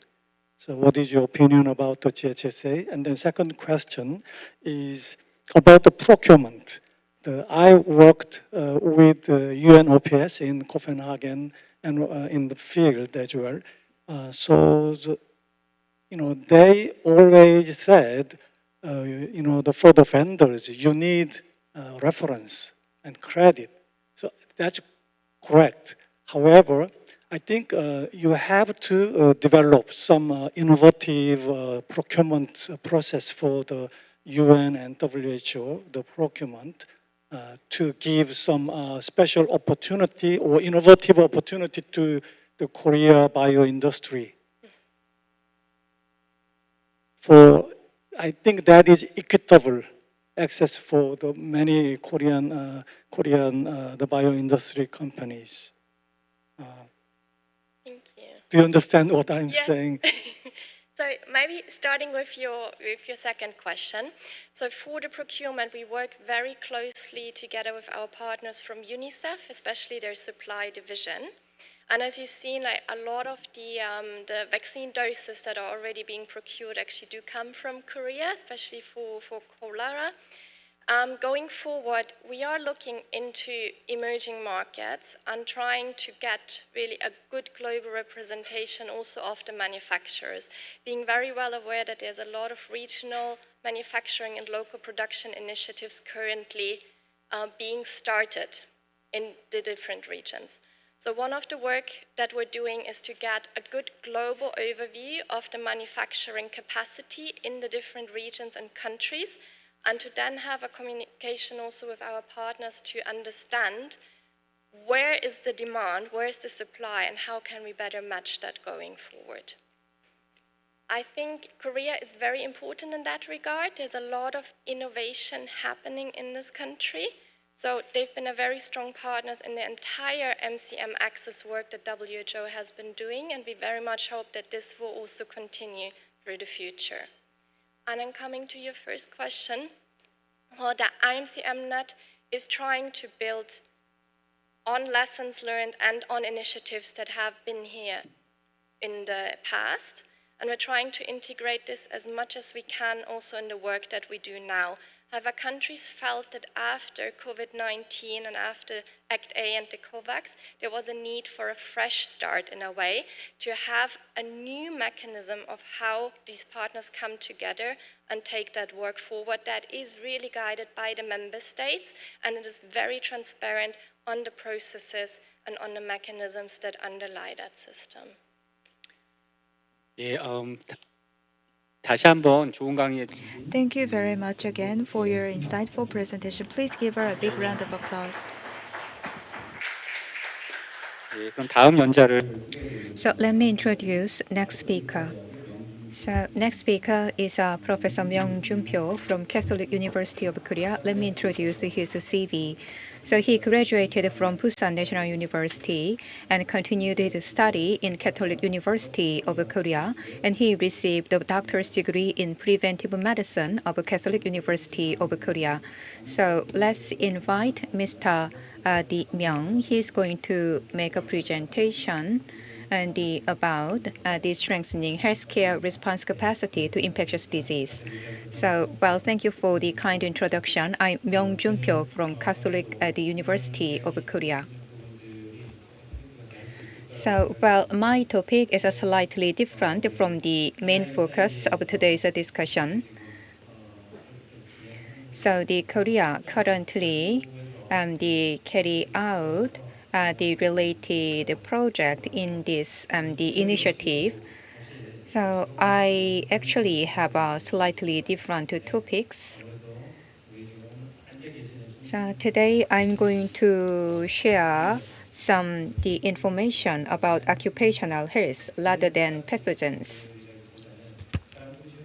So the human-centered approaches will be discussed in my presentation. So when actually we have discussions about the infectious disease control, and sometimes we do not have a full attention about the infectious waste management. So the surveillance has been improved in order to have a better management of infectious waste management. So my presentation will be focused on the human and the workers. And also I'm going to have some discussions about the better management of waste that comes from health at the institutions. So here you can see the purpose of my presentation. So we are going to have the clear discussions and definitions about healthcare professionals and how we can strengthen medical response capacity in order to protect them. That will be main purpose of my presentation. So last year, I also participated in the presentation. As a speaker, I made a presentation. So earlier, I shared this chain process. The weakest link in this chain becomes the point where outbreak occurs. And this image is generated by ChatGPT. AI is doing great job these days. Anyhow, and what I want to say is weakest link can be the starting point of infectious disease. So when it comes to the health at the institutions, there are many hazardous the elements. So we should have a great the management in order to reduce the vulnerabilities.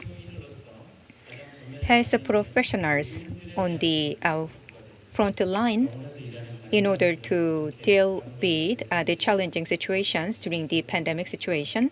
But our focus too much on the health, the care workers. So we need to broaden our perspective in order to have a better management of pandemic situations. So here I'd like to share the three different cases. So first one is H1N1 case. Back then, there was no proper PPE. So when we have a vaccination and the program, the PPE was lacking. So there was a shortage of PPE and a lack of standardized infection control training. And also there was an inconsistent reporting system, and that indicate insufficient preparedness. So based on the lesson we learned from the 2009 H1N1, we had a more systematic reform. So in the 2015 and the MERS outbreak, and we had a turning point. So the systematic reform was made in Korea. So measures such as a strengthened surveillance system was introduced, and we expanded the scope of health workers. So previously, we only focused on the physicians and nurses and those on the front line of care, but we actually expanded the scope of our the understanding. So the caregivers and guardians and the access was controlled, and the later. So we initially thought the MERS could be fully controlled, but the hospital was become the main and the epicenter of the spread of those the problems. That's why the restaurants and the other the neighborhood facilities were strictly controlled in order to have a better management of outbreak later. So this is a literature review. So, we often think of the healthcare workers preliminarily as the physicians and the nurses, but in reality, health system is composed of a much broader range of professionals. So, well, we have the diagnostic and clinical support staff, and also we have laboratory and imaging professionals, and administrative and operational personnel. So we need to have the broader consideration when we think about the healthcare workers. So when I had an interview, so the administrative and operational personnel had great challenges indeed, and also there were a high number of suppliers who have access to the health the care institutions. So we need to have a better the control and a better management of them. So the many people were not directly hired by health institution, but they exposed to the vulnerability at the time of a pandemic. So what I want to say is it is important to have a better the management. So, what I want to emphasize is a group responsible for environment and facility management. And the waste management team and the maintenance personnel should be also the considerations. So here you can see the high-risk occupational groups and our main focus on the first the category, but as I mentioned earlier, we need to expand our the understanding. So here I'd like to give some information about the waste management. So while I carry out this research, And I actually studied the guideline developed by Ministry of Health and Welfare and the Ministry of the Employment and Labor. But in the process of research, I found that no clear guideline was provided by two different ministries. So when I follow all the movement of infectious waste and the management chain, I could have a deeper understanding about the management. So here there are three different ministries. First one is the Ministry of Health and Welfare. So, well, the Ministry of Health and Welfare is responsible for source management, including infection prevention and patient isolation.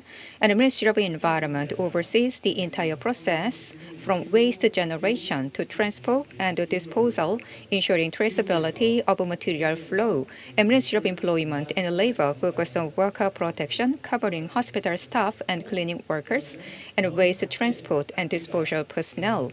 So actually, the Ministry of Environment changed its name to include energy, but anyhow, there are three different ministries which governs these the practices. So during the pandemic period, it is crucial to have a concerted effort. So is it possible to have a prompt the coordinations? So for certain the aspect, three ministries had the close collaborations, but there was some governance issues as well. So well, has the right of frontline workers can fall into blind spot. So when I follow the waste the management chain, I could see the possible the areas to be improved. So here I'd like to share one the case. So my organization is working with the WHO regarding improvement of occupational health. So I could have a close the communication with the personnel in the related organization. So I could make suggestions regarding management of waste. So, I had a frequent meeting with the Ministry of Environment regarding better management of infectious waste and the handling. So, at the early stage of a pandemic in January 2020, strict special management guidelines were applied to COVID-19 medical waste. So, at the bottom, you can see more detailed the informations. So, the regulation was revised under Waste Management Act, shifting away from the overly stringent special measures toward more standardized management.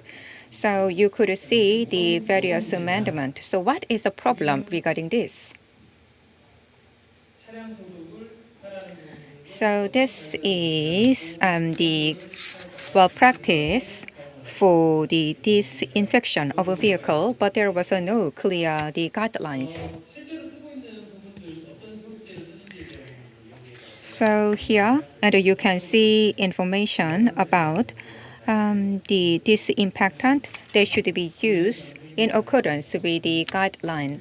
So if we look at the major disinfectant used in infection control and their recommended the concentration, there are well-established scientific standard. But the problem is, the real issue is that inconsistency between regulation creates more confusion in practice than scientific standard themselves.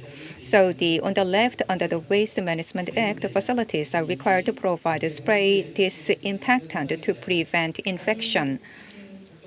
But in contrast, guidelines from the KDCA and Ministry of Environment prohibit spray disinfection. So actually, we had the painful experience because of humidifier disinfectant. We had lung injury the issues. So the people who are on the front line can face the same problems when they use the spray type disinfectant.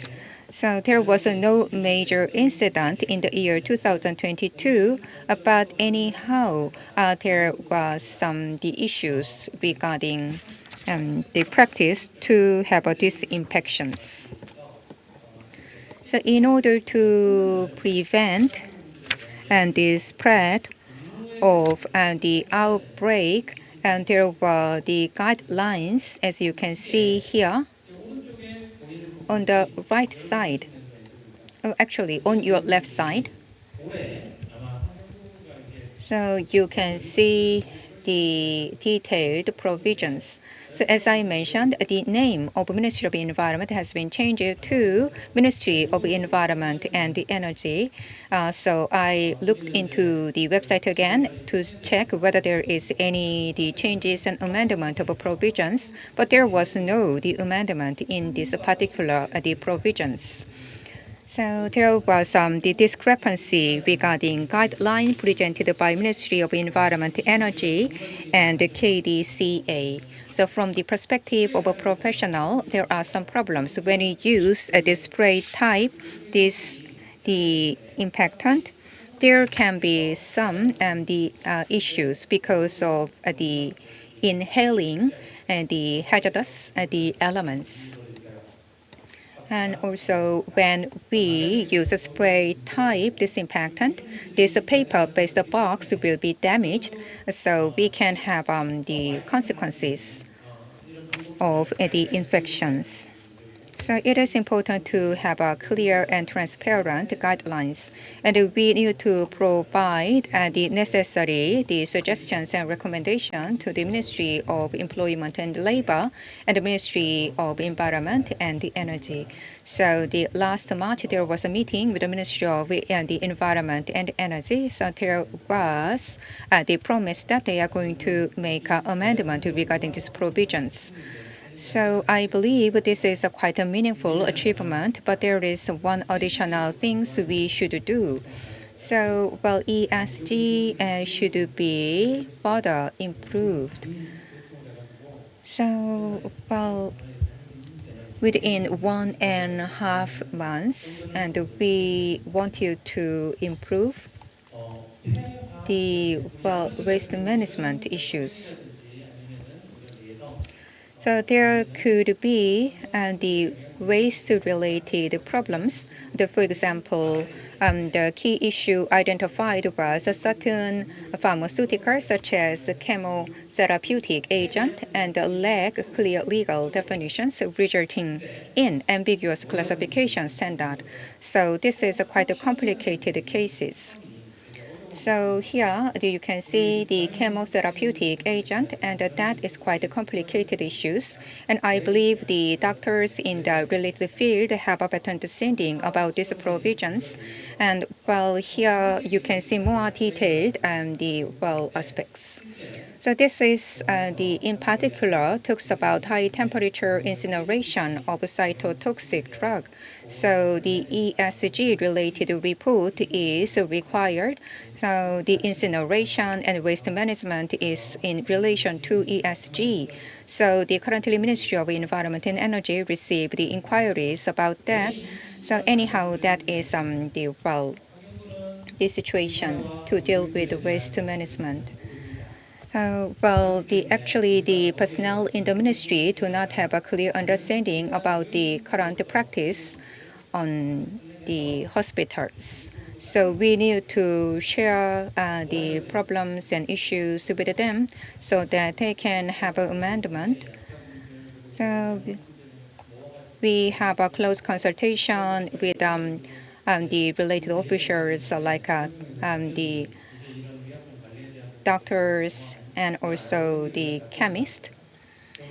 And when we make a recommendation to Ministry of Environment, and they said that they do not have any consideration about those the chemicals, which are used heavily in the actual site. So, well, in March, we had another meeting in order to provide suggestions to Ministry of Environment and Energy. So KDCA and other related society make recommendations. So, well, we need to provide the suggestions to the Ministry of Employment and Labor as well. So within a hospital, there is the guideline for the waste management, but there are third-party the suppliers which is in control of waste management. They are not directly hired by the hospitals. So Ministry of Employment and Labor should provide a clear guideline in order to protect workers who are employed by the third party but work in the hospital. So here you can see the additional the information. So reference review and umbrella review was done by my colleagues. So you can see the result here. So you can see the comparison before and after of the amendment of related regulations. So, and this one is about the correlation between PPE usages and burnout and depressions. At the time of the COVID-19, and the healthcare professionals, they had a great the burden of wearing PPE, and that led to burnout and depressions during the MERS. Actually, there was another cases. So during the MERS the outbreak, the children of the doctors and they were isolated and experienced the bullying. Also during the pandemic period, it is important to have a better management of the healthcare professionals in order to prevent burnout and depressions. And also this one is about the control equipment and the manual related informations. And there is another thing I'd like to share in this presentation. So PPE and the depressions and burnout that was mentioned earlier. And this one is about the environmental the improvement in the healthcare facilities. So this one is regarding ventilation. So we examined the current standard of 6 to 12 air change per hour ACH. So we found that the clearance and the efficiency is more important than simply the number of air exchanges. So it is important to have a continuous negative pressure in order to have the safe exchange. So, this one is about the ventilation issues. This ventilation, the guidelines should be defined in more clear manner. So based on the on-site simulation, we can provide better information. Maybe next year I could provide more detailed outcomes based on our study. And this is also about the PPE fit testing. So regarding PPE, fit testing is essential for workers in ICU, ER, and isolation units. So in particular, multiple size and design of a PPE should be provided to ensure proper fit. So for example, the PPE fit should be different for the Asian and the workers and also the Western workers because the size they can be different and also the shape can be different as well. So face mask should be provided in multiple size. I actually made suggestions about the fit test. So fit testing is essential for workers in ICU and ER, and as for the face mask, it is important to provide multiple size products. So, it is important to have a recognition first, and after that, we should make a continuous effort in order to improve such a PPE. So, fit testing, the simulation can be implemented further. And in the future, we are going to have a fit testing in 3 hospitals. There are many participants here, so there is one request I'd like to make. So, in the infection control at the department, is making leading role, and I believe you have the willingness to support them. So, even though you are aware of the problem regarding the PPE, the fitting, and in actual cases, and we do not have any the additional measures in place. So it is important to have the high-level engagement. So the head of a hospital should actively participate so that we can have the better fit testing and have improvement. Thank you. Well, thank you for the presentation. If you have any questions, we'd like to accommodate your questions now. So I believe, there is no question and there is a delay, so we'd like to wrap up this presentation. Thank you.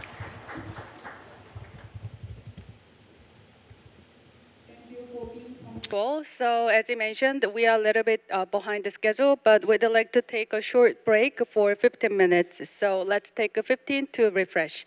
네, 잠시 15분 쉬었다 가겠습니다. 마지막 세 분의 발표가 남아 있죠. 15분 쉬었다가 이어가도록 하겠습니다.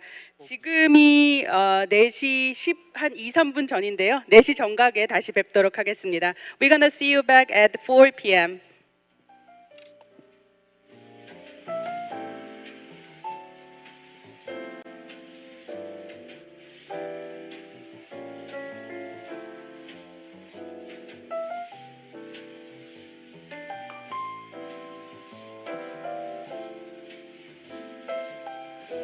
네, 잠시 쉬시면서요. 뒤쪽에 계신 분들 앞쪽에 자리가 좀 많이 생겼습니다. 앞쪽으로 와서 경청 잘 집중해서 들으실 수 있을 것 같습니다. 자리 필요하신 분들 앞쪽으로 이동하셔서 착석해 주시면 좋겠습니다. If you are sitting in the back, then please come to the front. We have some available seat in the front seats, so please take front seats.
네, 약속한 시간 1분 남았습니다. 이제 행사 마지막 부분이죠. 시작하도록 하겠습니다.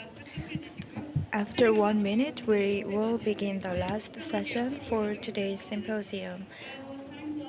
So we'd like to begin the very final leg of today's session. Well, this session has been moderated by our two co-chair, and they are already on stage to ready. So I'd like to give the floor to our co-chair, Professor 준용 Choi and Dongmin Kim. 여러분 다시 한번 뜨거운 박수로 격려해 주시기 바랍니다. The floor is yours, moderators. Recently, mpox has spread across the world. It has remained a very important global health issue. In this session, we will learn about the key characteristics of mpox and our long-term response strategies. I will introduce to you the speaker, Dr. Bomsik Jin from National Medical Center. He was graduated from Yonsei University School of Medicine. He received PhD in medicine at the same university. After serving as a professor at Severance University Hospital, he is now at the Division of Infectious Disease at National Medical Center. He has long years of clinical experience. Recently, he has analyzed the immunological analysis and responses of mpox patients. Today, he will share with us characterization of circulating mpox virus in Korea. Please welcome him with a big hand. Thank you very much for your kind introduction.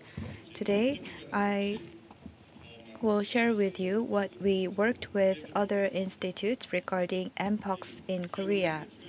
You might remember mpox is orthomix virus. At first,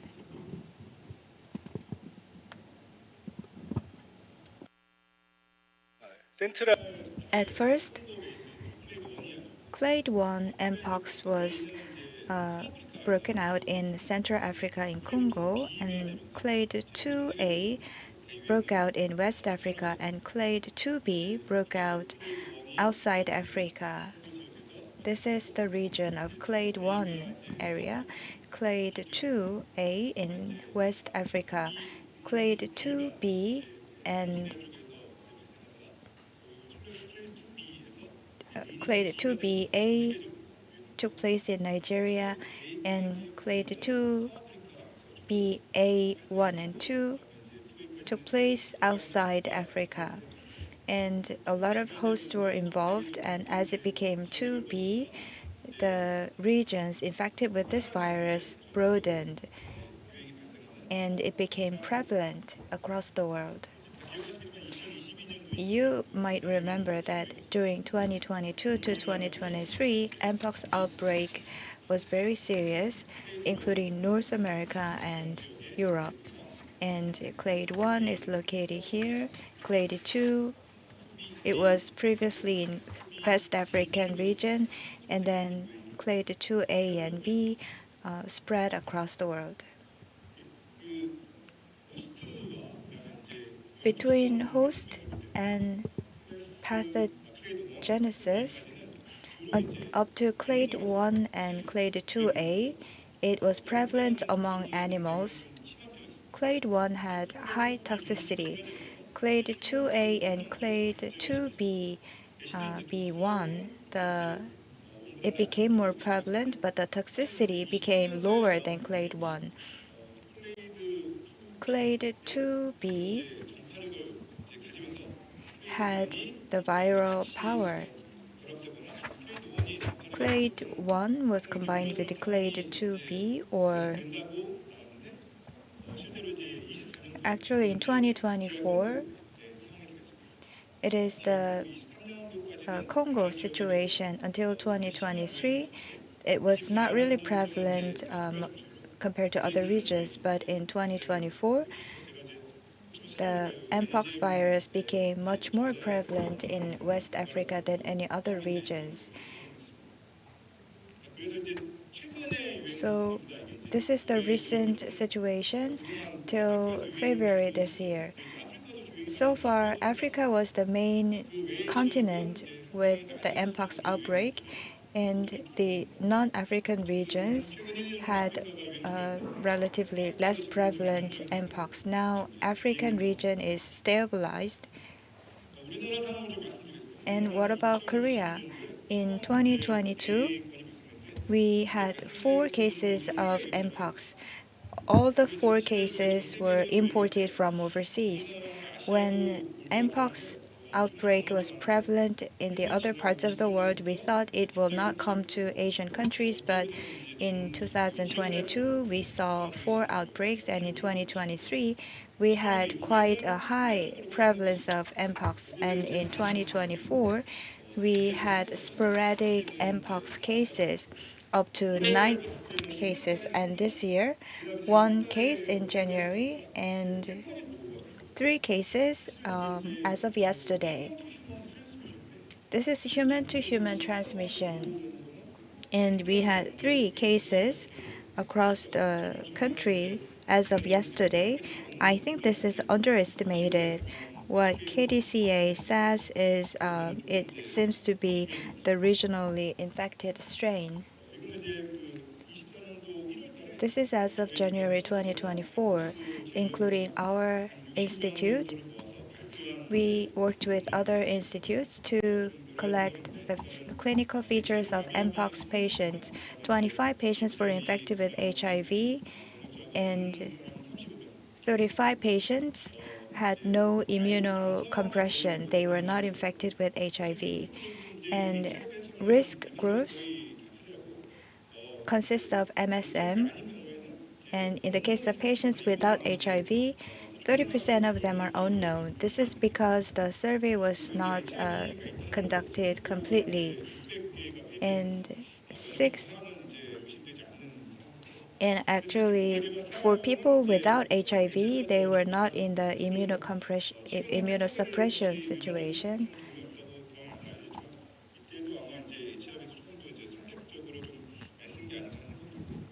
And the treatment period was from around for 10 days. About 2/3 of the mpox cases were reported in Korea. There were severe cases. They had severe urethritis, and they had a severe vaginal pain, which was not really severe manifestation of mpox.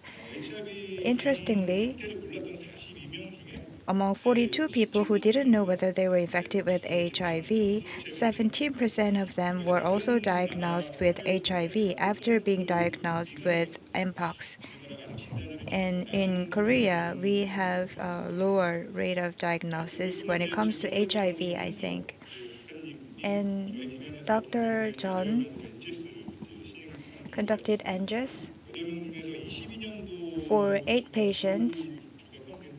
It includes 2 isolates. It includes lineage A 2.1 and lineage B 1.1. These are the strains that were prevalent overseas, and we had also B 1.3 lineage detected among 6 isolates in Korea. And based on the clustering, we can see that the genetic features were specific to the Far East region. And we conducted NGS for 23 patients, and they had lineage 3 and lineage C1. After NGS analysis, we have to do the analysis more, but among the isolates for 2024, OPG 031 showed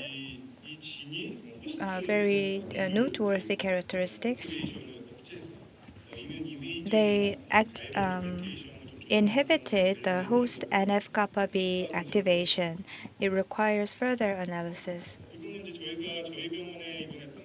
And this slide shows the clinical presentation of 18 patients who were hospitalized in our hospital, except one. All the patients were male. Average age 32.5. They were young, except for two people with imported case from overseas. All the others were infected with the virus in Korea.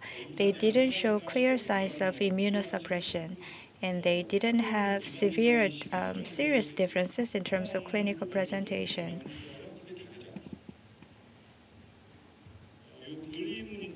And this slide shows NR region, skin region, and oropharynx region. The darker one shows PCR positive, and the black dot refers to the MPXV isolation.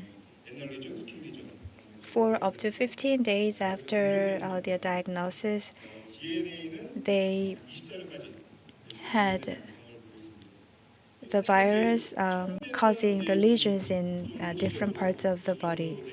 At first, we conservatively quarantined them, and after that, we lifted the quarantine. But at the time of discharge from the hospital, many of them showed virus being shedded from their body.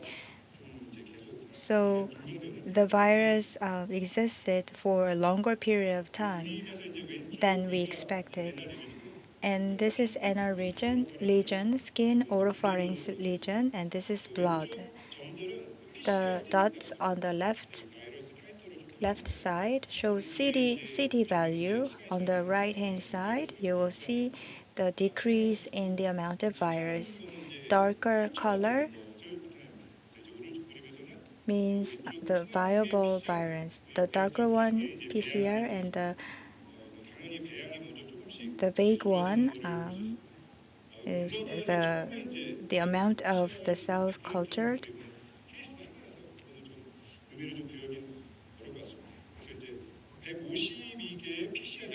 We had 152 cases of PCR positive. For NR skin lesion, 1/3 of them were positive, and for oropharynx, but 1/3 of them were positive. And in terms of the cutoff CT value for viable MPXV isolation, the isolation was done for the sample types, for various sample types. And this shows mpox patients' antibody responses. Among those who received vaccination, we have higher proportion of women because that includes female medical or healthcare professionals. So among those who received vaccinations, the immune system was strengthened, and people who previously received the smallpox vaccination showed higher immune responses, and the red dots refer to the vaccinated groups without previous smallpox vaccination. The green color refers to those who were vaccinated, those who received vaccination with previous smallpox vaccination experience. So those who previously received smallpox vaccinations showed more active response after the mpox vaccination. This is the data we have not yet disclosed. It shows it is a more expanded research with larger number of people.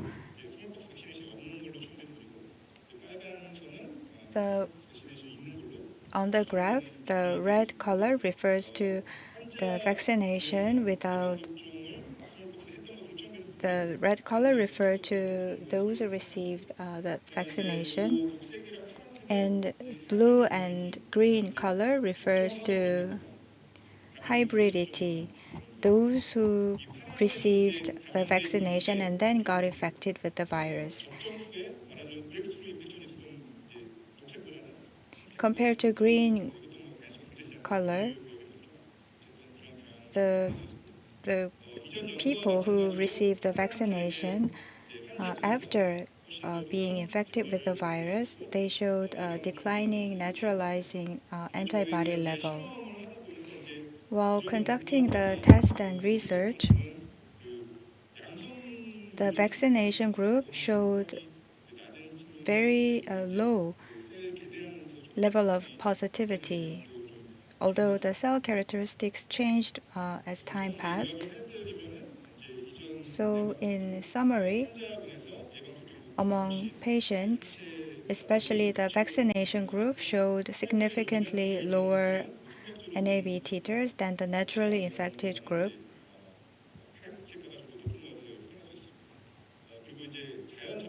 And among naturally infected group, they showed a decreasing trend in NAB titers over time.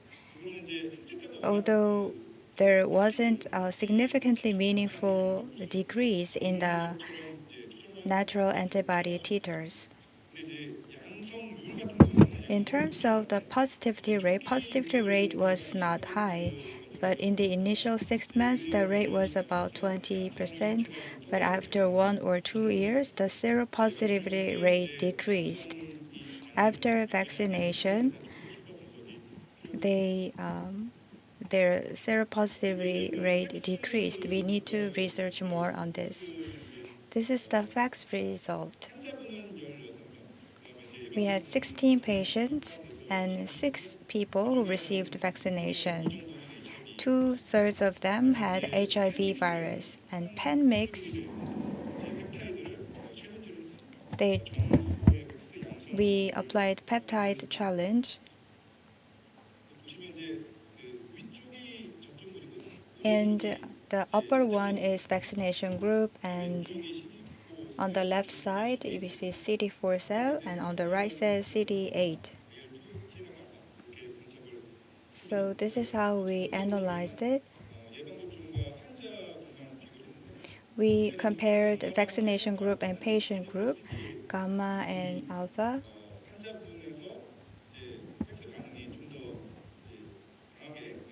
These patients showed stronger PEX response, and for interlocal Q2, vaccination group showed higher signal. We reviewed this, and integral gamma and TNF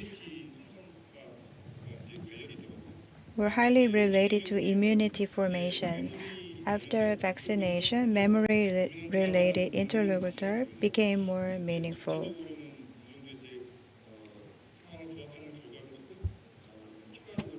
And we will additionally analyze this situation.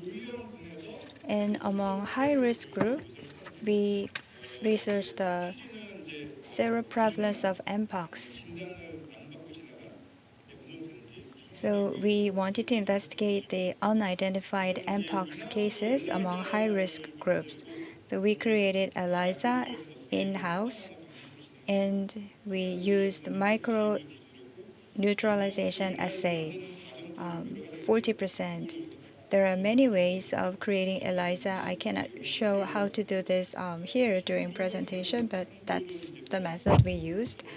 We had 2 groups. One was prospective cohort group, people with HIV, MSM, and people who are on the or who have experienced PEP against HIV. And the other group is retrospective cohort group.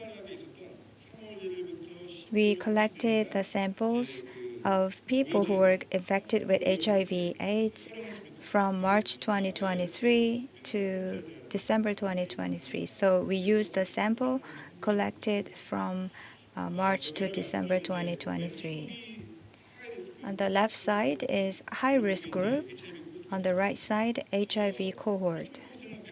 For prospective cohort, 100% of them were male. Median age 37. Those who were born between 1978 took up 1/4 of them. And the and it didn't include people with compromise.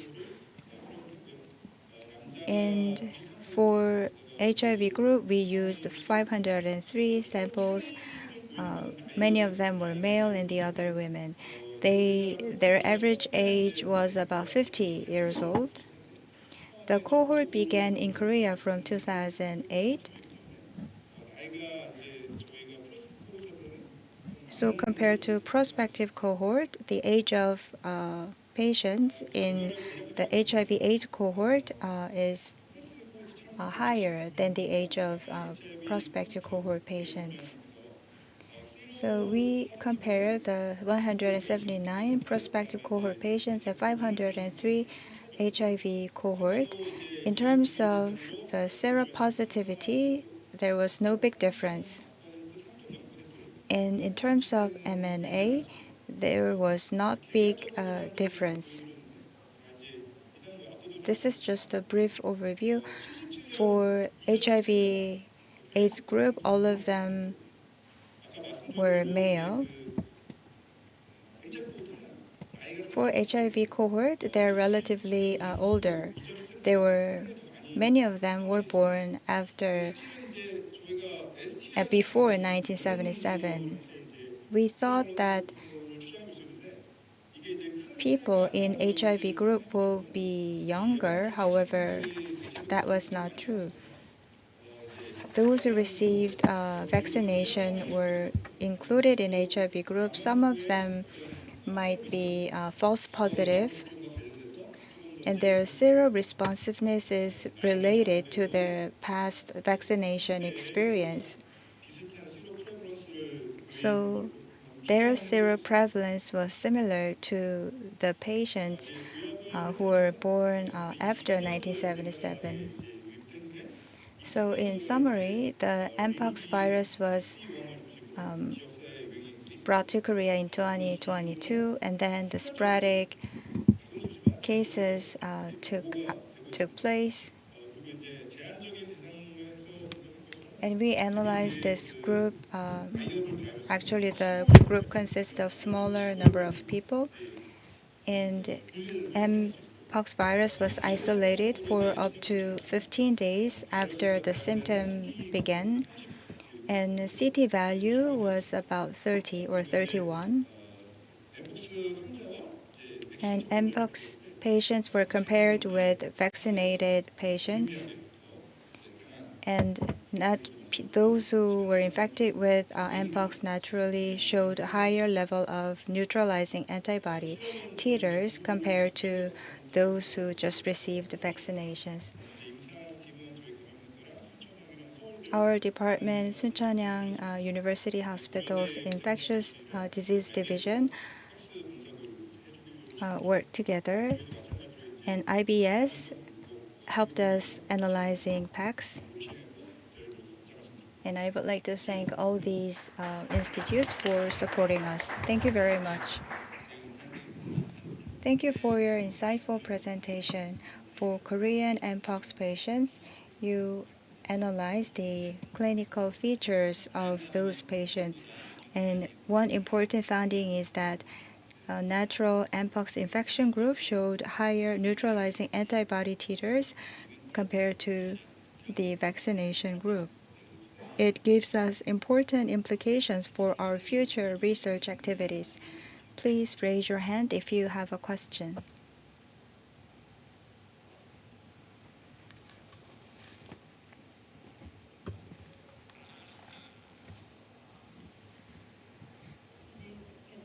Thank you for your presentation. I have one question. You analyzed various immune responses. Did you use an assay method that is specific to mpox? Or did you use an assay that makes the difference between mpox-specific immune response and cross-immunity?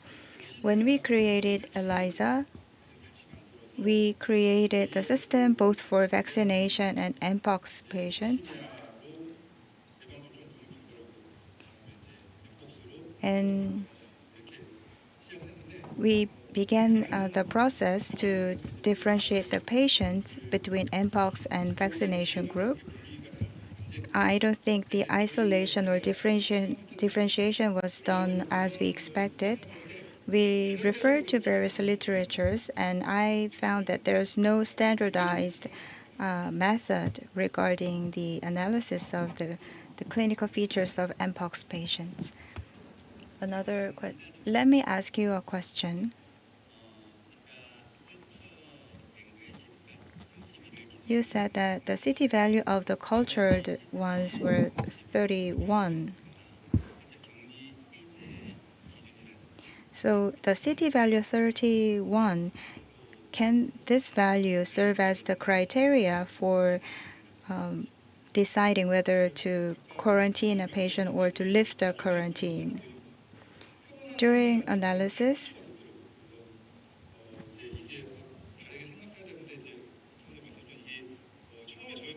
at first,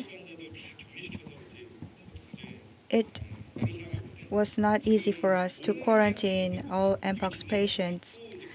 Some of them were infected with the virus without knowing. We saw the CT value of culture,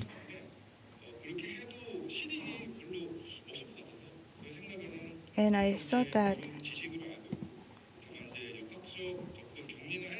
in terms of epidemiological approach, I don't think it is proper to use that CT value 31 as a strict criteria for lifting the quarantine of Mpox patients. Due to time constraint, we will take one more question.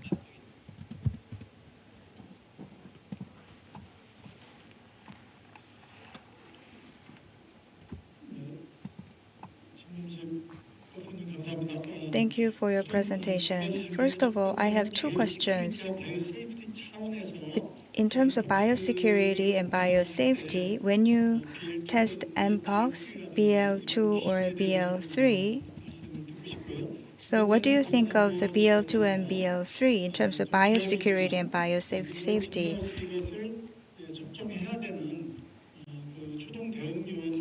And there are first aid responders in this kind of Mpox crisis.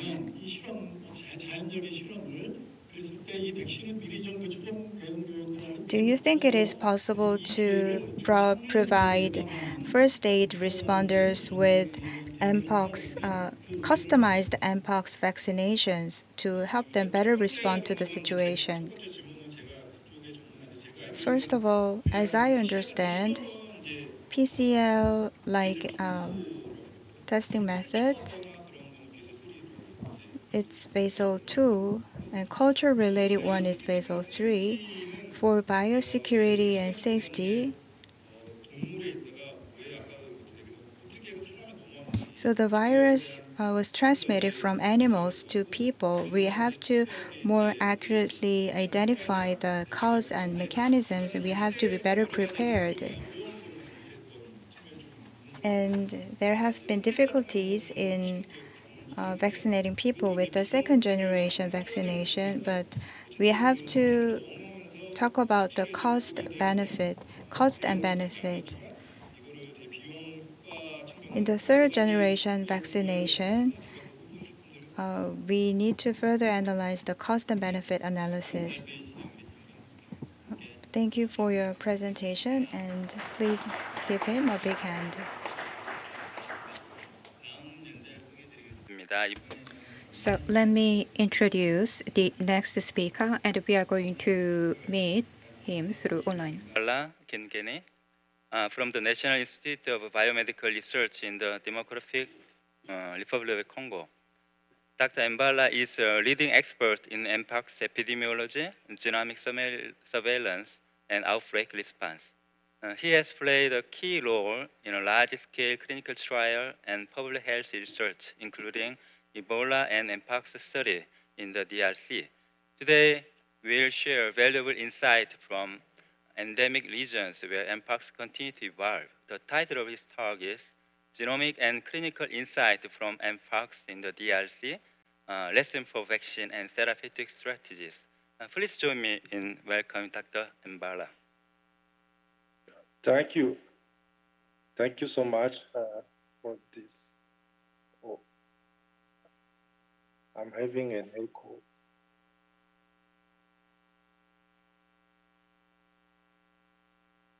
Can you hear me very well? Yeah, we can hear you clearly. Okay, so I can start my presentation. Yeah, so I'm Placide Malam. I'm the head of Epidemiology and Global Health Department at INRB, which is the National Institute of Biomedical Research in DRC. I've been working on mpox since 2007. So it's a kind of a passion for me, and I will give you this box in DRC and where we are now. So my presentation is the genomic and clinical insight from mpox in the DRC, lesson for vaccine and therapeutic strategies. So first,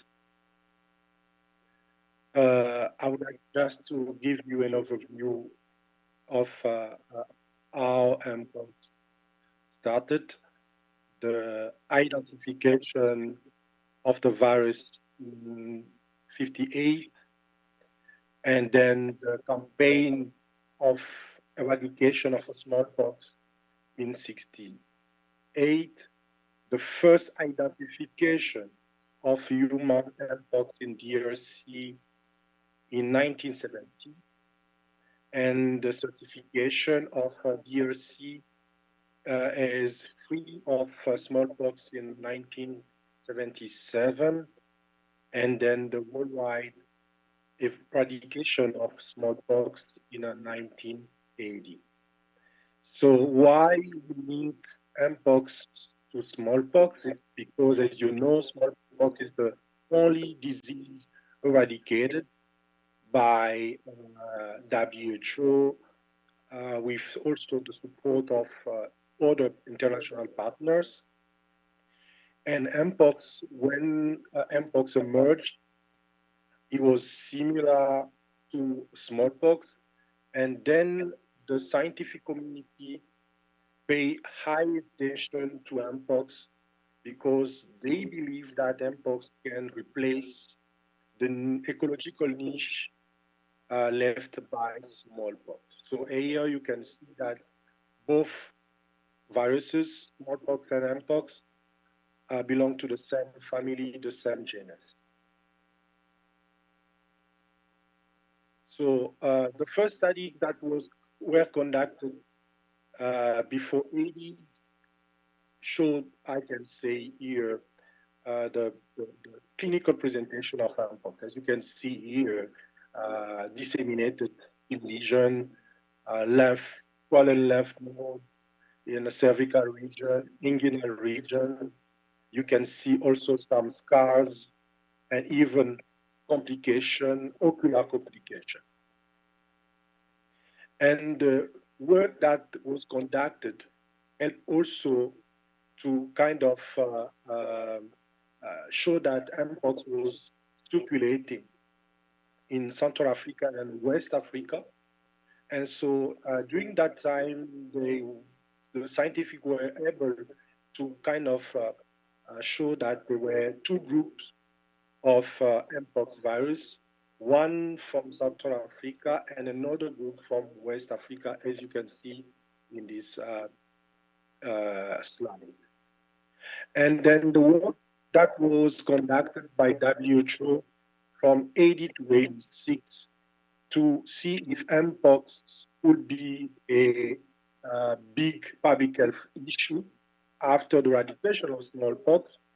The conclusion of this work conducted by WHO showed that mpox was not a public health, a significant public health problem, because most of the cases that they found were cases transmitted from animal to human, and very few cases of transmission between human to human. So showing that even without a kind of important intervention, outbreak of mpox can stop by itself.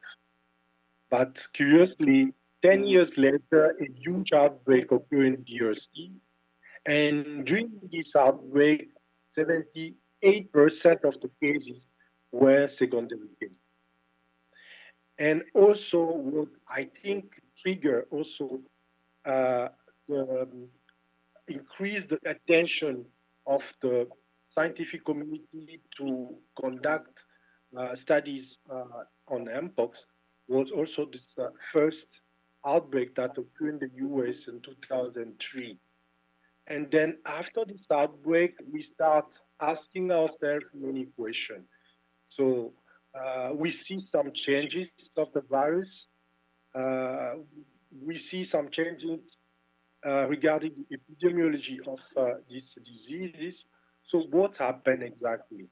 So what is the current burden of this disease?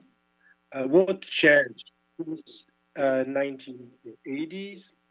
What type of risk factors that can be associated to mpox? How mpox become more transmissible, and what can be the role of previous immunity with smallpox.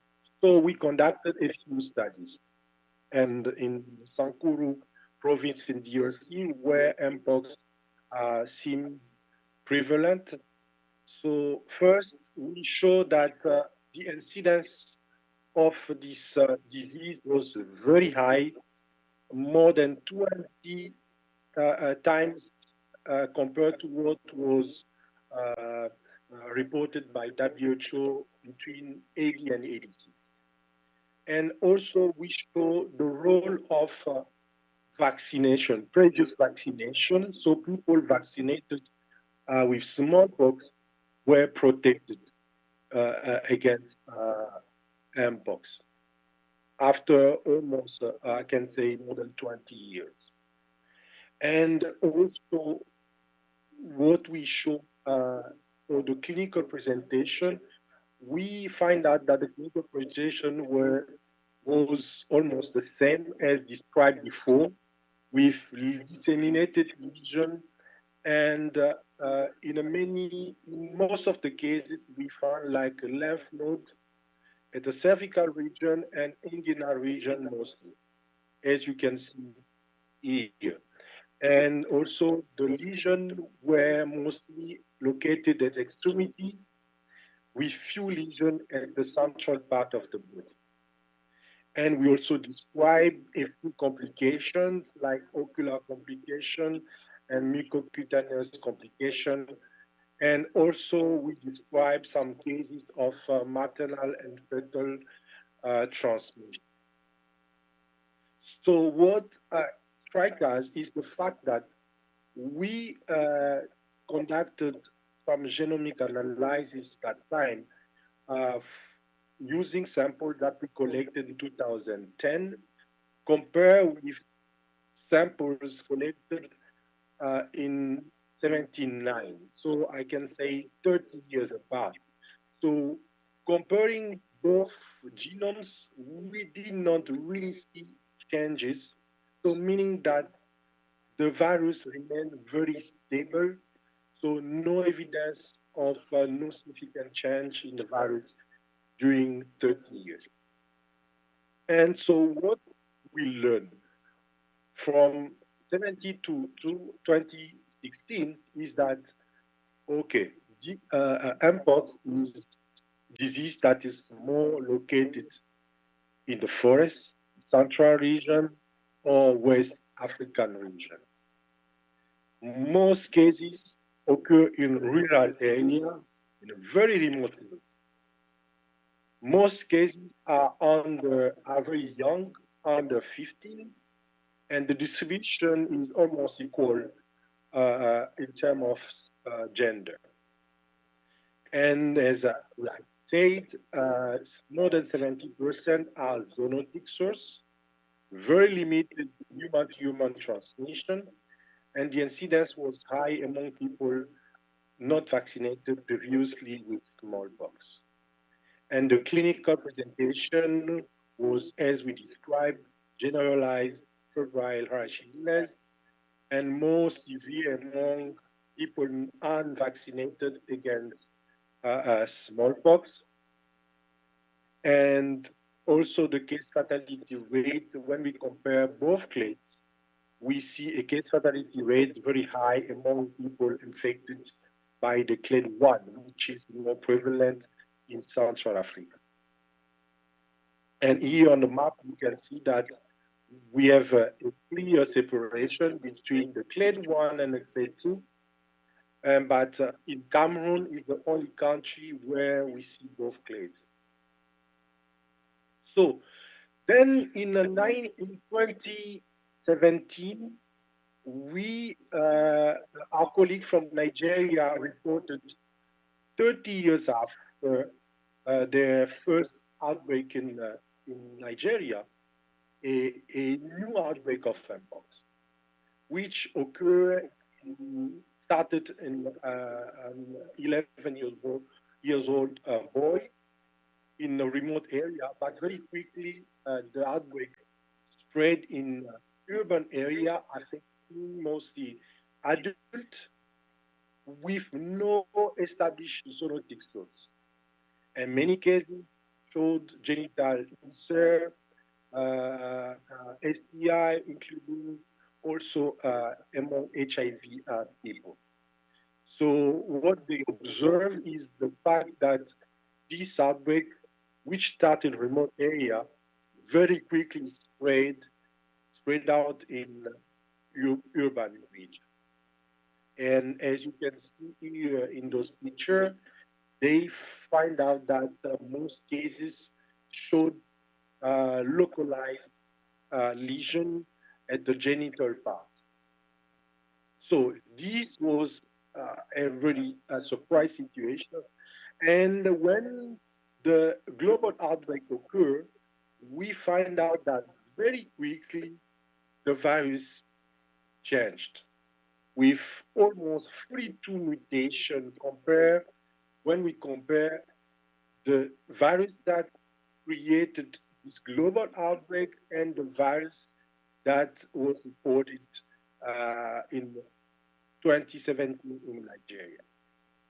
So this is the first change. And then when we compare those mutations, we find out that the clade 2B that created this global outbreak had more apobic mutation compared with other clade 2A and 1, showing that the clade 2B could be more adapted and more transmissible between human beings compared to other clades.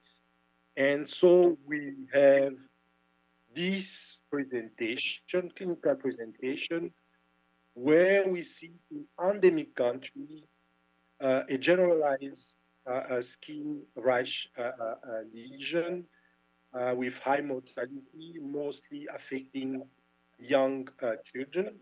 And in non-endemic area, we see this localized disease, mostly at the genital part.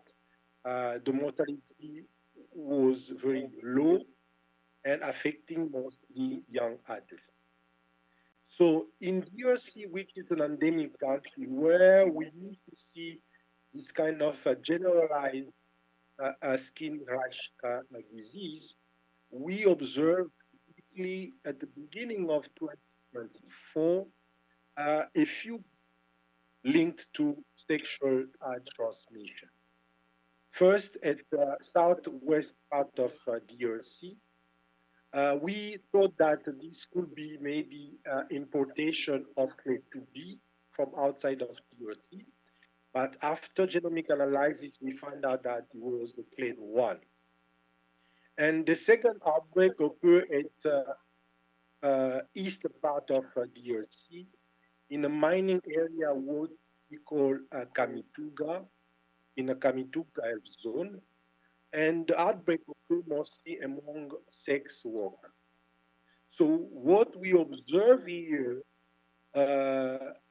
most people affected were young adults, and the transmission occur mainly through sexual transmission. And the genomic analysis showed all those cases from Kamituga grouping together almost outside the other clade 1 that we used to see in DRC. So we observed this kind of deletion in the OPGO32 the 14L gene, which deletion can impact the virulence, increase the transmissibility, and also what we observe is we were not able to detect this clade 1B clade using the clade 1 PCR that we use in our lab. So this was the first time that we described this new clade, the clade 1B in DRC. So we follow cases affected by clade 1B, and we observe low mortality and also mostly the link with a sexual contact.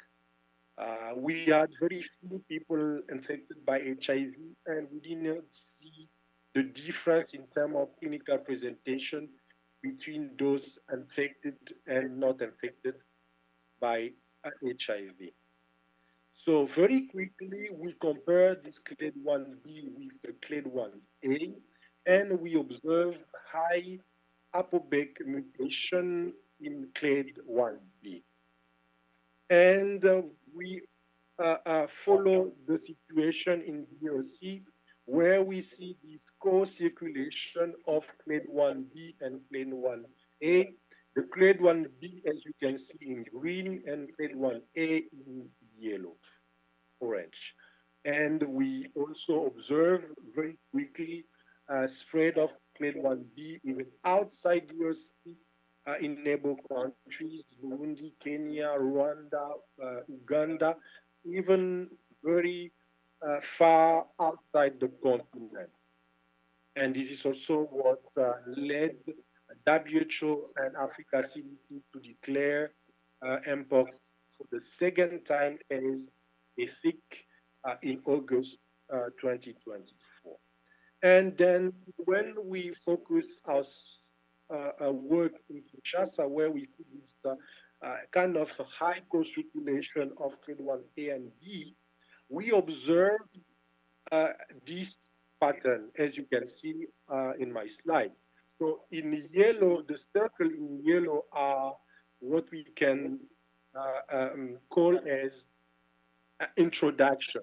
So we see kind of a multiple introduction from provinces where we believe that there are mostly zoonotic transmission.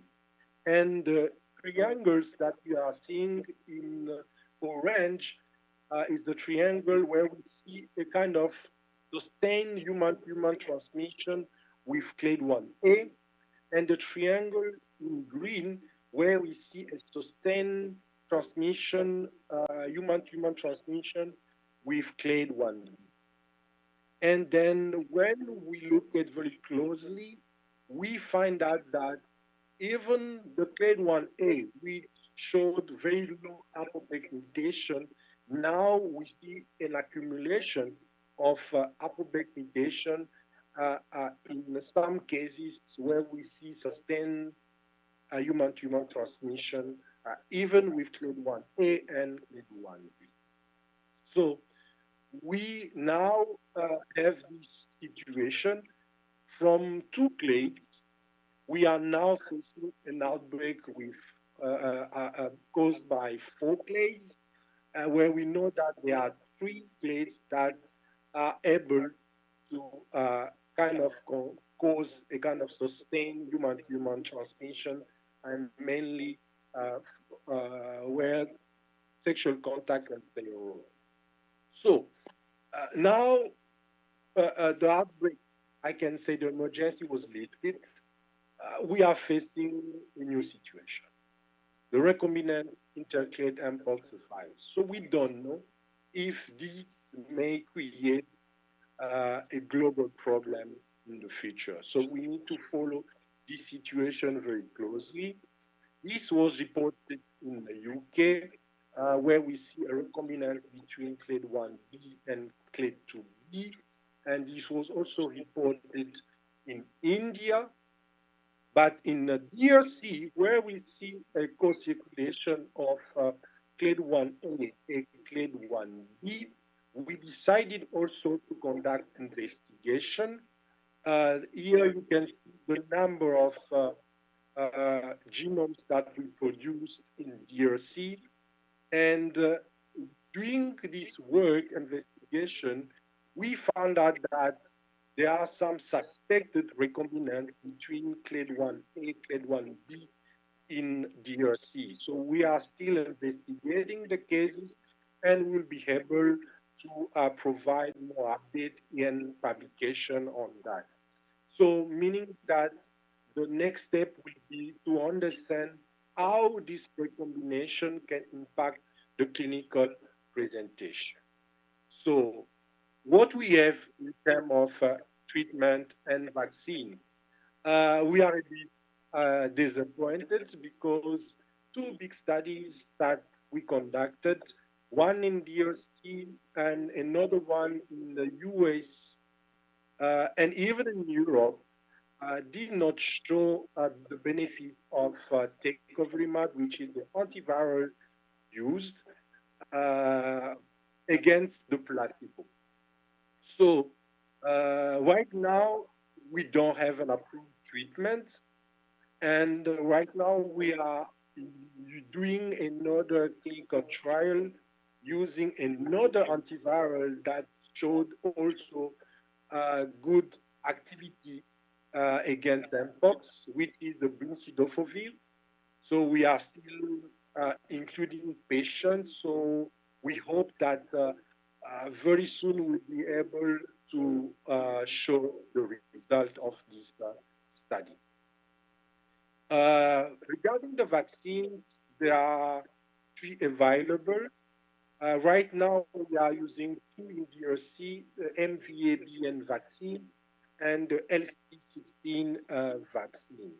There is a huge study that is being conducted, supported by IVI, CEPI, in collaboration with INRB, our institute, where we think to enroll, vaccinate more than 100,000 people.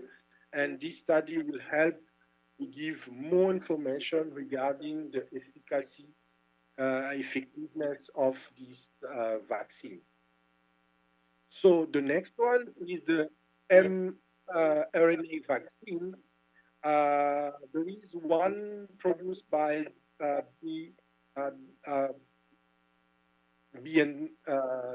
BioNTech.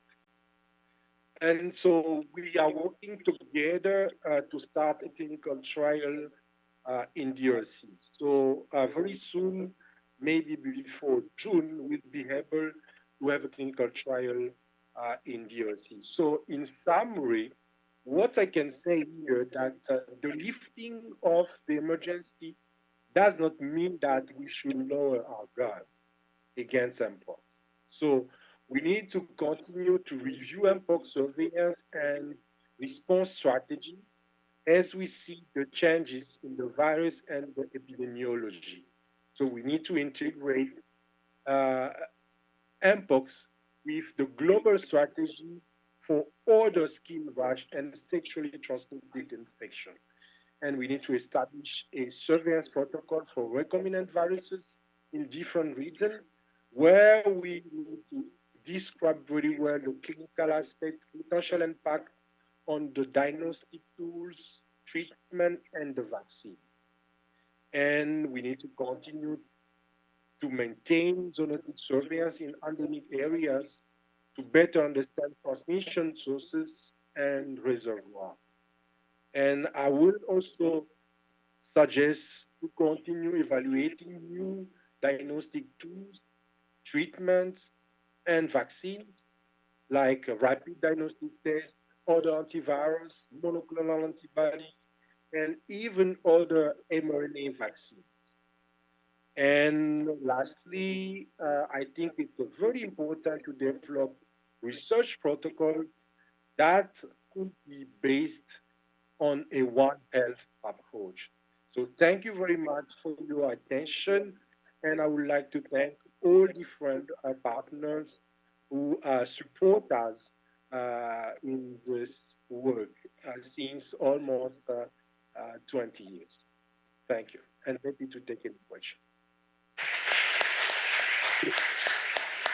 Thank you for this excellent presentation. Your talk clearly showed that mpox is still evolving and remain an important public health issue. Thank you for sharing this important insight. I'd like to open the floor for question. Is there any question or comment? Due to time limit, I'd like to get only one question. Yes.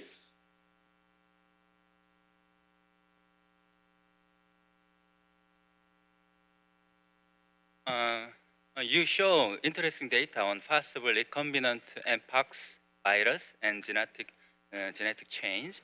How do you think this change could affect current diagnostic test and vaccine and future surveillance? What do you think?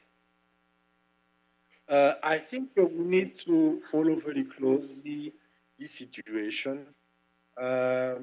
We thought before that the virus was very stable for almost 30 years, as I showed here, but very quickly we are now surprised by the changes that we are seeing in this virus. So we experienced this kind of situation with the clade 1B when we were not able to diagnose cases using PCR and all different tools that we had at that time to diagnose clade 1. So meaning that if we have more recombinant emerging, then we may have also some issue with the diagnostic capacity, but also don't know how this recombinant can impact the therapeutics and the vaccine that are available now. Okay, thank you for your nice presentation. Let's give him a big hand.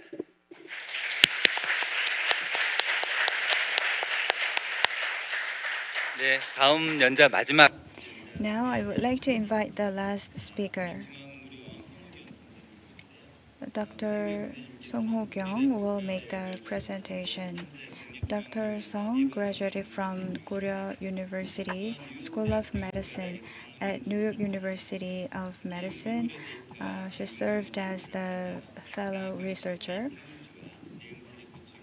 and also conducted research on establishing the system for infectious disease response. And please welcome Dr. Song with a big round of applause. Thank you very much for your kind introduction. I am Song Ho-kyung. Today I'm going to make a presentation which has different content compared to the previous one. My content is about syndrome surveillance. When it comes to infectious disease surveillance system, we capture patients with infectious disease.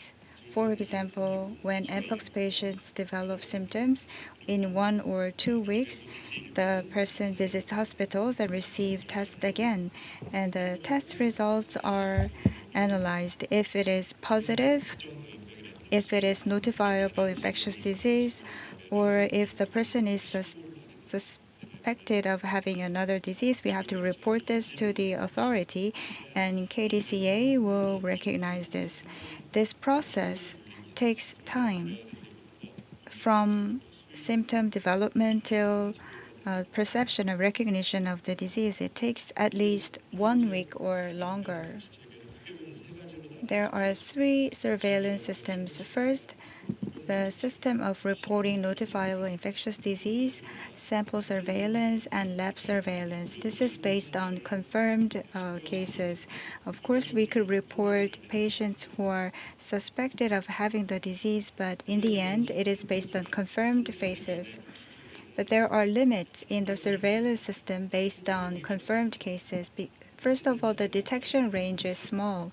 As mentioned before, when patients feel something uncomfortable and visits hospitals, the patient must receive tests again to be diagnosed of a certain infectious disease. And as mentioned before, all the process takes from 1 week to more than 10 days. And if a patient is infected with imported virus or imported pathogen or emerging pathogen, there's no diagnosis criteria in Korea. So it is not really easy to conduct surveillance, and it will lead to the delay in the time as we respond to the situation, and we know what the consequence will be. So in the early 2000s, WHO came up with mosaic framework concept. So multi-layered surveillance system is the idea. These are the type of surveillance systems that are already in place in other countries. And there's one thing that is relatively new, which is symptom surveillance.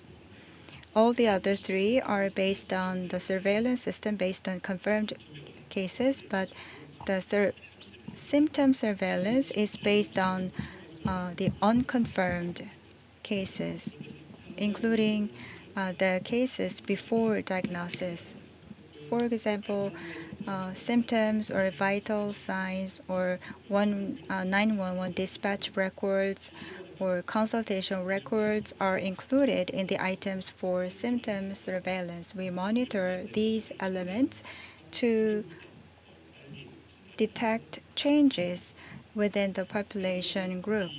So the symptom surveillance allows for earlier detection and diagnosis of infectious disease.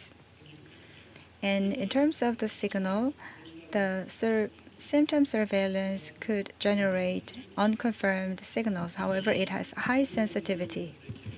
So the role of syndrome surveillance is not to confirm whether a certain disease is prevalent, but the main role of this system is to give early warning about a certain infectious disease. For the last 20 years, many countries have adopted and operated symptom surveillance systems. For example, the US has NSSP, the UK has UKHSA. Australia, Singapore, and many other EU members are operating symptom surveillance system. They're using a lot of data of the emergency room, because emergency rooms receive patients unexpectedly, and they classify patients based on their symptoms. So it is relatively easier to collect symptoms data from emergency rooms. So Korea has such a system. Korea has a data infrastructure to enable surveillance, symptom surveillance. For example, in Korea, about 6 million to 9 million patients visit the emergency medical centers. They mean that we have about 80 million data sets. The data includes the main symptoms of the patient's body temperature and the symptoms related to the activity of the patients. Also, we use ICD-10. Also, by using the data from emergency medical centers, we can see the hospitalization pathways of the patients as well as clinical outcome. Our research consists of 5 elements. First of all, we conduct exploratory research. And after the pandemic, we need to identify how the symptom surveillance methodologies have evolved. So the second element is about reflecting on the literature. And the third element is scoping review. Fourth one is the actual data analysis. And the fifth element is to redefine the concept of symptom surveillance. First one is exploratory research. This one was published in the beginning of this year. The data includes the data from NEDIS 2017 to 2022. The definition of symptoms include fever and respiratory symptoms. And we compared the characteristics of patients before and after the pandemics. So we compared the data of before 2020 and after 2022. So the study consists of two-phased study. Evaluation indicators is that if we have 95%, if the 95% of the patients have sensitivity, it gives us alarm. This is the paper we announced. We trained this from 2017 to 2019 and conducted validation. And the performance was not very good for other age groups. The sensitivity for the age of 65, the sensitivity was 0.6, but for infants, the sensitivity and specificity were high. Because when infants have fever or respiratory disease, the parents are worried and they take their children to the emergency room rapidly. And they show typical symptoms shown in RSV and influenza. So when it comes to influenza, when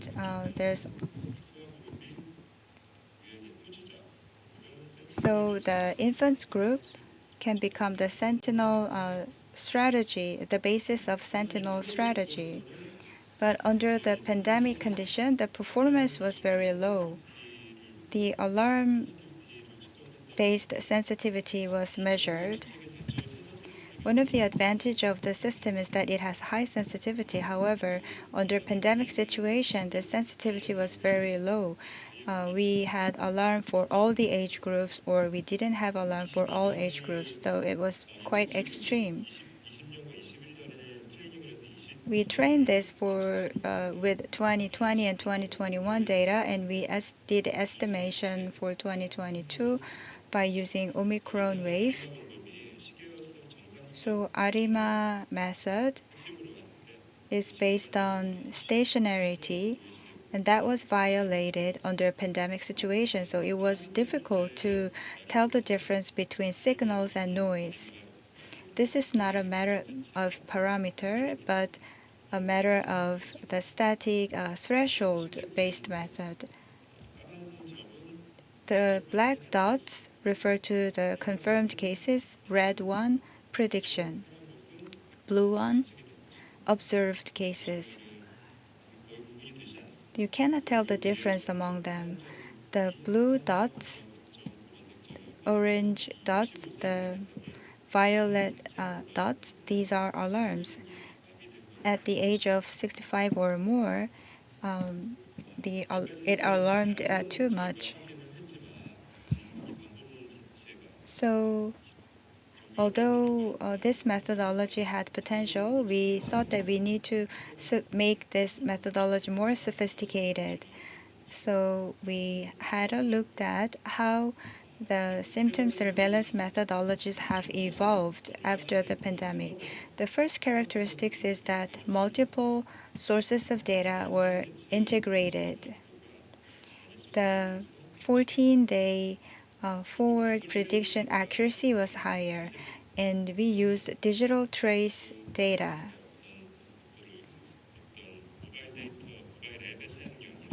The amount of mobile app or mobile data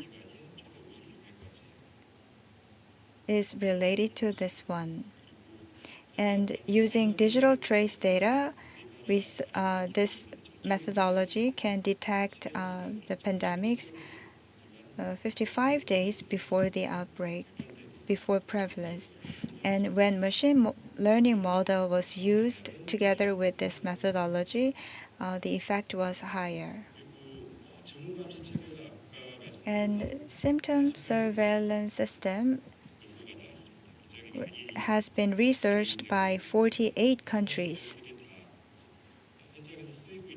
But not all of them are being applied to the field. Some of them are conceptual, some of them are retrospective, some of them are reflected in the policies. So symptom surveillance system needs to lead to the actual policy decision. So we are conducting scoping review. Scoping review is currently ongoing. We are conducting comparison researches, analyzing institutional foundation, along with technical foundations.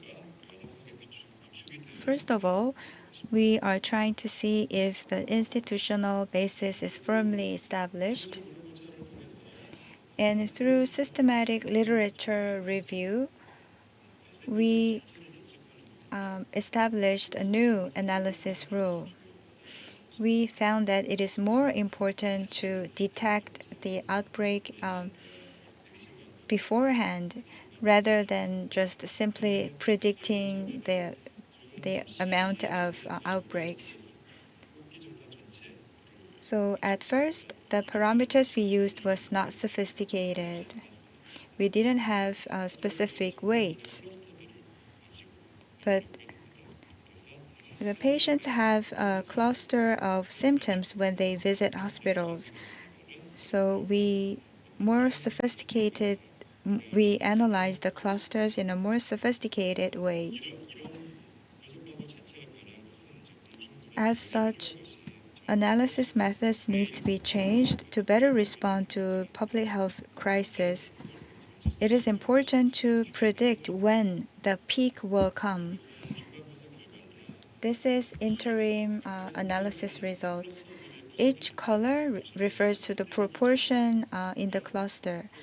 Before pandemic and after the pandemic, the proportion of clusters is different.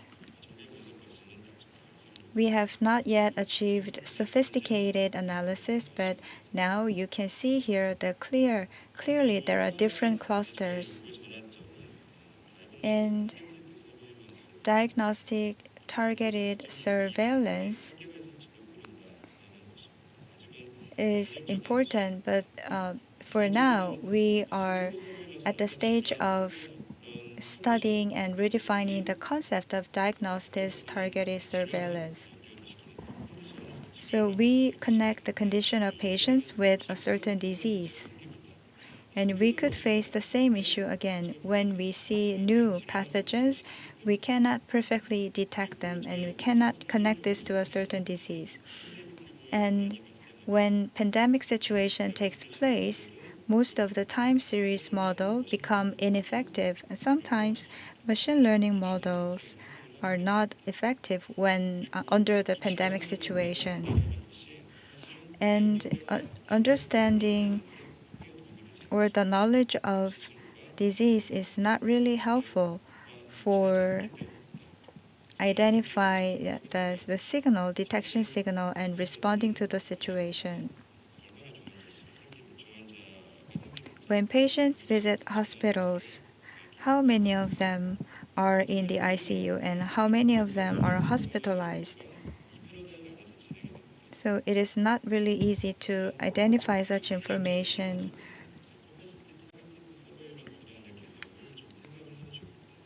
For now, we are moving from diagnosis targeted surveillance towards capacity targeted surveillance. When we see a certain signal, we have to prepare the respiratory aids and ICU personnel. So in this case, we connect the resource to the this concept. So we are thinking about hospital capacity expansion indicators. For example,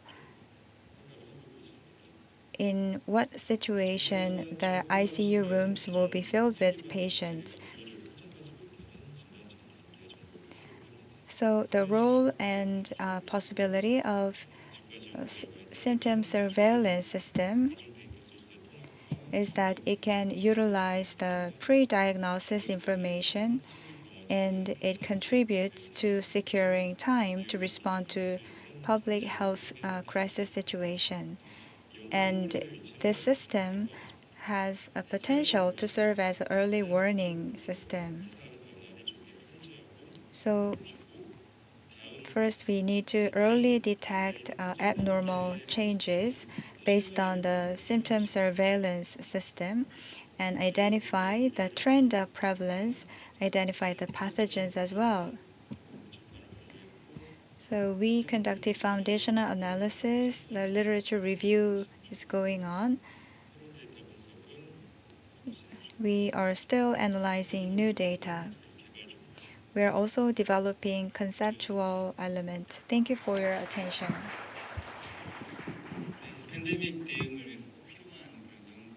So that is an essential research to respond to the pandemics in order to complement the disadvantages of diagnosis targeted surveillance. He said he's moving towards capacity targeted surveillance. Due to time constraint, we can take one question from the floor. If not, let me ask a question. You might have a lot of false alarm in your system. How can you reduce false alarm?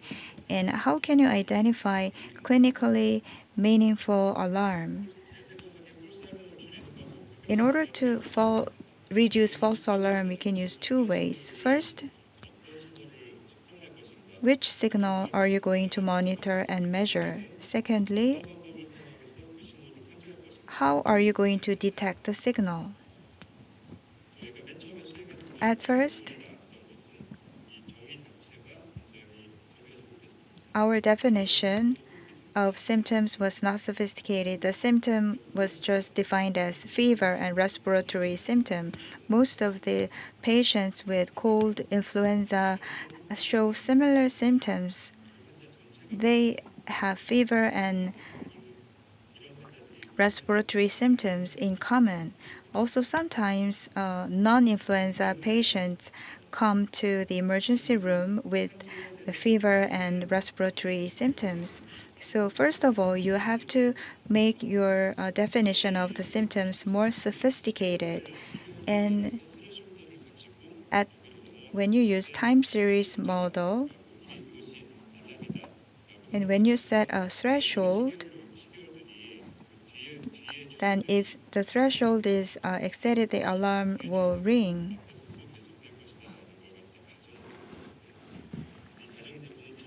So when you set the alarm threshold, you set an assumption. In many cases, you make wrong assumptions.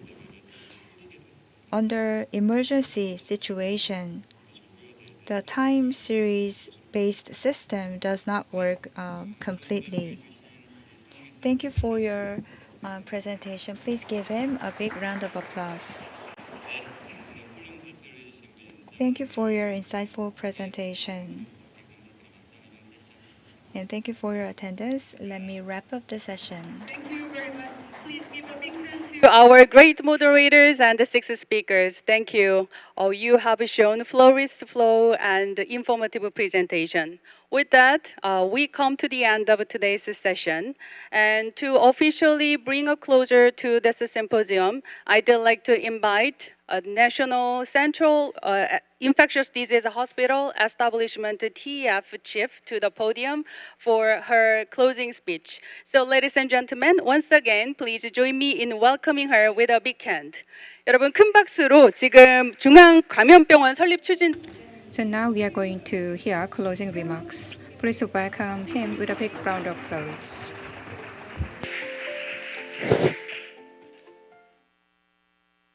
네, 존경하는 So, honorable speakers from home and abroad, and all the attendees who are with us today until the end of today's program. So I'm Kim Kayon. I'm leading the establishment of the National Infectious Disease Hospital, and we are having the second Lee Kun-hee International Symposium for Infectious Disease Research. So it's a great the opportunity to have a the closing of this event. Through today's discussion and presentation, we have in-depth discussions, and I'd like to extend my sincere thanks to the speakers and attendees for sharing your insight in order to have a successful hosting of this event. So in order to be better prepared for the pandemic, we are going to enhance our capacities for research and clinical approaches. Based on today's discussions and the research the outcomes, we can have the better preparedness for the upcoming pandemic and the disease X. I'd like to send my sincere thanks to every one of you for being with us today until the end of today's program. We are going to close the second Lee Kun-hee International Symposium for Infectious Disease Research. Thank you. Thank you. So this concludes all scheduled program for the second Lee Kun-hee International Symposium for Infectious Disease Research. Well, I understand it is very informative, but it is intensive as well. So thank you for being here throughout the long day, and thank you. And we really appreciate your attention. Well, but tomorrow we're going to have another program, which is the fourth Infectious Disease Research Institute and Cooperation. So I sincerely wish to see all of you tomorrow here again. Well, tomorrow we're going to explore another topic, which is strategies for developing AI-based rapid response technologies for infectious disease. So please raise your expectation for tomorrow once again. And thank you, everyone. And I sincerely wish you have a restful evening and see you tomorrow morning in high spirit. 여러분 오늘 고생 정말 많으셨습니다. 집에 돌아가셔서 푹 쉬시고요. 내일 힘찬 모습으로 다시 뵙도록 하겠습니다. 안녕히 가십시오. 내일 뵙겠습니다. See you tomorrow. Thank you.